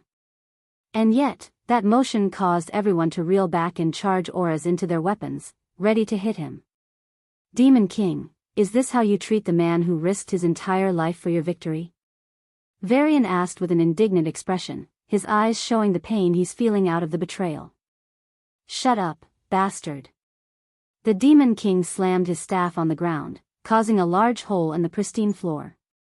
With a wave of his hand, a green-colored magic filled the room. Since it showed no malice, the human powerhouses didn't do anything than cover themselves in aura. Anyone facing it can only speak the truth. The Lord of all demons sneered, his bony jaw moving up and down in an equally comical and scary fashion. You are planning to end this world, aren't you? Varian took a deep breath, the sounds of rising heartbeats in the room clearly registering in his ears. Your assumptions about what my dream are incorrect, Your Majesty. You want to ask me what will happen today? Tomorrow? I will put my hand on my heart and vow that even after 100 years, this land, this world, everything you see will exist. He said with a sincere smile. Wiping the flowing sweat from his forehead, he continued. You call me agent of chaos and all those blasphemous names. But I am sent by a great being into this place, for his own whims. It's the same being who created this great world and a million others. The God of gods. A pious expression filled Varian and he looked up at the sky with teary eyes. Are you listening? Oh, Creator. This world I wish to dedicate my life to, it has turned against your Lamb. I am possible. The Demon King staggered back, the flames in his eye sockets fluctuating wildly. Impossible, the flames of truth are indicating everything he said is the truth. Are ridiculous. Absolutely ridiculous. Varian sniffed back the tears that threatened to spill out and admonished the disbelieving Demon King. Demon King, do you know why you survived despite facing so many dangers? He is looking after you. He is responsible for your fate. He didn't want you to dead. If Demon Lord dies midway, how else would the story proceed? TSK, the Demon Lord opened his mouth but no word came out. Thinking back, indeed, he survived too many dangers. It's almost like fate intended him to become what he's today. Perhaps it's really the cray, boom. The human powerhouses launched an attack when no one was expecting. Varian put on his defenses at the last minute, but was blasted away, flying into the clouds in a blink. Kicking the ground, the kings of the 5 kingdoms as well as their finest knights, shot into the sky like missiles, their weapons aiming to finish off the scummy bastard. Unlike the Demon King, they didn't believe a single word that came out of his mouth. Demon King, this man will gain the power to destroy the world. Would deceiving your spell be a challenge for him? Princess Elizabeth, on the ground along with others, said with a stern expression. Ah! Her words struck him an arrow. Despite feeling that Varian's words had some degree of truth to them, the Lord of all demons decided that this man better not be left alive. With a gesture of his hand, a magical chain was woven out of thin air and wrapped around Varian. Injured with a few broken bones and blood spilling from fresh injuries, Varian looked at the Demon King's attack and sighed. I really tried. With a snap of his fingers, the space fluctuated and he disappeared. Huh. He's there. 100 mil, 400 miles away. The powerhouses chased after the enemy at full speed, destroying everything, houses, markets, entire villages, in their path. Varian had only rank 2 paths. He couldn't technically outrun any rank 3 chasing him. However, when the power of 2 paths was combined, the story changed. Space and time were used together, pushing him not only into a further spatial coordinate but also through an earlier time instance.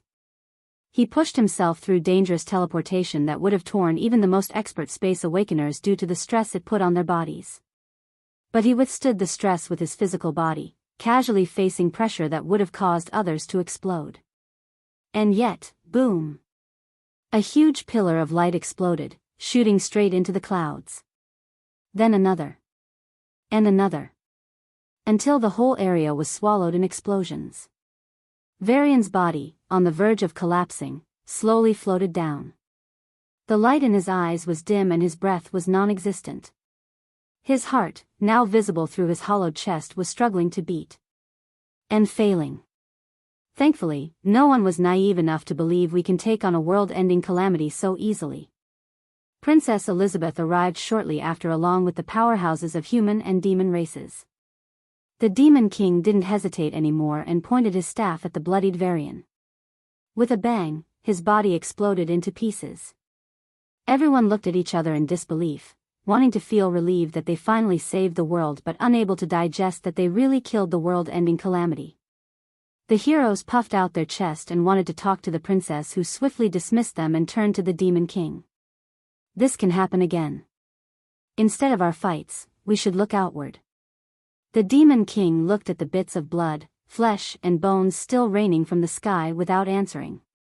The princess frowned. Your Majesty, instead of conflicts, we can form an alliance and a cooperation.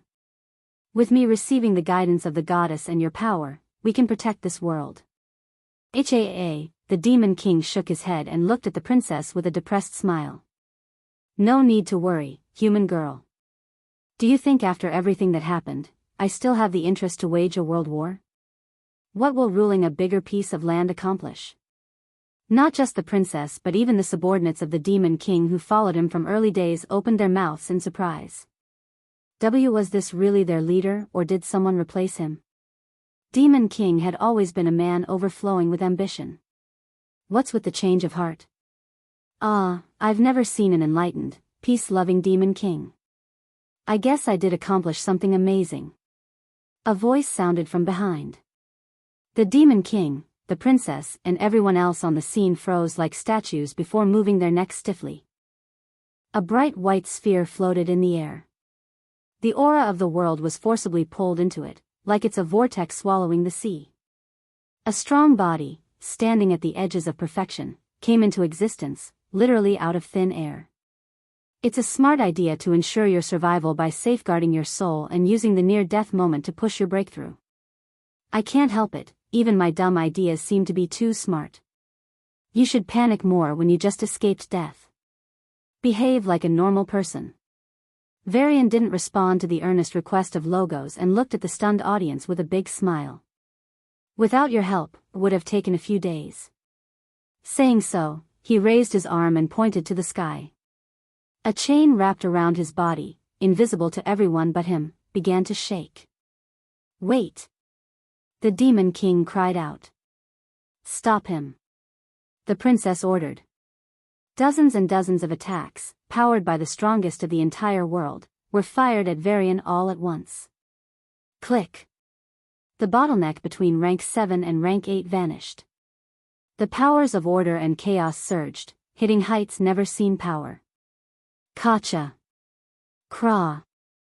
The glittering crystal chain stretched and cracked. A heavenly power, far beyond what anyone could notice, descended from the sky, intending to enforce the chain. But even that heavenly power wasn't instantaneous.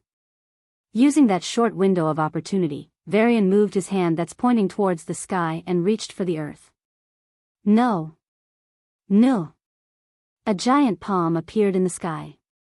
From the far east continent where the dragons resided to the far west where the elves lived. to the mysterious mermaid race in the deep ocean that no one knew about, and the mythical spirit race which roamed the sky, living in cloud castles, being worshipped as demigods by the mortals. Not one, not two, every single sentient race, from its weakest to the strongest, all felt a sudden pull from somewhere and looked up. And they saw it. A giant hand, encompassing the entire sky, coming down onto the world. The brilliant star that filled the world with light during the day and the beautiful moons that made the night romantic vanished. The hand enveloped the entire planet in its clutches. Varian looked at the descending divine silver light that almost reached him and said, "May you find peace one day." Boom! The glaring red core of the planet exploded and the entire world was blasted into pieces. Beings, ancient and recent, as strong as the Demon King and even stronger than him. Nature, from old rivers to new lakes, big mountains to small rocks. Everything and everyone. All ceased to exist from that moment. The silver light that just a millimeter away from Varian's neck halted. And then, a notification window popped up. Achievements unlocked, unpreceded ending, unique ending. The shackles placed on Varian's paths vanished and he took in rapid breaths, finally feeling normal once again. Even though a rank 2 was certainly not weak, until now, he felt like a chronic patient who could be blown away with the wind. The difference in strength between the ranks was no joke. And now that he reached rank 8 in order and chaos paths, the contrast was even more stark. Contestant Varian, you can leave now. If you do not, you will be transported back in 5 minutes. Typically, this period is given for the participants to say their goodbyes to the allies and dear ones. But you, what have you done? Ignoring the Paradise's management system which still seemed to have not recovered from the shocking ending he pulled off, Varian expanded his senses and focused on the debris of the world. A great power descended from nowhere and the world began to piece itself bit by bit. In just 3 minutes, a perfectly fine planet was built. Then, life was created. From the smallest of ants to the largest of dragons. Cell by cell. Species by species. Soul by soul. The Demon King. The Princess. The dragons. The elves. Everyone started to come back to life. Their destroyed bodies were back to how they always were. Their souls, which were on the verge of dissipating after their death, were once again perfectly integrated with their bodies. It was a spectacle to watch. Their bodies weren't new. They were the same bodies that died. The cold blood turned warm. The dead flesh and bones were now alive. It was a masterclass on the application of life, soul and death. A masterclass that Varian had been eagerly waiting for. When it finally happened in front of his eyes, the man devoured every lesson he could, enriching his knowledge by learning from the very best. As the timer neared its end, the world started showing signs of being restarted. If his guess was not wrong, then after 5 minutes, everyone would wake up and go on doing their own thing. It's quite scary to think of, but none of these people would realize that they're living inside a creation. That their creator was just a guy who wanted to see different endings for the stories. Varian did pity these people. But there wasn't much he could do about it. Going against a divine ranker wasn't something he could do now. Ignorance is bliss. I used to think that quote is used for children who didn't know the hardships of an adult life. But now. 450, 455, 3 powers in his body broke through the bottlenecks, reaching rank 8. 458, an invisible force enveloped him, ready to pull him off. Noticing that it was the power of space and time, Varian started a tug of war with it. 502, the force was initially gentle, but as he started showing more and more resistance, it turned violent. 510, the application of space and time power went beyond what a rank 8 could resist. 530, and that's what he wanted. As he was pulled back into paradise, the final 2 paths broke the bottlenecks. When Varian came to his senses, he was back in the town square. A sense of lightness overwhelmed him for a moment before he adapted to it. Without the shackles binding him down, he felt so strong that he could crush this small town into pieces.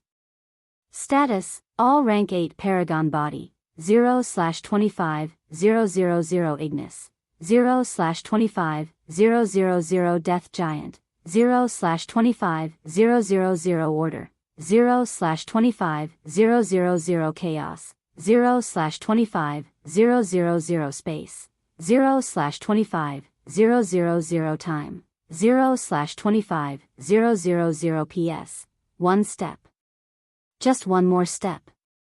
Host, you're about to hit a stage of singularity. There are people who will come after you, whether you like it or not. The only choices are killing or getting killed. If you do survive this onslaught, what should happen will happen. There is nothing that can be done to stop it. It's been decided before you or even human civilization was born. So, when the time comes, please do not despair. There is a reason this system chose you. There is a chance. You are the chance. Varian silently read the entire message and walked to a pinkish water fountain. He sat there rubbing his forehead, a heavy sigh leaving his lips. You made it out alive? Following the sounds of heavy footsteps, a heavy, 6-meter humanoid sat next to him. The pink water fountain was at least 5 times larger than a typical one found back at home, but it still looked small for this large being. The world of Demon Lord and Hero is notorious for its cunning princess and relentless Demon Lord. Those who heard a first-timer tried it all thought you're gonna die. But my hunch was right. Ingrid laughed, his deep, hoarse voice scaring away the passers-bys. But it looks like you're not in a good mood. He narrowed his large eyes. A close death encounter perhaps? Varian gave the over-enthusiastic captain of the town's army a look like he's looking at a fool. Then, he said in a tired tone. Let's say you have a friend who can foresee the future. That's bullsh, let us, just, say. A powerful aura erupted from Varian, quietly locking onto the giant man. Ingrid's body froze and his pupils widened. Wait, what? Rank 8? But this fear is something I only face in front of a rank 9. As I suspected, this man is indeed different from the rest. If it's him, maybe he can. Okay. I have a friend who can see the future. Ingrid nodded with an eager face, unwilling to risk his life over trivial things like logic and common sense. Then that friend keeps whining on how you're gonna face a big bad event one day, and it hints that your entire life is set up for this big battle, which you might win or most likely lose. Varian said with a smile, but it was a smile born out of anger and frustration. I would be pissed. Ingrid said after carefully observing the man's expression. Right? Varian exhaled deeply, a fleeting pressure swept over the entire town as he did. For a moment, everyone in the town stopped what they were doing and looked around in fear, a chill shooting down their spine. It's like an apex predator breathed down their neck a moment ago. But you can't get rid of this friend. She's not gonna leave. You can't make her leave. So it's a love problem? The one advice I always followed is having a baby with her solves a lot of issues. Veins popped up on Varian's forehead and his chest heaved up and down. Never mind, I need to get out of this stupid place. He headed to the town center to pick a world once again. The paradise system kept blinking in the corner of his vision. Wohoo! Congratulations, oh brave warrior. An ending never seen before. A tale that might never come after. You have achieved, SSS, 50 million unique ending, 250 million. There have been sufficient cases where the participants enslave both the demon and humankind. But there has never been a case where the entire world gets obliterated. Unprecedented ending, 500 million. It is recognized that you did something impossible for any person. No one has ever broken the divine chains in a celestial rank, if only for a fleeting moment. You did it. The paradise system believes you are the only person who can do it, other than a mortal. Himself. Total merit points, 1 billion. You can choose to shop precious items, buy slaves, helpers, pets and more with your points. Or you can save up to 10 billion and leave the paradise. But a word of caution, paradise is one of the safest places from external threats. Ignoring the not-so-subtle persuasion to stay, Varian picked his next world. Meanwhile, Isadora won the rock, paper, and scissors. I'll pick him up and return soon. Take care of this place. Waving her hand coolly, she walked out of the gardens in a pitch-black dress. Wait. Wait. Sarah grabbed her hand and looked at her with a reluctant gaze. One more? No. Isadora said without hesitation. This is the third. And third is the last. Fourth is also fine. Sarah said. Isadora paused in her steps and gave her a sharp look. Realizing how it must have sounded, Sarah coughed lightly before looking to the two fading phantoms for help. Sia, dressed in a pink princess dress, waved her goodbye. Sorry dear, I have to go find my prince. Enigma, in a purple dress that was more formal than elegant, whistled while looking away. Traitors. Go. Go find him. Sarah slapped her hand and a powerful wind threw them out of the garden. Isadora and her sisters crashed outside. Thankfully, the two maids weren't working in this area. Looking left and right, Isadora dusted off her dress, once again appearing dignified and noble. What a petty girl, shaking her head, she looked to the side and her eyes widened into a disbelieving gaze. You two are in soul forms. Why the hell are you dusting your dresses for? Sia and Enigma froze, the former's jaw dropping and the latter's face blushing. He's definitely stuck somewhere. This isn't a vacation, girls. So, until we return, please don't turn this into a honeymoon with your husband. Adjusting her black gloves, the princess warned. Her words caused their excitement to fade and with a sigh, their phantom forms dissipated. Since Varian's disappearance, they could sense his situation. He's alive. But he's stuck in some region from where he couldn't even use Hortus to return. Miss Calamity, who could have been of a massive help, went into a state of enlightenment after visiting one of the Forbidden Lands. Now she's ascending into the divine ranks, and perhaps because of the specialty of Hortus, she's also consolidating her rank at a monstrous pace. In the end, it was up to them to rescue the man. Isadora and Sarah had an argument on who should be the one to bring him back. Since neither of them wanted to concede, a game of luck was played. And the princess won.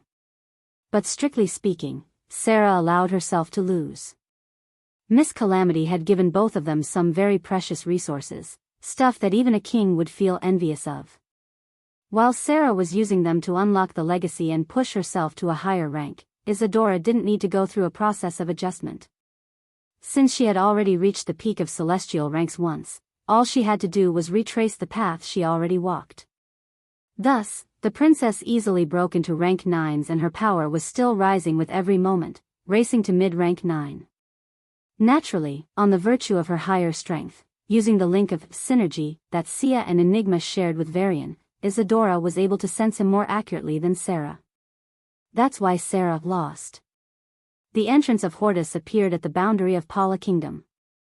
Not too far from here, hundreds of rank 6 and rank 7 auras could be felt, the shockwaves of their attacks traveling even to this location.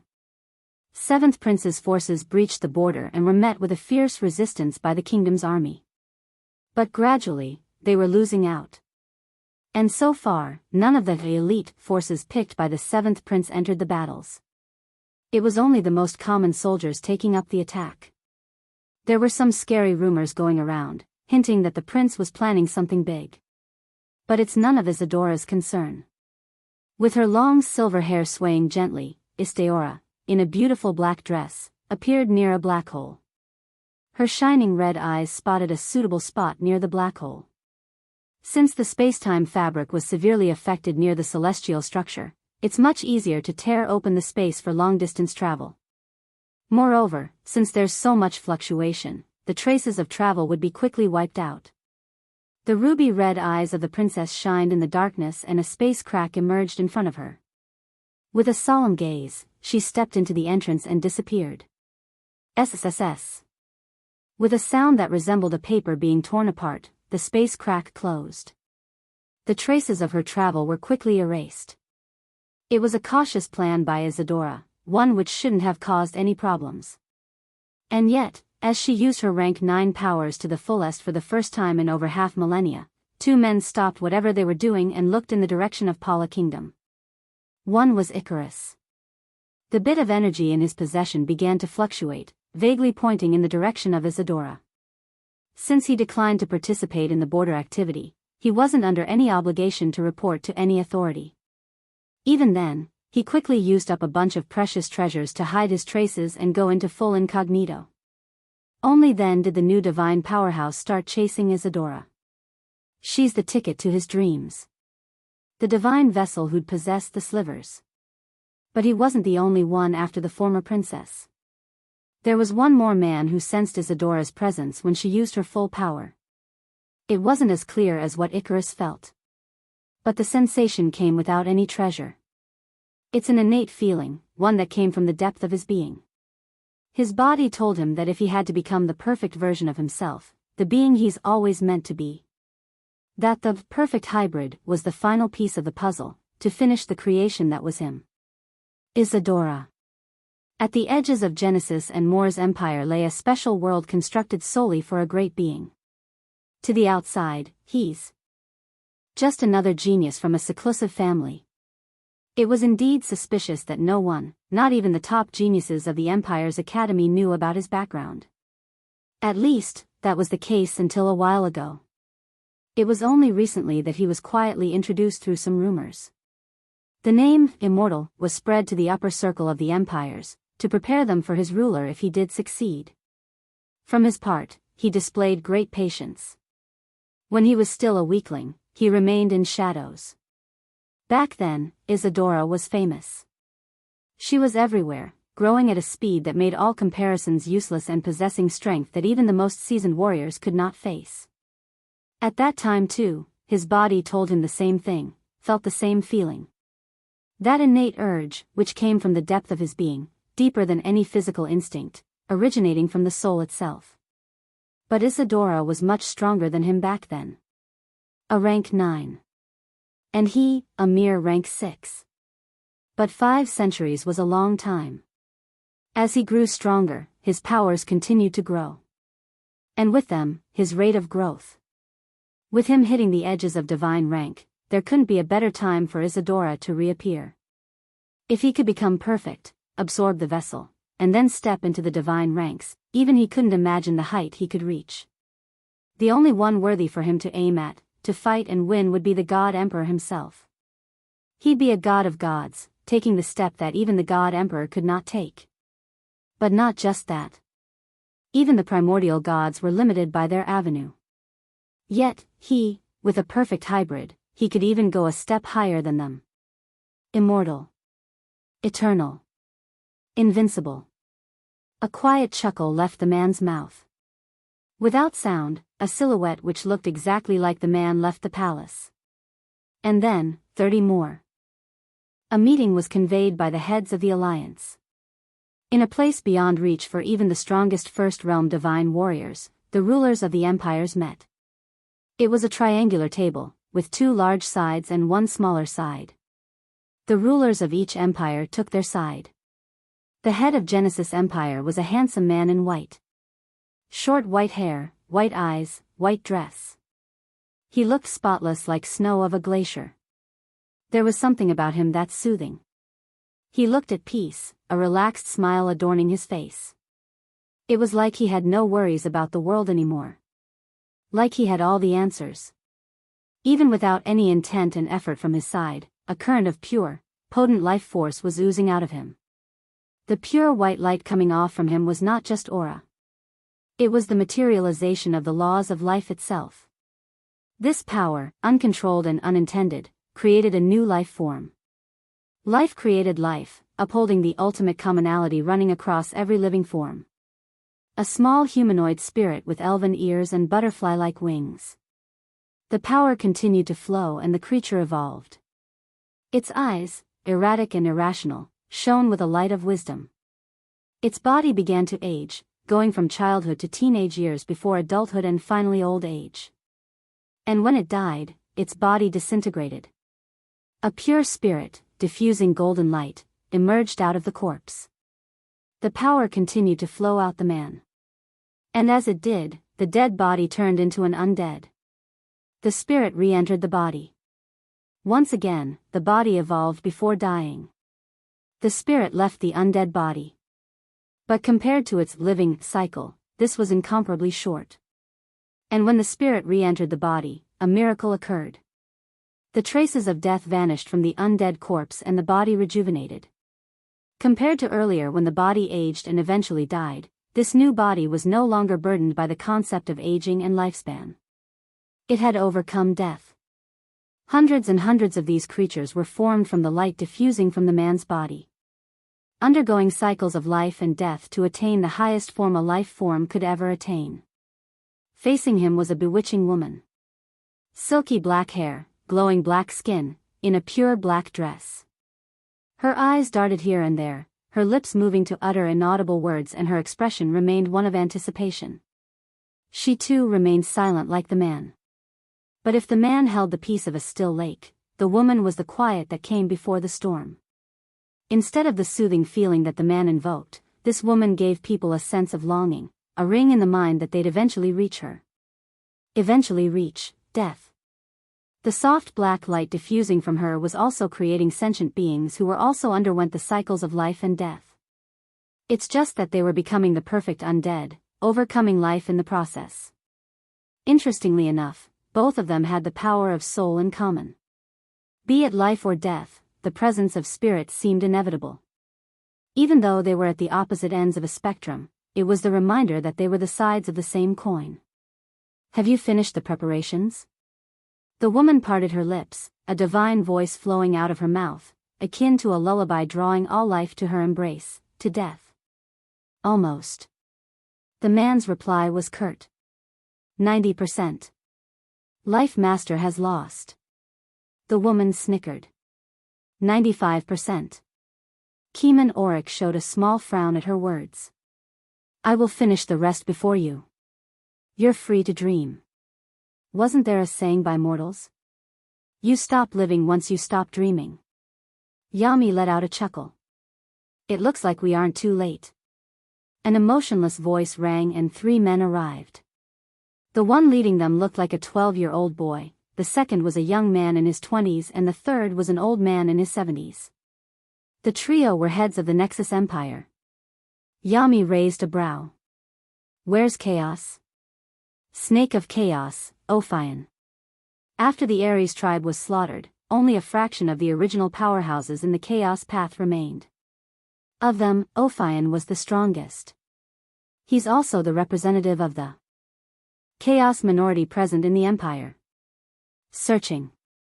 The boy said, his deep voice in contrast with his young profile. Aphosis, Keeman Oric called him with a displeased tone. This was a meeting for your kind. It's inappropriate to skip. Demon of Order Aphosis. The central figure of the trio. The most revered god of the Nexus Empire. Slivers are important. Aphosis' eyes held no emotion, nor did his voice. It's fine to skip an important meeting. The sooner he finds them, the better our chances. Immortal has a very low chance of success. A backup plan is necessary. The young man sat next to the boy. Yami and Keeman Oric looked at the young man with a sharp gaze. Punisher Aridam. The second most popular figure. The one who would rush to kill the external enemies and internal traitors. A man famous for slaughtering a dozen kingdoms in a single hour. He too was purely rational in his thoughts like Aphosis. Only his actions were too chaotic. Immortal does indeed have a low chance of success. But that snake has an even lower chance of finding the slivers. Yami shook her head. Lord Yami, you are anticipating a new war. That's why you called us here, to maintain full vigilance on the satellite galaxies. Given the danger we're about to face, it's all right to try out our luck. If the slivers are found, we would be in a much better position. The old man spoke as he sat beside the two. With a long beard and wise eyes, Keeper Aquilius was the least talked god of their empire. But he's the one who did the most behind the scenes. If the god emperor hadn't destroyed the perfect hybrid, he might have been etched into the history of Eden as an immortal figure. The people here, as great as they were not omniscient. Even though they heard about Isadora, they didn't think she was that perfect hybrid. She was too weak for them to pay any attention.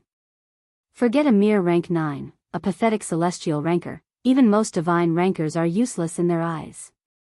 In their opinion, Isadora was the child of a divine ranker or a divine rank who decided to experience the divine paths again by reincarnating. Slivers, a pure red power lit up above Yami's fingertip, taking the shape of a flame.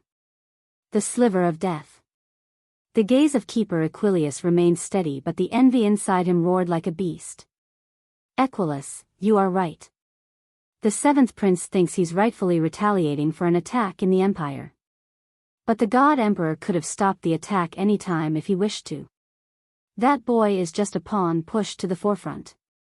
Sooner or later, the one playing the board will step forward. Until then, we have to ensure the Jai don't gain any advantage.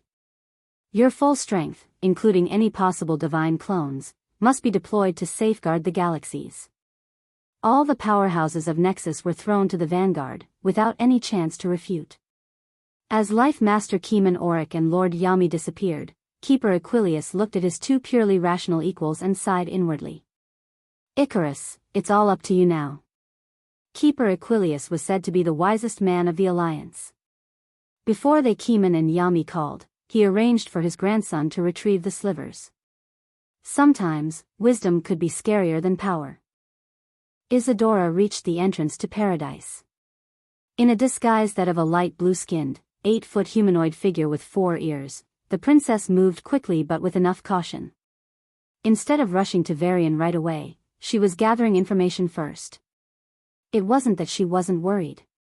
But she wanted to maximize all chances of rescuing Varian. Unlike what one would expect from a collection of dangerous worlds, the reputation of Paradise was mixed. It's all thanks to the propaganda dished out by the Paradisians themselves. On one hand, the ones who barely managed to survive and escape the damn place were shouting all over, giving speeches after speeches, trying to educate people on how deadly the place really was. It didn't matter if you're rank 4 or rank 6, there were plenty of worlds which restricted your rank to suit the character.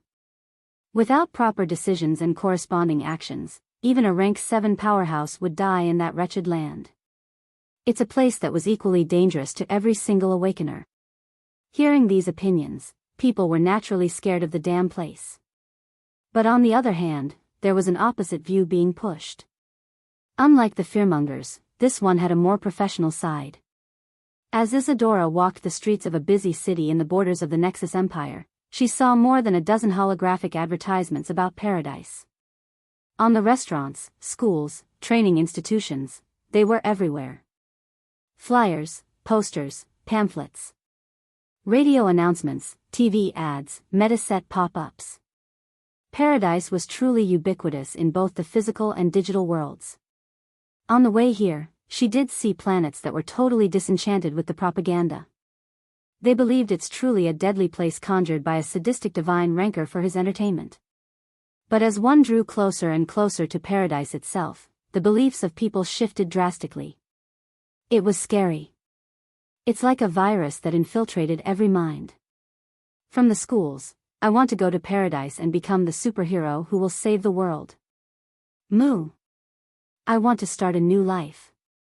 I hate school. In Paradise, I will become a character who already finished all his studies. And I will take on the character of the Emperor with 3,000 beauties, ho ho ho. To companies, the bills keep piling up. Maybe I should just jump in and solve these money problems once and for all. The security guard went to Paradise and returned. He married the daughter of the founder and is now sitting on our heads. Fuck him. If he can do it, why can't we? Down to even the most common conversations in the public. Come one, come all. The legend of the SSS grade. We are the #1 agencies of Paradise. Bro, fuck these idiots. I'll prove them wrong. The day I return from Paradise is the day these guys will know my greatness. 30 years of misfortune, 30 years fortune. Don't look down of young men. Without getting into any disputes or conversations, Isadora reached the spaceport of the planet. Along with all the terminals which had space gates from where you could move across duchies, there was one special terminal. Its space gate took you directly into paradise. As she passed through the space gate, the world turned blank and then light slowly dawned. When Isadora came to her senses, she was in a town square. Her disguise had long vanished without any trace of warning. She tried to use a disguise again, but it failed, like an invisible rule was preventing her from using a false identity. A rule created by the power of order. I should avoid any conflict with the paradise system. Fabricator is not an enemy I can face at this point. She quietly put on a wooden mask and wrapped herself with a black robe. Along with her were 3 more candidates, all humanoid but one with a tail, one with 3 legs and one with 1 eye. Welcome to paradise, I'm your. The introduction began. And while this happened, Icarus also reached one of the many entrances to paradise. Boom! With a resounding noise, he was blasted out of the space gate and the gate itself quickly disintegrated. The sound alerted the guards nearby, but before they could check what happened, he vanished. What the hell is happening? Icarus tried to enter a gate on another planet. And when he passed through it, a powerful divine aura blocked him from entering paradise and slapped him out. But this time, Icarus ripped a bit of that power before he was thrown out. A very, very powerful rule barring all divine rankers from paradise? Icarus finally understood the reason. So, he created a clone having only a fraction of his strength and sent it in. Boom! It's still rejected. Then, he created a clone with only a bit of divine power, only enough to make it a pseudo-divine. Boom! Divine, divine, divine, aha! He created a clone again and this time, stripped it out of all the divine power, making it equivalent to a celestial. It's stronger than any peak rank 9 celestial but still far below any divine ranker or even a pseudo-divine. This time, the clone went in without any difficulty. Around the same time, Immortal also figured out the security mechanism of the entrance. And not just that, Paradise seemed to identify people through a very strict mechanism. So, if one clone entered, the second couldn't. Immortal looked at his 30 avatars. They weren't exactly clones. But they too wouldn't be able to get in. As long as I become perfect, everyone will regret for treating me like a failed project. Immortal stripped himself of the little divine power any pseudo-divine would have and stepped into the gate. The world went black before he saw a water fountain and a small town. Welcome to paradise, IMTH. Ignoring the petite woman who was greeting the 6 participants, Immortal kicked the ground and started running. Since paradise was fortified, he couldn't break the space or destroy the world. And yet, his sheer speed caused the ground to split open before it quickly reverted back to normal.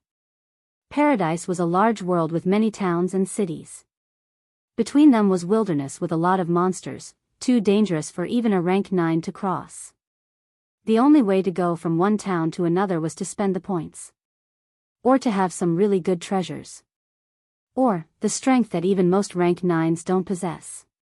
Boom! Boom! Boom! Right at this very moment, Varian was pondering on the next world to divine in.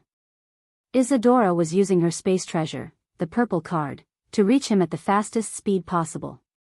Icarus and Immortal were both chasing after the ever-moving trace of Isadora. Paradise was just too big and too fortified for them to move the distance they would have moved in the outside world. So, while both of them were a lot stronger than Isadora, they needed some time to reach her. Once she reached the town, Isadora raced to the town center where she found a familiar young man standing in front of 100 digital screens, rubbing his chin with a serious expression. He was deeply immersed despite the busy and noisy crowd. But when she arrived, he turned his head with a confused expression. What? His eyes widened as they met Isadora's. Looking around, he quickly grabbed her hand and dragged her to a corner, amidst the suspicious looks of the nearby crowd. Why the hell are you here? He asked using his soul power. I came to save you. Isadora wiped the sweat off her forehead and replied with a dissatisfied expression. Catching her breath, she punched him in the chest. I thought you were in danger and came running. But you don't even have a word of thanks. What an ungrateful man. Varian caught her wrist before she could break his ribs. His tense expression relaxed and he looked into her beautiful red eyes, said with a teasing smile. Just a thanks. I can give you more. Damn it. Isadora yanked her hand out of his grip and summoned a couple of screens displaying the worlds. Since you're so safe you can flirt, I'll just leave this wretched place. Have fun with your harem of 3,000 beauties, Mr. Emperor. Wait, where did that come from? Varian was genuinely dumbfounded at the accusation. Not to mention the fact that he found the most beautiful woman of that world, Princess Elizabeth, to be less appealing than even his maids. Even if she was more beautiful, he wouldn't have had any other intention. I'm a loyal man, okay? Isadora snorted with a look of content as she swiped away the floating screens casually. Mountains will shrink and oceans will dry, but your shamelessness will never vanish. Varian raised his hand in surrender. What could he do when she starts using even poems to attack him? How about you give me a chance to explain? Oh yeah, better than explaining, we can just do a synergy for you to che. Ouch. Raising her foot from Varian's, Isadora said without looking at him. It was the first and last synergy. But we did TW, shut up. Isadora said with an embarrassed expression, and her fingers began to frantically swipe the screens. As Varian was about to tease her, two powerful auras locked onto Isadora. Almost at the same time, the two auras launched a devastating attack on the town hall. The Paradise system reacted quickly, intending to stop the attack.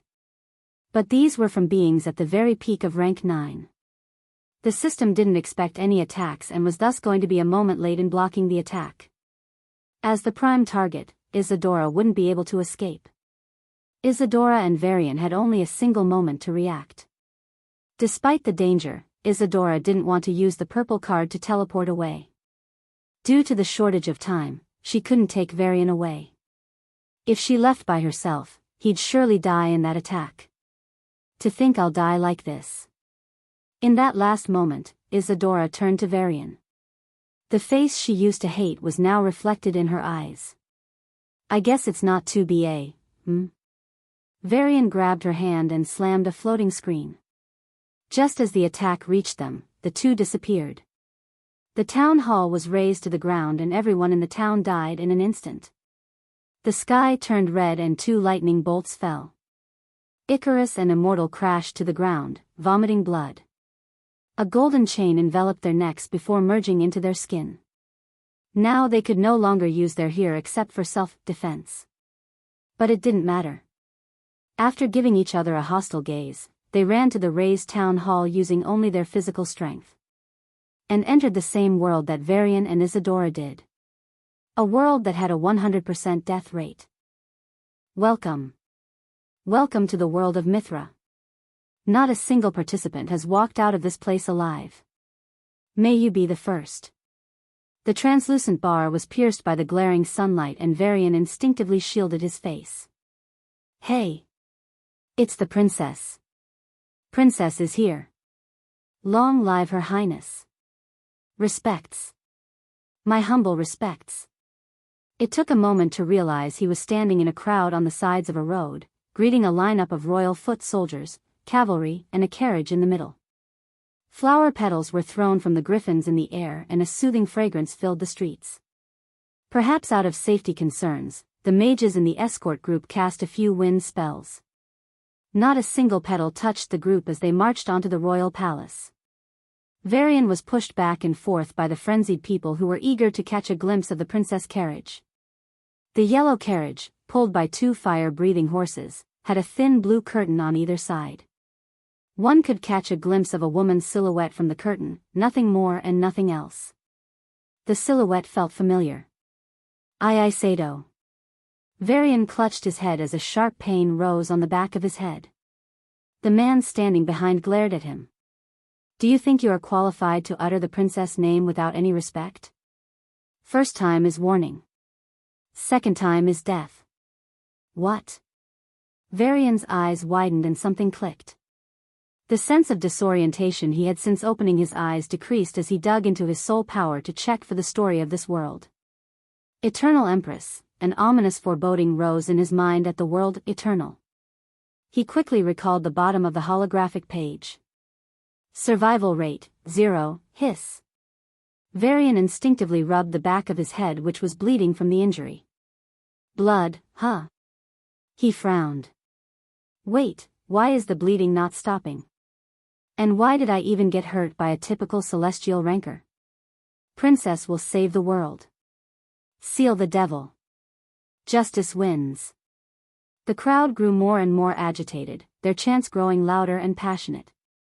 A translucent window appeared in front of the dazed Varian. The power system in this world is rank 1 celestial to rank 9 celestial and finally, pseudo-divine. The average of the people here is rank 5 and median is rank 4. Naturally, this world is strong enough to bear the attacks of a rank 9 and not get destroyed. That's not it. Why am I weak? Varian constant rank 3, sealed, huh? Why? You were responsible for the chaos in paradise. Instead of confronting your enemies, you even used this world as an escape mechanism. They were punished harshly. This is a light punishment. You can break the seal with enough effort. Are you fucking kidding me? They came to kill. It's not my fault. Weakness is the original sin. Varian shut his mouth and exhaled sharply. The synergy link between him and Sia as well as Enigma was missing. He could sense that they were alive and safe. But they were not here. The link with Isadora was significantly weaker than that with the two. And once he entered this world, that link was also suppressed. Isadora. Isadora. Varian pulled back from the crowd and walked to a deserted alley. Can you hear me? Isadora? Respond. As only silence reigned, he began to panic. Ugh. A familiar voice groaned into the channel, as if she was suffering from a headache. Varian? Yes. Are you okay? I know that name, but who is it? W.H. What? Stop joking, now is not the time. Are you the devil trying to entice me? Her voice suddenly grew harsh. Your evil will be stopped soon. Varian's breathing grew rough and he covered his face. Even though she did sound like Isadora and was definitely Isadora since she had the synergy link, she felt like a different person. As with penalty given to you, she is also given a penalty. Her memories of real world are suppressed and this world's are amplified. But it is still her. The personality that comes from the soul cannot be changed by mere memories. She'll revert to her normal self, but only once the expedition begins. Varian slammed the wall. And a fist-marked cavity lodged itself in the tough structure. With dust and stone flying out, drop by drop, his blood dripped from his fist. Once the expedition begins, she wouldn't be able to get out of that area. Even Isadora, with all her experience, might not be able to achieve success. No matter how strong you are, the devil cannot defeat the guardians of peace. Her courageous voice was a little shaken, as the princess must have been treating him as the world-ending devil. Even though she's going to sacrifice her life to reseal the devil, the malevolent being she heard growing up did not become less scary. It's like a little girl trying to fight a rabid dog to save her younger brother. It's something she must do. Even though she was willing to even sacrifice herself for it, her little heart wouldn't stop racing. The fear was going nowhere. It's only the conviction to act despite it that was allowing the princess to speak. Since it had come to this, he'd have to change his approach. Little lady, why do you think I want to destroy the world? Varian's voice grew cold, indifferent and deep, befitting the title she gave him. Is this a joke? A devil who descended from the sky and sunk half of the world into seas. If not for everyone joining hands, you would have destroyed the rest of the world. But it achieved nothing. You could only seal me. And even now, the 3 kingdoms of the land send a prince or princess each to seal me. And it is me this time. I will let you rot there for another 100 years. The one who comes after me will do the same. Again and again. You are going to be in hell for eternity. A mad laughter sounded filled with sarcasm and malevolence. Ha, ha ha ha ha ha ha. Thank you for listening to this audiobook. If you enjoyed it, please remember to like, subscribe, and share to support the channel.